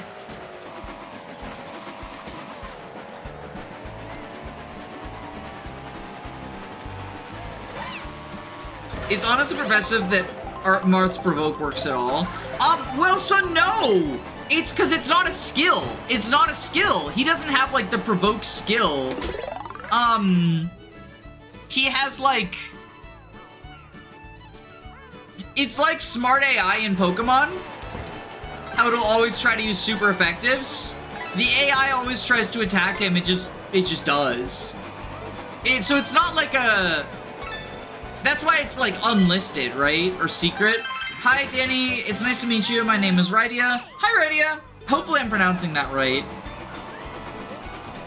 Correct me if I am not.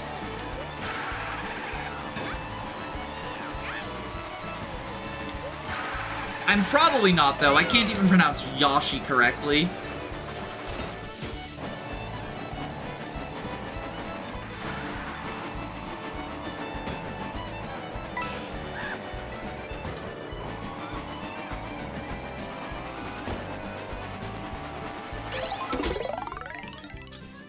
Bash through certain boxes for a boost. For certain reasons.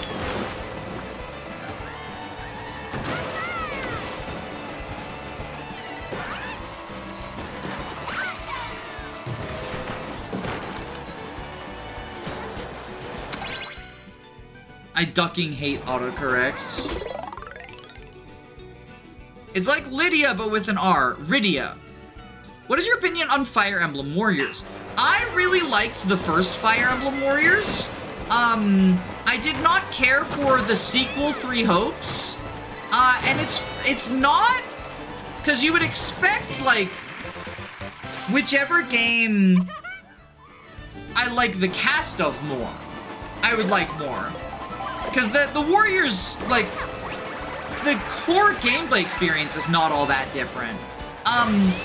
But I prefer the cast of Three Houses to Awakening Fates and Arcanea. But I really didn't like the way that the base camp and the missions and everything sort of interrupted the Warriors, like, gameplay loop.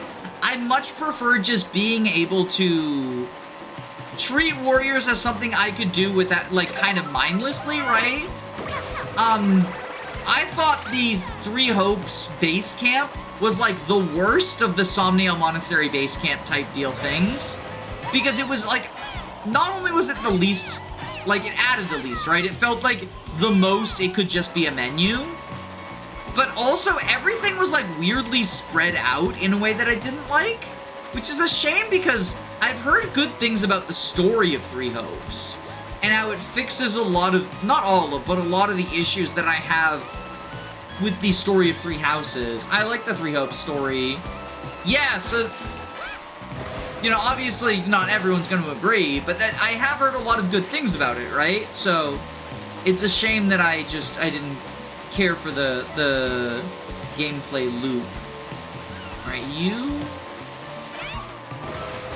Is there a way up, or do I need... Oh, no! I wanted that Peach Medallion. Well, we're going to Windmillville now. Dimitri's route sucks, but the other two are good. Well, that's a shame, because the one I started was Dimitri's route.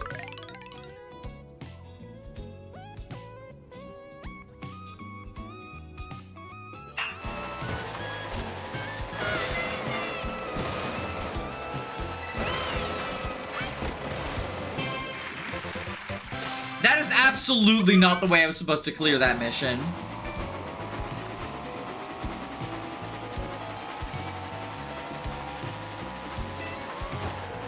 Doesn't Dimitri's route have, like, a big Kaga moment?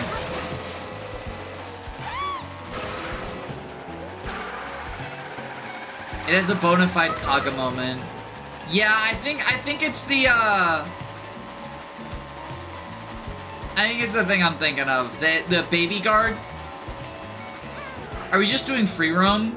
I am looking for question mark panels and peach medallions. Because I need to get some of those for mirror mode. There's a question mark panel.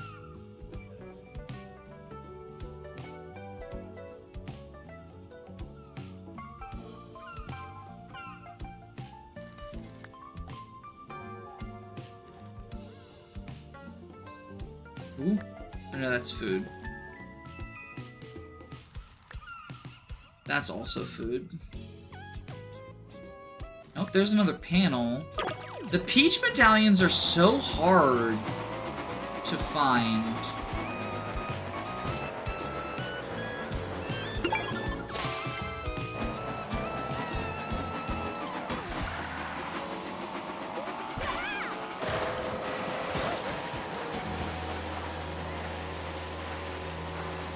I might have to just, like, look up their locations.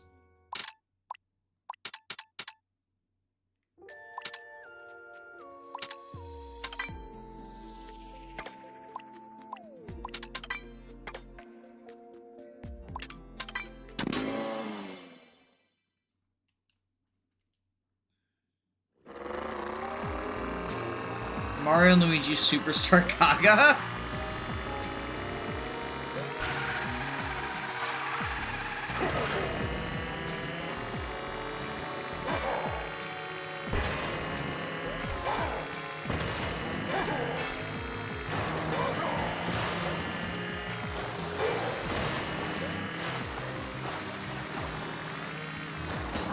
Can you drive across the entire map without loading screens? You can, yes. I'm just teleporting around to, like, save a little bit of time.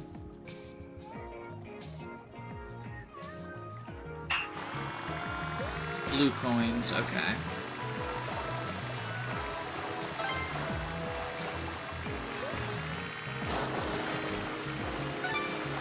I know Kaga's openly racist and sexist.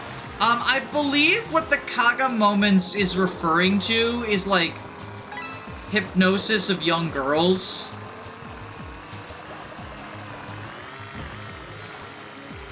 In just, like, a kind of weird way.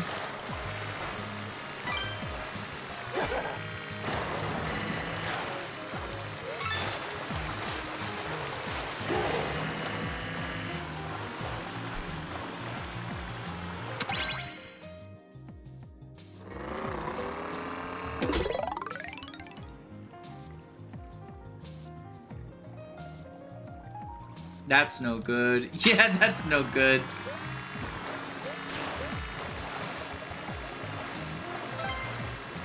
I do think that, like... I'm glad he left. So I do think that, like, similar to auteur theory, where people will, like, lay every positive at one person's feet, I think that there's sometimes the negative auteur theory with Kaga, where oftentimes it's presented as, like, you know, Kaga left, the intelligence systems, like, the issues intelligence systems has around, like, that sort of stuff is solved. Whereas, like, I mean, Veil, right? Veil exists, there's, like, the mind control of Veil and the fucking weird CG where it's, like, the way that you recognize her is by looking at this young girl's feet all chained up. I mean, that's gotta be a fetish thing for someone, right?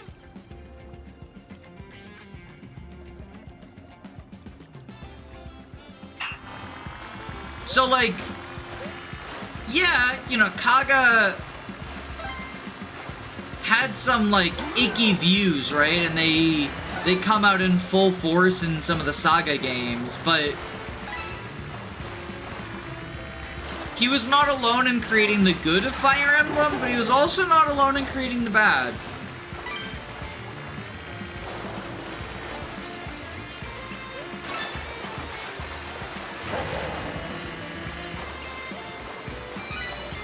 Like, there's weird pedo bait in modern Fire Emblem, too. Like, Bridal Sonic-y, or, like, everything about Naui.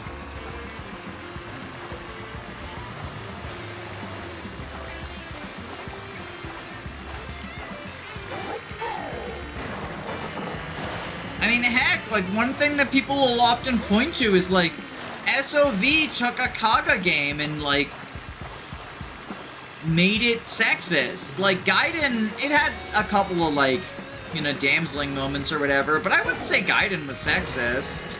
I don't think it was a complex enough story to really qualify for sexist or non-sexist. It's a very basic story. But, like, SOV took that, it was like, let's make all of the female characters, like, damsels. Let's do, like, the Matilda CG stuff, right? Let's take away Celica's agency by having the Conrad happen. Every female character is now either damseled or has their character arc revolve around a man.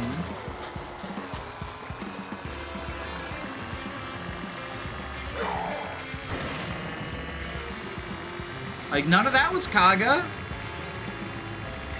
Misogyny and Echo sucks because it's otherwise my second favorite mainline game. I don't mean to say that. I mean, obviously, I'm someone who doesn't really care for Echoes, right? But I don't mean to, like, criticize Echoes, the misogyny Echoes, to say, like, you can't, you know, like it. I think that,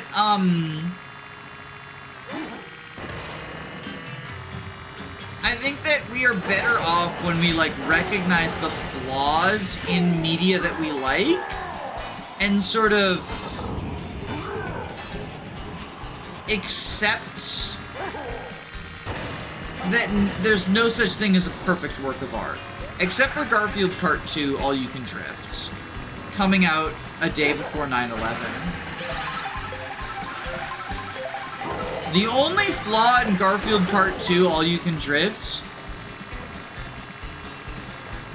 is that Garfield's involvement in 9/11 was responsible for the Iraq War. That's an L. That's an L on Garfield's part, not gonna lie. That's a bit of an L on Garfield's part.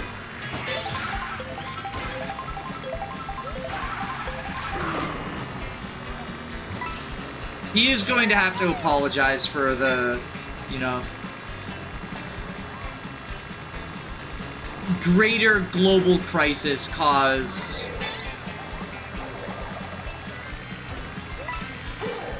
In his defense, he really did think that there were lasagnas of mass destruction in that country.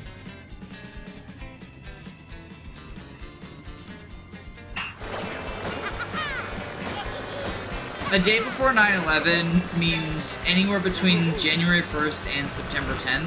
No, I mean literally a single day before 9/11. Just one day. Like, the day before 9/11.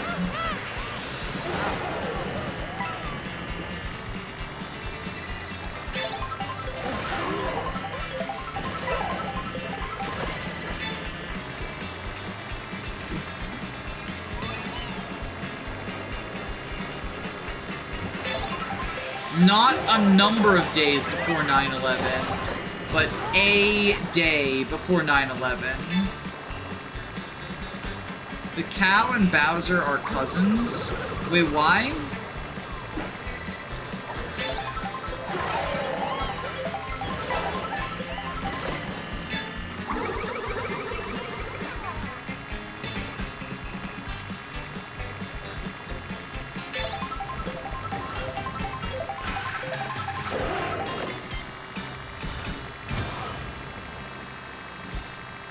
Cowser. What about Cowzette? Look, we already have Cat Furry Mario. So, like, Cow Furry Mario would not be a step too far. Did I ever tell you about my cow suit? Probably not. So, in college, for Martin Luther King Day, we did, like, community service and stuff. And, I helped to clean out some of the closets in, like, some of the old storage closets. And,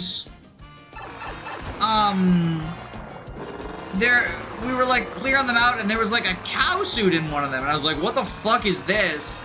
And Jen, the lady who was, like, in charge of it, was like, oh, I have no idea. You can just throw that out. And I was like, nah, I'll take it.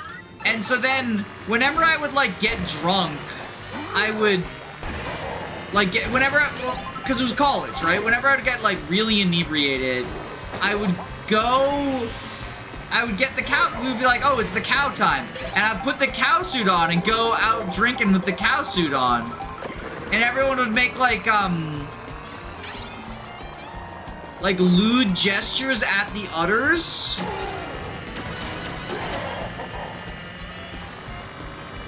Because, you know, they were, the udders on that cow suit were placed in a location that you would think something else similarly shaped to them would be.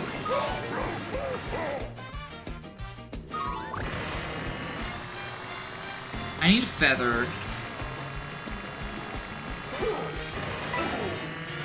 To be clear, and like, I'm not saying this as a shame, we are not anti-furry on this channel, but it wasn't a furry thing, it was just, I thought it was incredibly funny to have, and most other people at the college did too, to have just this ridiculous cow suit that I only put on when I'm like fucking blackout drunk. Not blackout, I've never actually blacked out. We need a feather.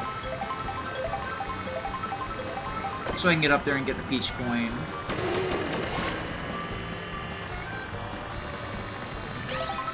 Danny has very interesting lore. Can it be called lore? Like, I am a human. Oh, baller, okay. Feather time.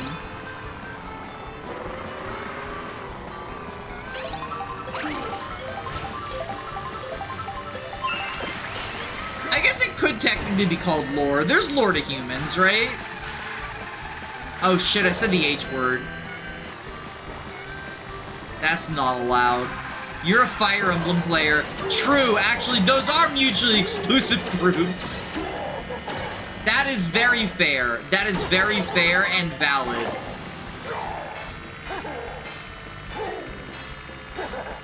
Yo! Bowser, don't do it! Bowser!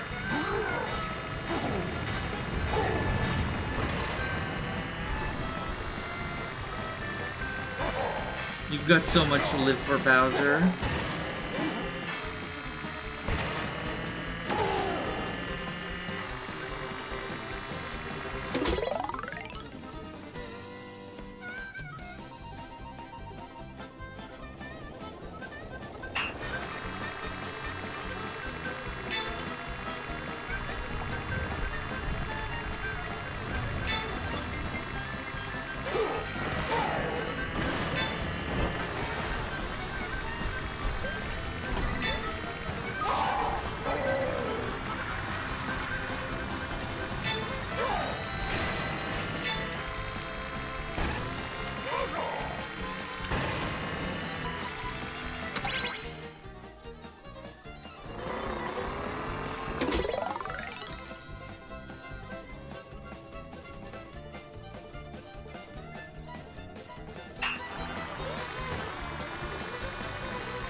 Yo, okay, I think I need like a feather or something.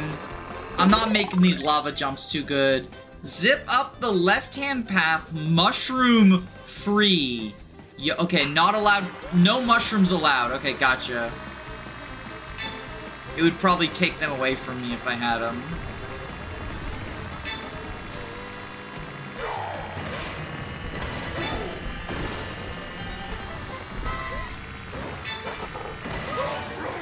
Oh god.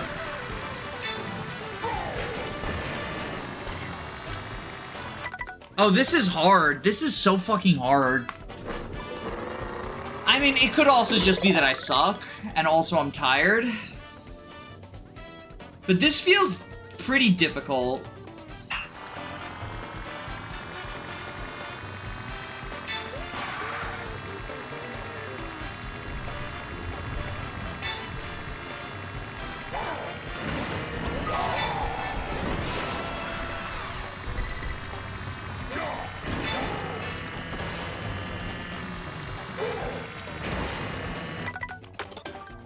Maybe I go for a different character.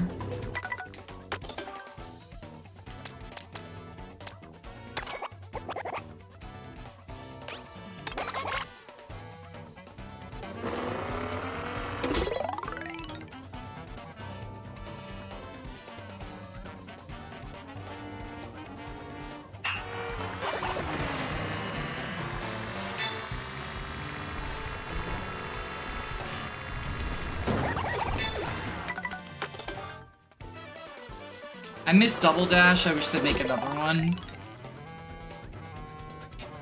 I mean, like... They did, though, right? Like...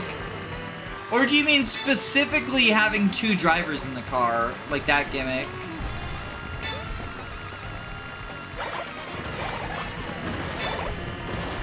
I think it was a cute gimmick.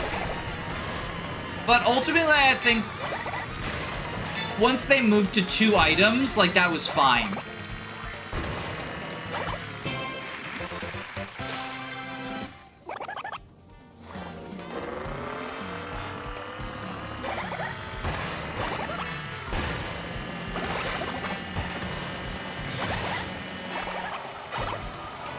I like the character exclusive items.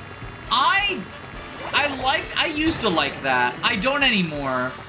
I think as I get older and, like, just more casual about it, I think having, like, a character tier list, I already don't like that there's, like, a best character that you have to play as online in order to be fucking the GOAT or whatever. The character exclusive items are cool until you realize that, like,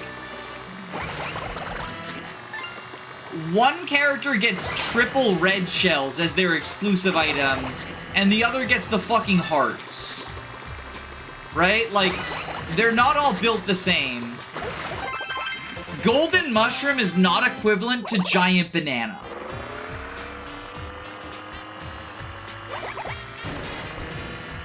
It feels similar to the unique items in Mario Party 7. Actually, these are both GameCube games. I wonder if, like, because Nintendo seems to go through phases where they just do the same thing in all their games. I wonder if they went through, like, just a unique items phase.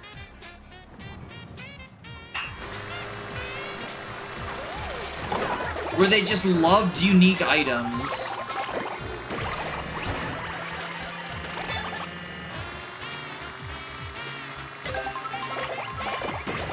Don't you hate it when cool ideas lead to optimizing the fun of the games?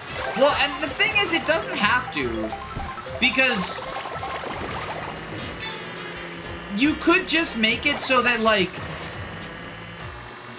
So it doesn't have to, because what you could do, right, is make it so that each character has a unique item, but then, like, you can just choose to assign what your unique item is. Once you've unlocked the character, at character select screen, right?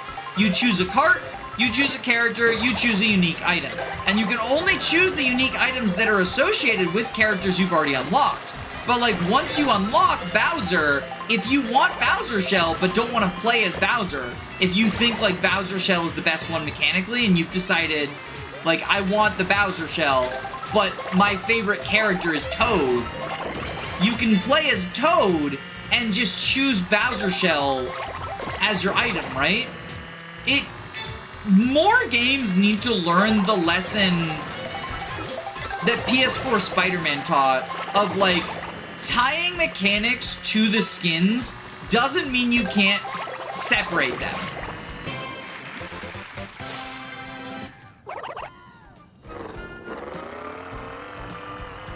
Bum-ba-da-ba-ba-ba-ba-da.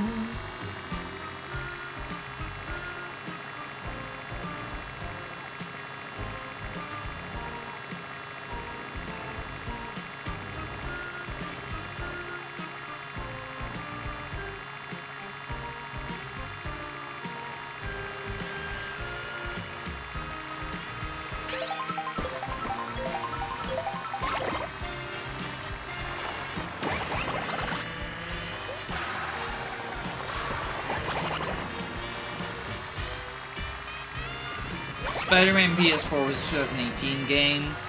Yeah, I mean, like, obviously Double Dash didn't learn it, but, like, Mario Kart World didn't fucking either. Nintendo's just not paying attention.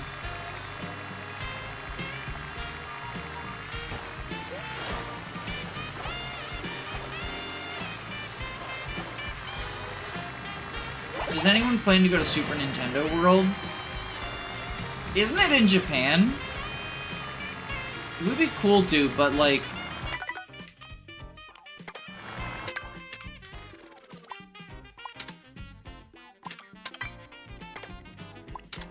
There's one in the States? Really? Where?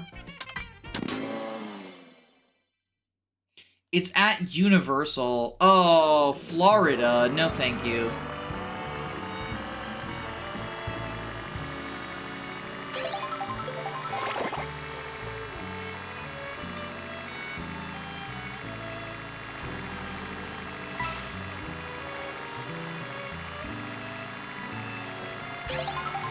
I went to Florida in early access.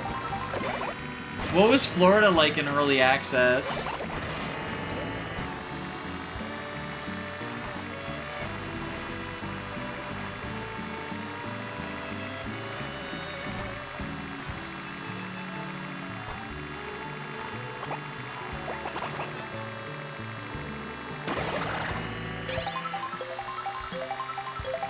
I'm trans, so I can't go to Florida.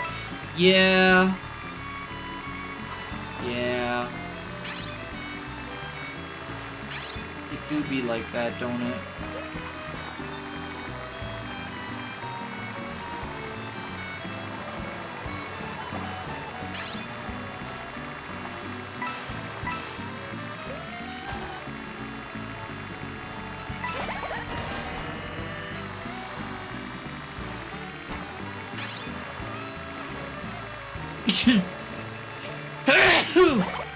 Oh, big sneeze.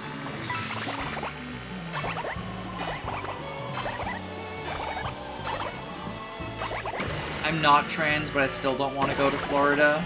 I mean, being trans isn't the only reason I'm not going to Florida. It just helps.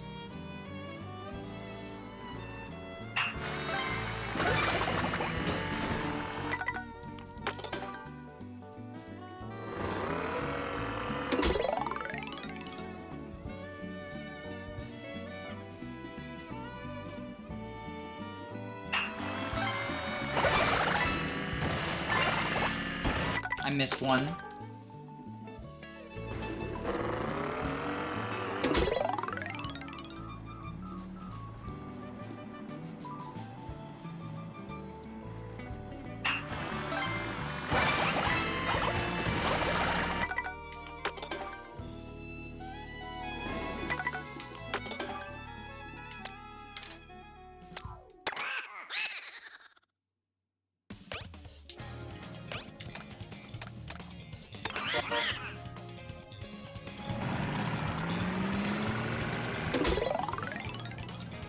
I'm trans and I live in Texas. Yikes! I am so sorry. That is terrifying.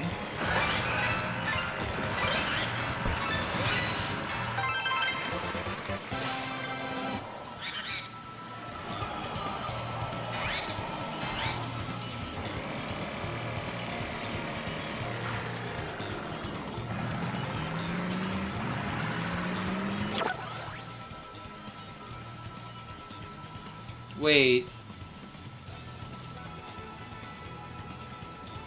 I hear... Is the UFO nearby? I think I hear the UFO, but I don't see it. I haven't gotten abducted by the UFO yet. I kind of want to get abducted by the UFO. I think that would be cool.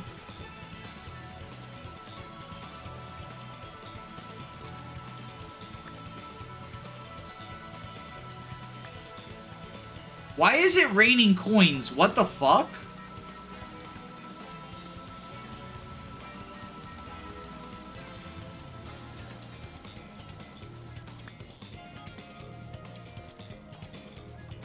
Maybe that's what the noise was.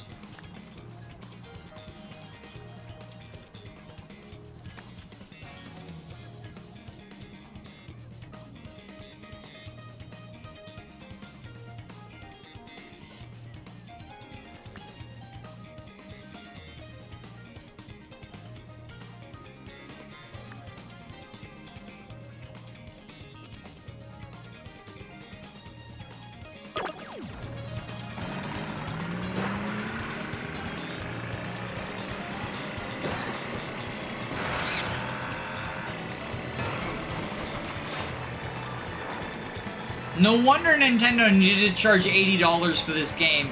If they're gonna spend enough money to make it rain coins? I regret my words and deeds ever criticizing them and their price point.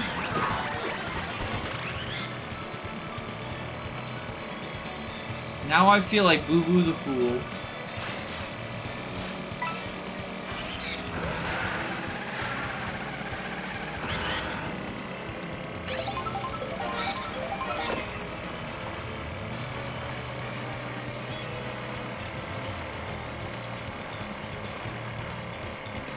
As you should.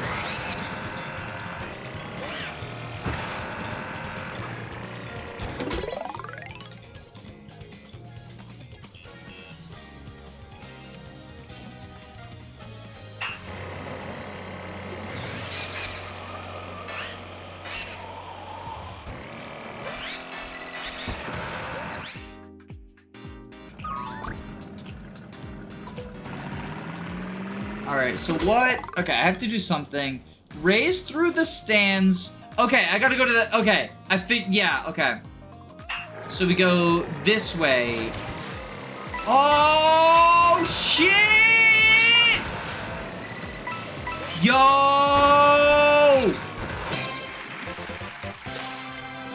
But also there was a question mark panel back there. So let's jump back.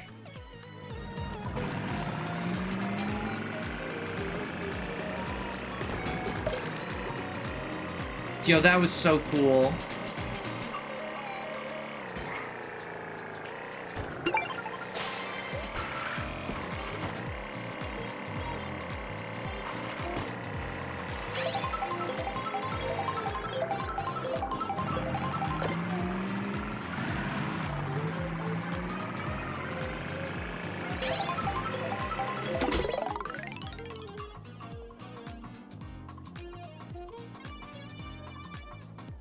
Gotta hit all the people in the stands, right?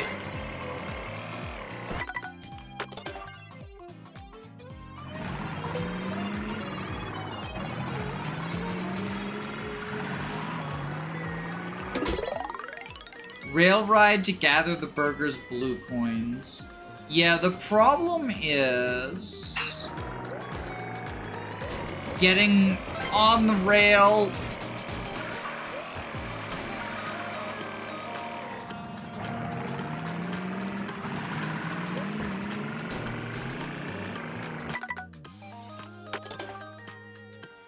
Danny's recent video made me admire them a lot for how strong they were going through.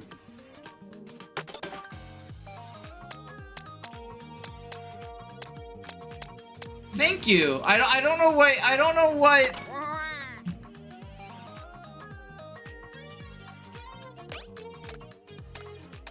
Maybe if we do this, the pipe one.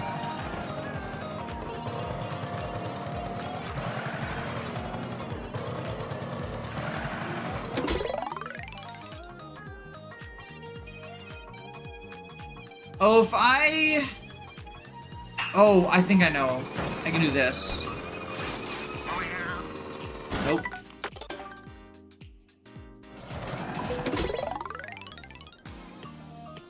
I think what I gotta do...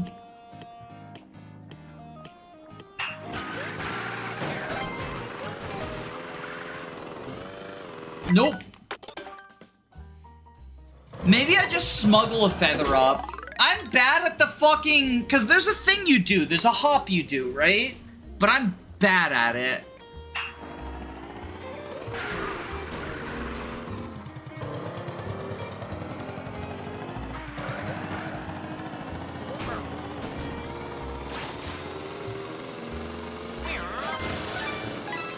Okay, never mind. We do it like this instead.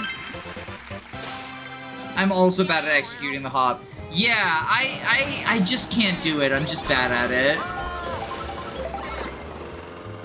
And of course, we finally get the feather immediately that we could have smuggled up there.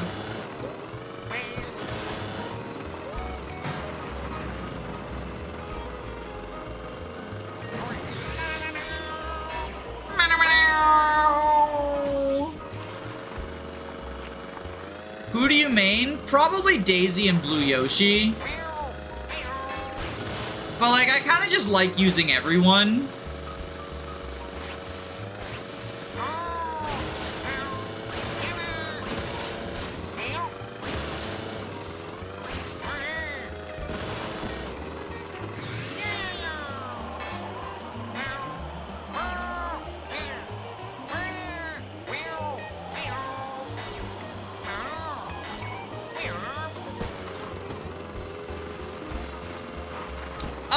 You're talking about the surgery video.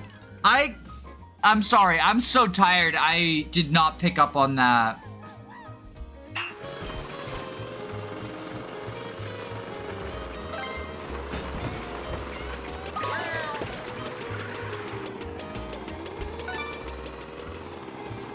Okay, we got ooh.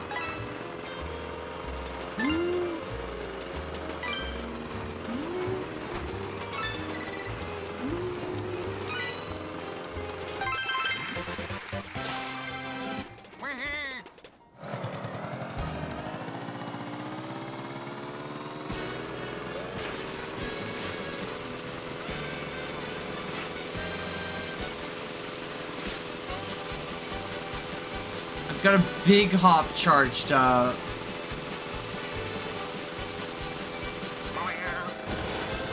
Oh, that was not a very big hop.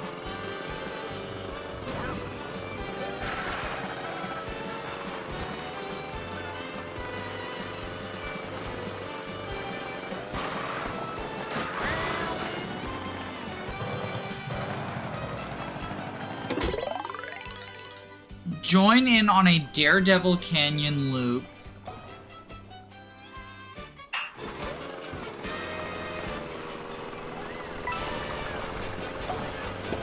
Bum bum bum ba-da-dum, bum bum bum bum bum ba-dum bum bum ba-dum bum bum ba-da-dum.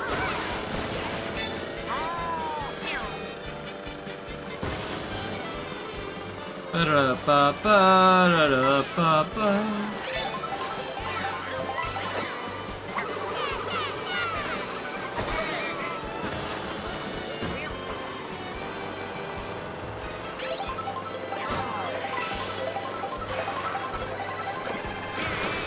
Yeah, I thought you meant the Mario Kart video. I was very confused. I just didn't want to bring up a serious topic. That's fair. It's something that happened a very long time ago. I don't know, the experience of publishing that video has been weird because I thought from watching the video it was clear, but maybe it wasn't. A lot of people seem to assume that that happened to me, like, last week or something. Which, like, you know, obviously if you've been through any sort of major surgery, it would have been...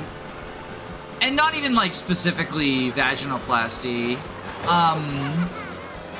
Like, any major surgery... Trust me, if I have a surgery while I'm a YouTuber, like, you'll know. Because there will be a content drought for months. I mean, heck, when my wife had surgery, like, it wasn't even me, it was just my wife had surgery. Well, actually, no, I made a bunch of stuff ahead of time because fucking grind set. Capitalism, unhealthy moment. But, that will not happen again. Like, maybe there'll be some tier list videos or, like, Ice Rider videos lined up or whatever. That video helped me prepare for surgery next month. I don't want to misrepresent it as, like, that is not the normal experience. Like, my wife had the same surgery, and, much, much smoother. We did run into problems with the Airbnb, but that was unrelated to the surgery. That was just because travel is a nightmare in the United States.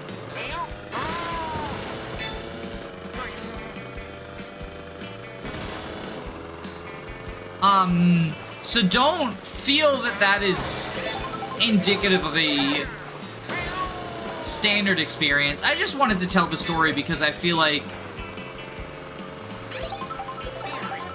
I don't know, hopefully it helps at least someone feel less alone.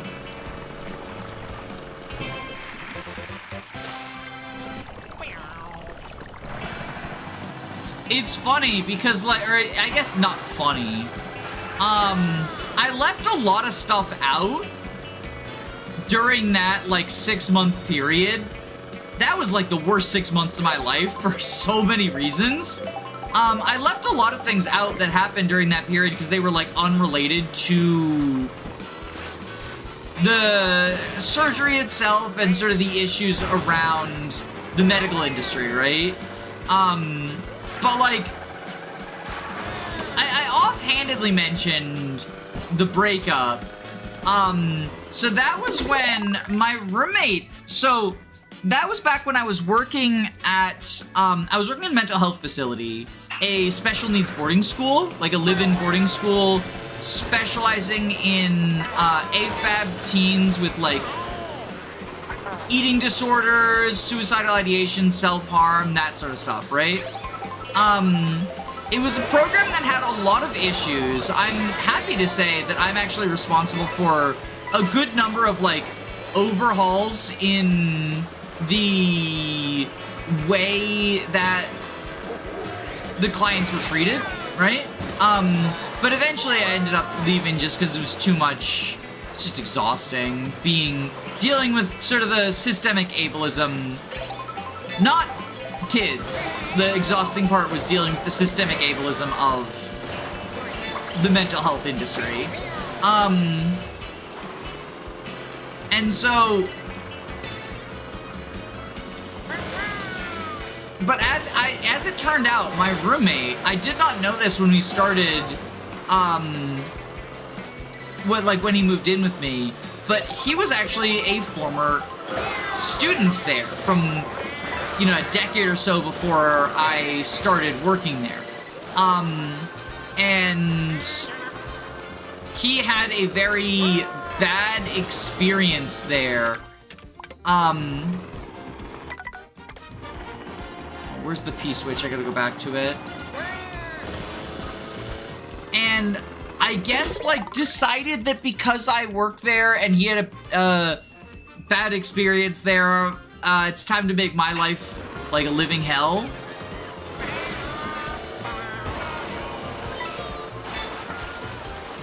So he just, like,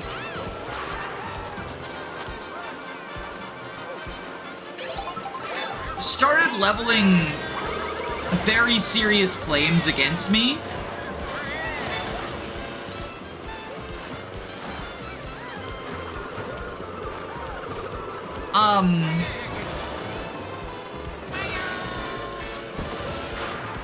Like, of a sexual nature, in addition to, like, the standard, you know, like, gaslighting and shit, like, having to deal with that,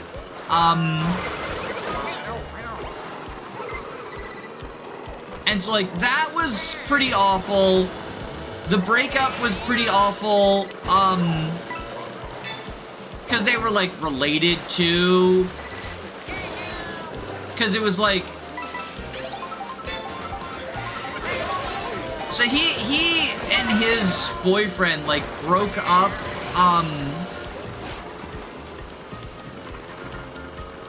shortly after moving in with me. And so his boyfriend left a bunch of stuff in, like, this empty bedroom. And he was like, hey, you know, my boyfriend left a bunch of stuff in the empty bedroom. Like, you if you want anything from it, like, you can get it. I'm just gonna, like, take anything from that room you want. I'm gonna donate the rest of it to Goodwill or whatever. So I got, like, a jewelry box that I used for a couple of months. Until one time... I, like, left it out, and he was just like, oh, you stole my grandma's jewelry box. And, you know, just the standard weird manipulation stuff. So, like, that was one whole, like, angle of things. But then, when I was, when I was recovering from the surgery, still in the hospital room, one of my cats died. A different roommate had to take them to the hospital and have them put down because they just deteriorated so rapidly. So I didn't get the chance to, like, say goodbye or anything.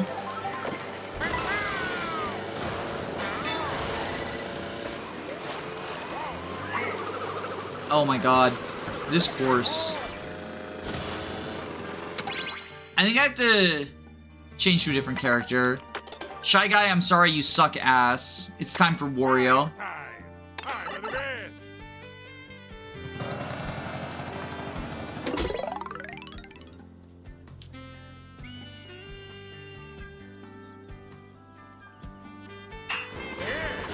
Sneak in the mushroom. I think if we just have a faster character, because we get item boxes.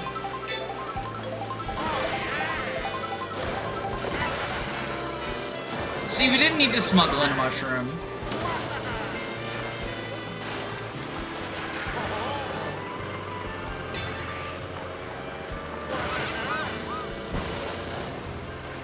Dr. Wario from Fire Emblem Fates Revelation. Who all was around for that? Who all remembers Dr. Wario?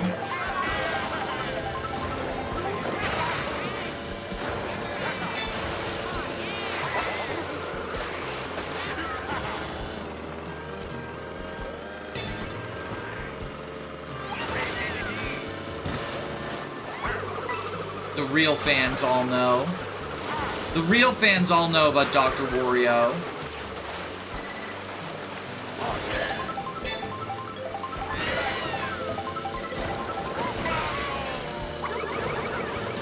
God damn it! No! Sneak in the leg ring. Which Caldori the goat?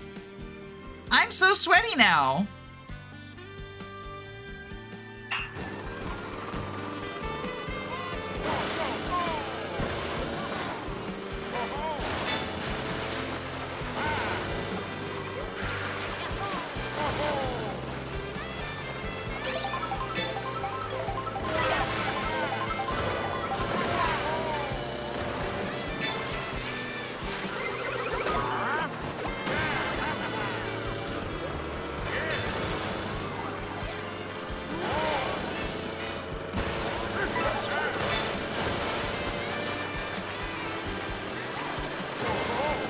Maybe dash food would help? But I think if we went out of our way for the dash food, wouldn't it, like, just slow us down more than it would save us, right?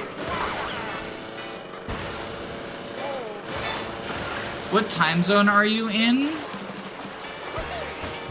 I am currently in your house.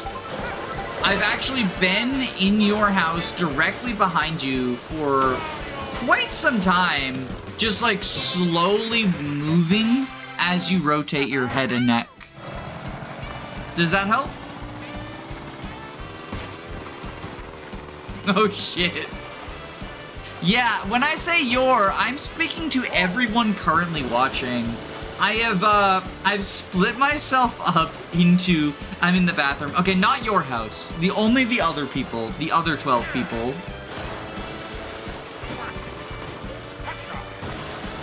Is Constance as bad as I think she is? I have no fucking idea. I have not used any of the DLC characters. I imagine Constance isn't bad, though. Doesn't she have, like, warp or something? Nice try. I see everything in the room.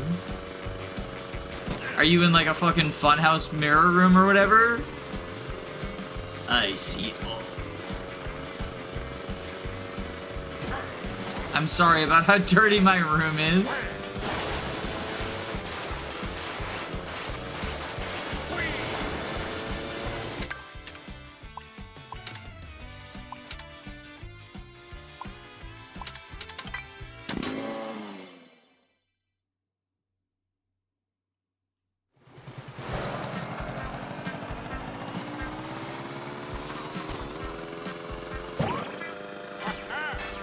Actually, how many peach medallions do I have? I have 8. I think I need 10. Don't wake up the 7 other people here. Yo, there's 7 people in your bedroom right now? Sounds like a party. There's a peach medallion. The medallions are in, like, annoying to reach places.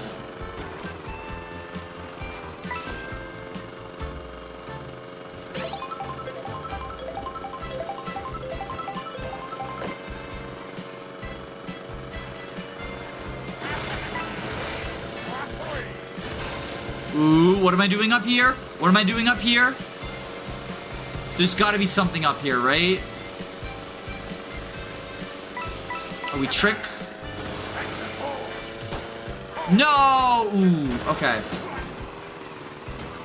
That's something, though.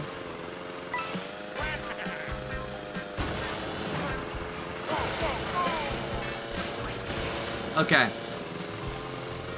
Ooh, there's a spring up there, too. What if we... Okay. Okay, I can't do that so much.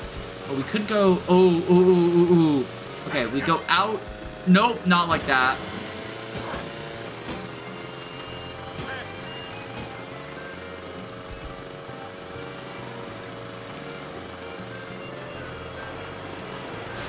Oh, is here how we get the spring? Okay.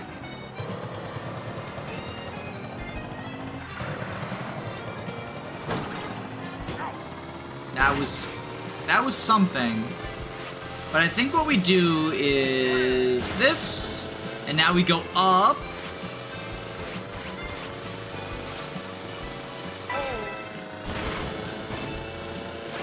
And up.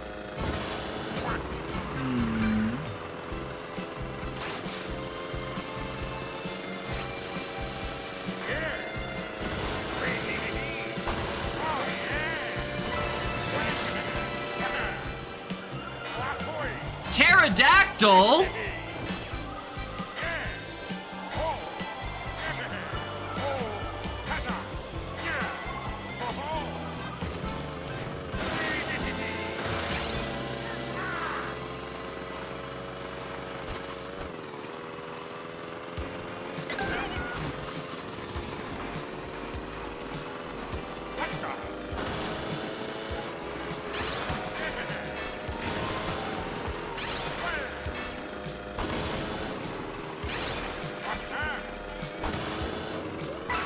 What is this? Some kind of dino jungle?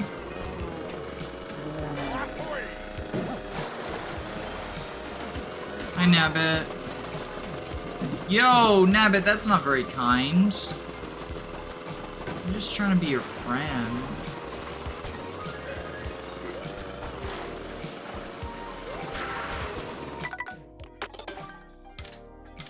Okay, who doesn't have outfits yet? Bowser, Mario, Wet Bones. What is that? Baby Peach, Luigi. So I'm only missing a few. All right, let's go Wet Bones. I have a good feeling about this.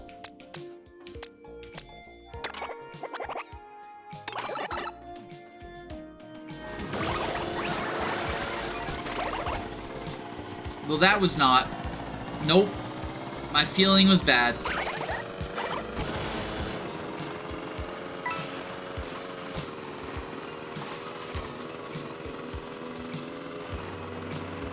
Why the fuck did you just call him Wet Bones?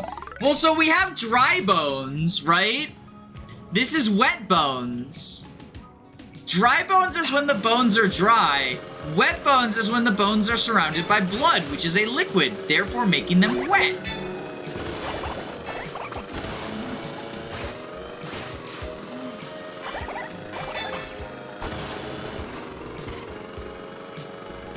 I don't understand what's so hard to understand about that.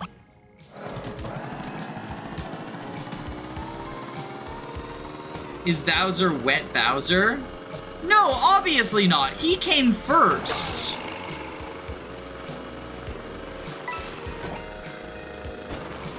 Show some respect to the King of the Koopas.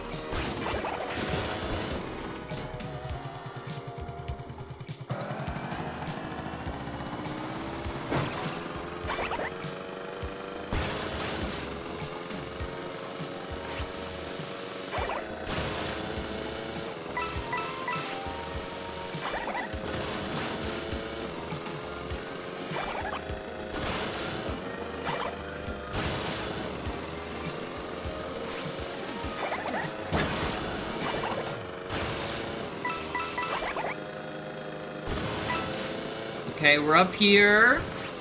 What's up here now? No. I need to know what's up here now. What am I going up for? There's a question mark panel. Oh. No! Oh, fuck.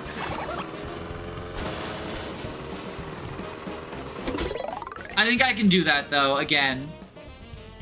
Brave the Dino Dome. Oh, shit, it's the Dino Dome.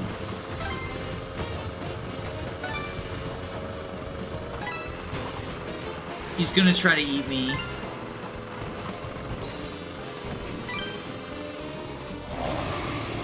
He found me.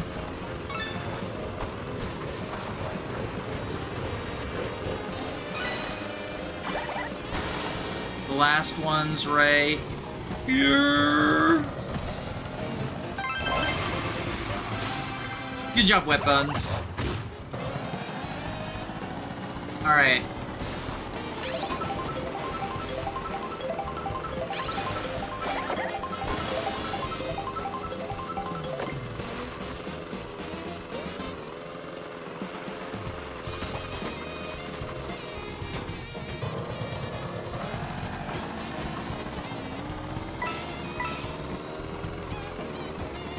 They put the Dino Dome in Mario Kart.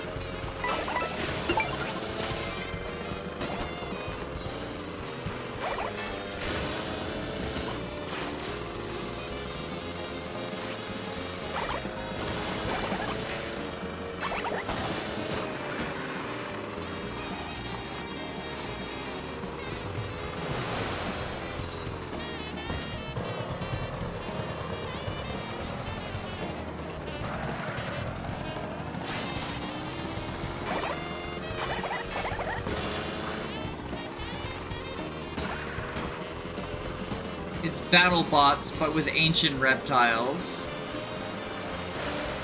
I mean, I just think the name Dino Dome sounds cool, so I thought I would, like, do a freak out about it. I didn't know Dino Dome was a real thing.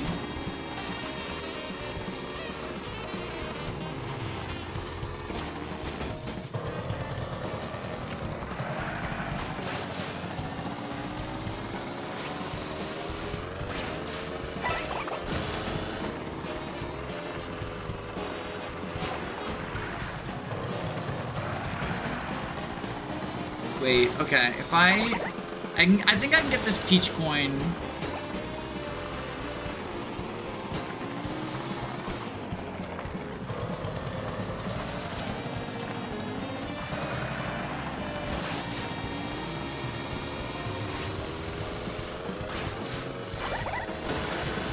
No, that didn't help. Are the bones wet? Yeah, we're getting them bones wet.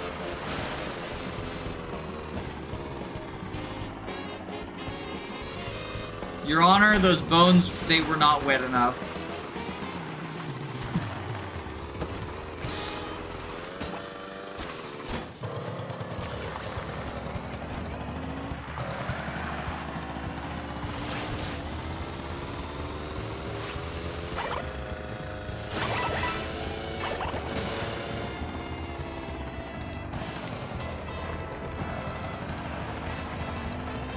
Am I a fucking moron?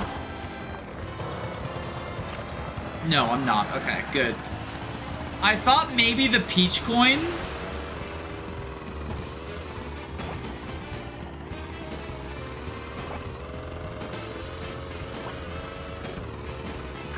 I thought I was gonna realize that the peach coin was like easily. Oh, wet bones!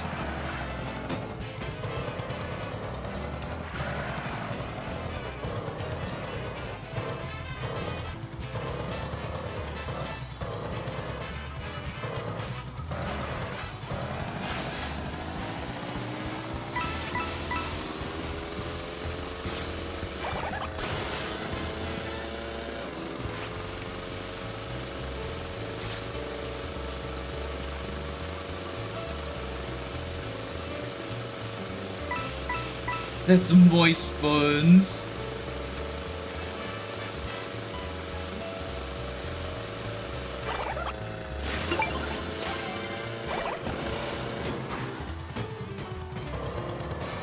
I can get this back up to the top.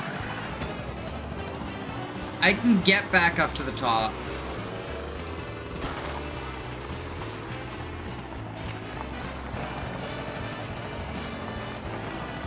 What I gotta do is this, and then reverse.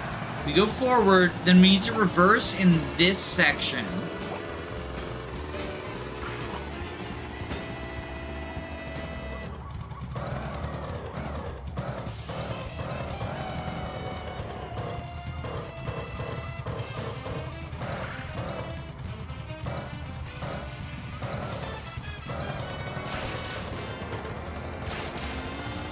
So we do this. Now we're this way, right? Then we go. Oh, wait. Oh, I fucked it up.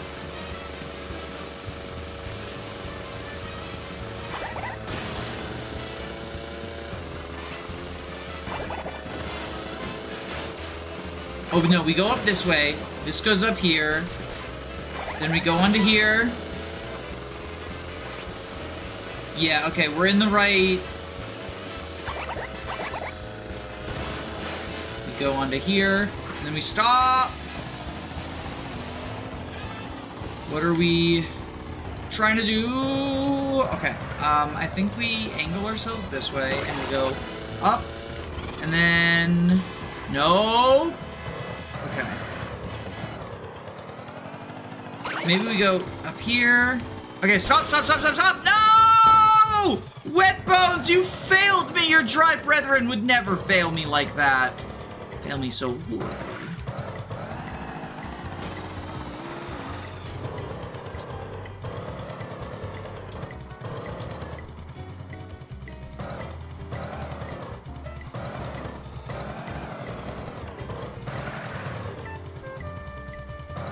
Ooh, wait. All hope might not be lost.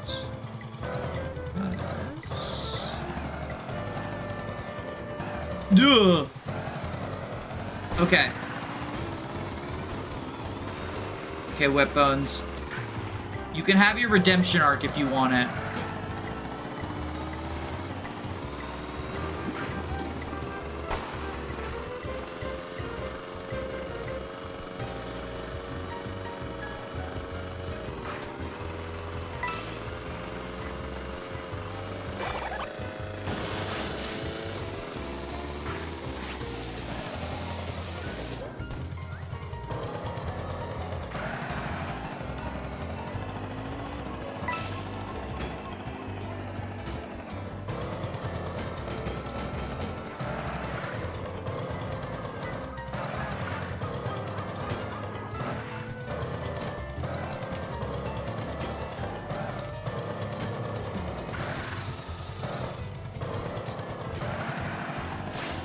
We got you on there.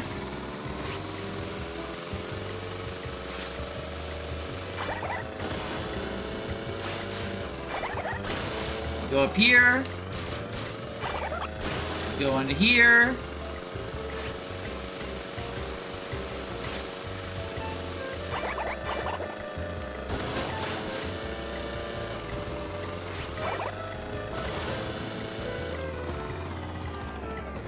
Stop. Okay. And now we need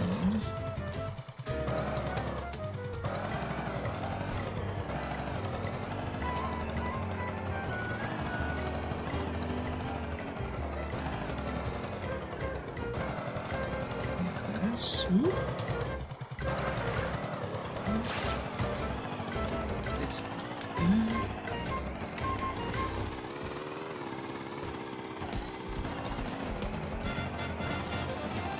so it's this.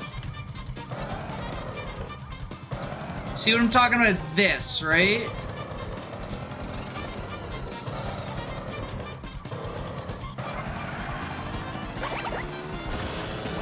Oh, wet bones!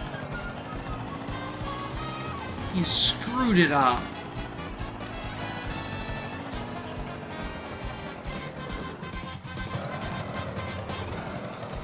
Did you? If only we still had a feather.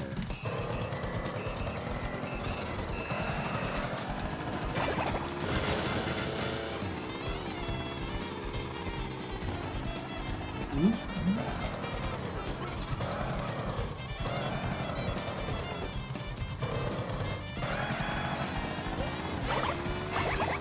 No, wet bones! Alright, we gotta get a feather. We gotta get a feather.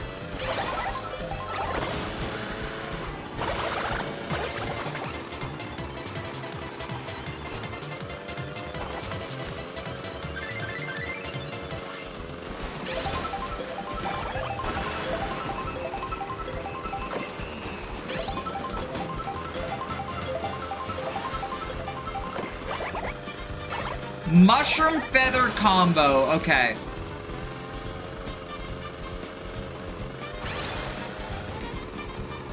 We're made to be wet. It's time.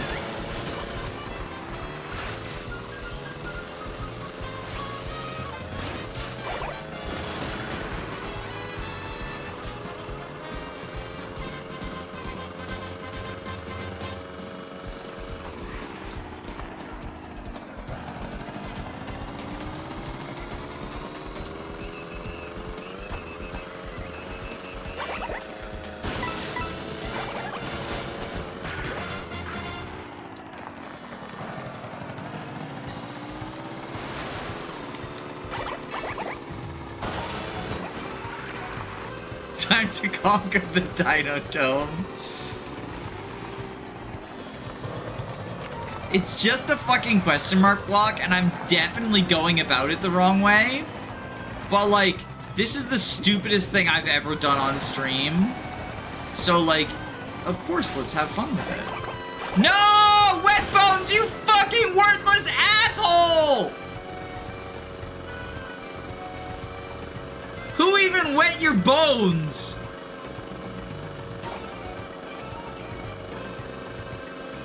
Oh, what's over here? Wet bones, did you discover something for me? I don't care. I wasn't looking for a discovery. I wanted to conquer the Dino Dome.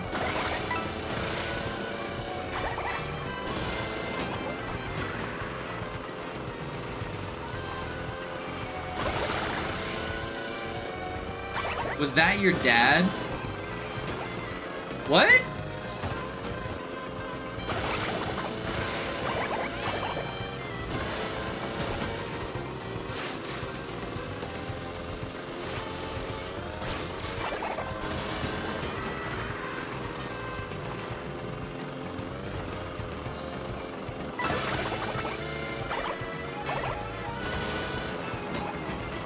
I don't think I can conquer the Dino Dome, y'all. I'm sorry to disappoint. I don't know if I can conquer the Dino Dome.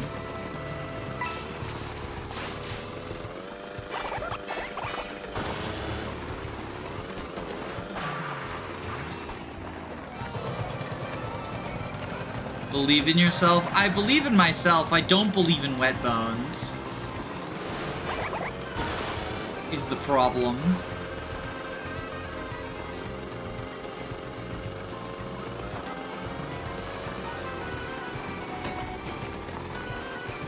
Benny from Fire Emblem conquered the Dino Dome? I mean, Benny from Fire Emblem's done a lot of things. I wouldn't be surprised to learn he conquered the Dino Dome. He knows many secrets mankind was not meant to know.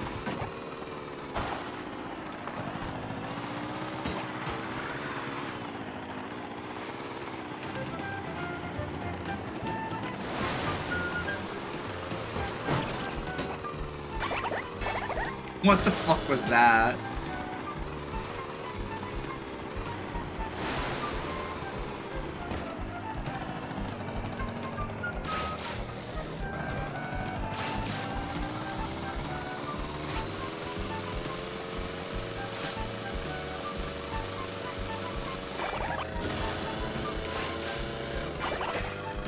No! Wet bones, you worthless!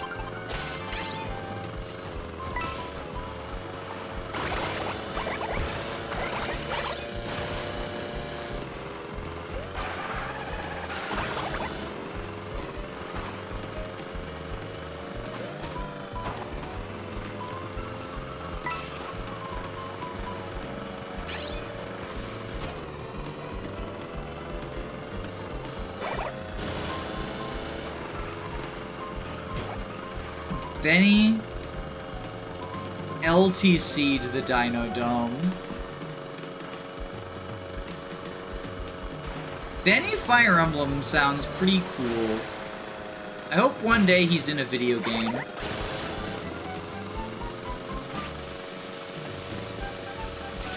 Yo, the UFO!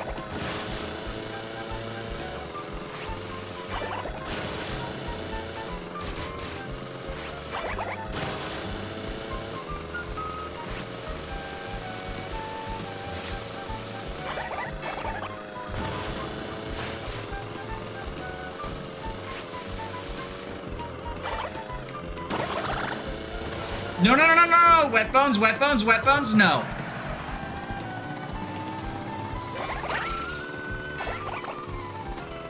Wet bones, you tool.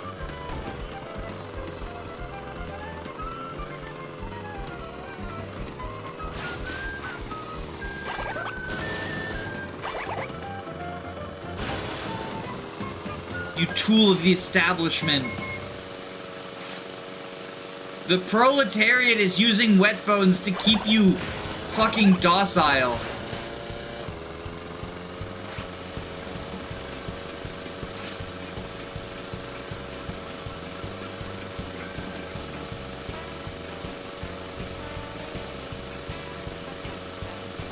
No matter what the Dino Dome has done, do we belong here anyway?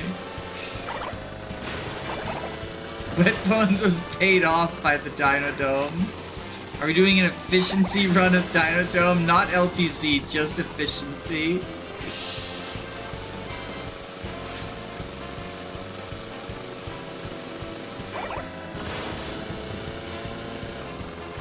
Danny, do you want to play actual Mario Kart? Oh, I'm far too sleepy for that. We're in the Dino Dome now, baby. We gotta conquer the Dino Dome.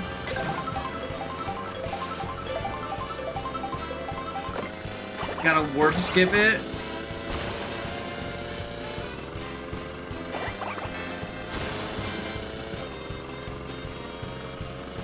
Yo, let's take over this boat. Oh wow, a Peach medallion. Just like out in the open. Yo, what does this fucking do?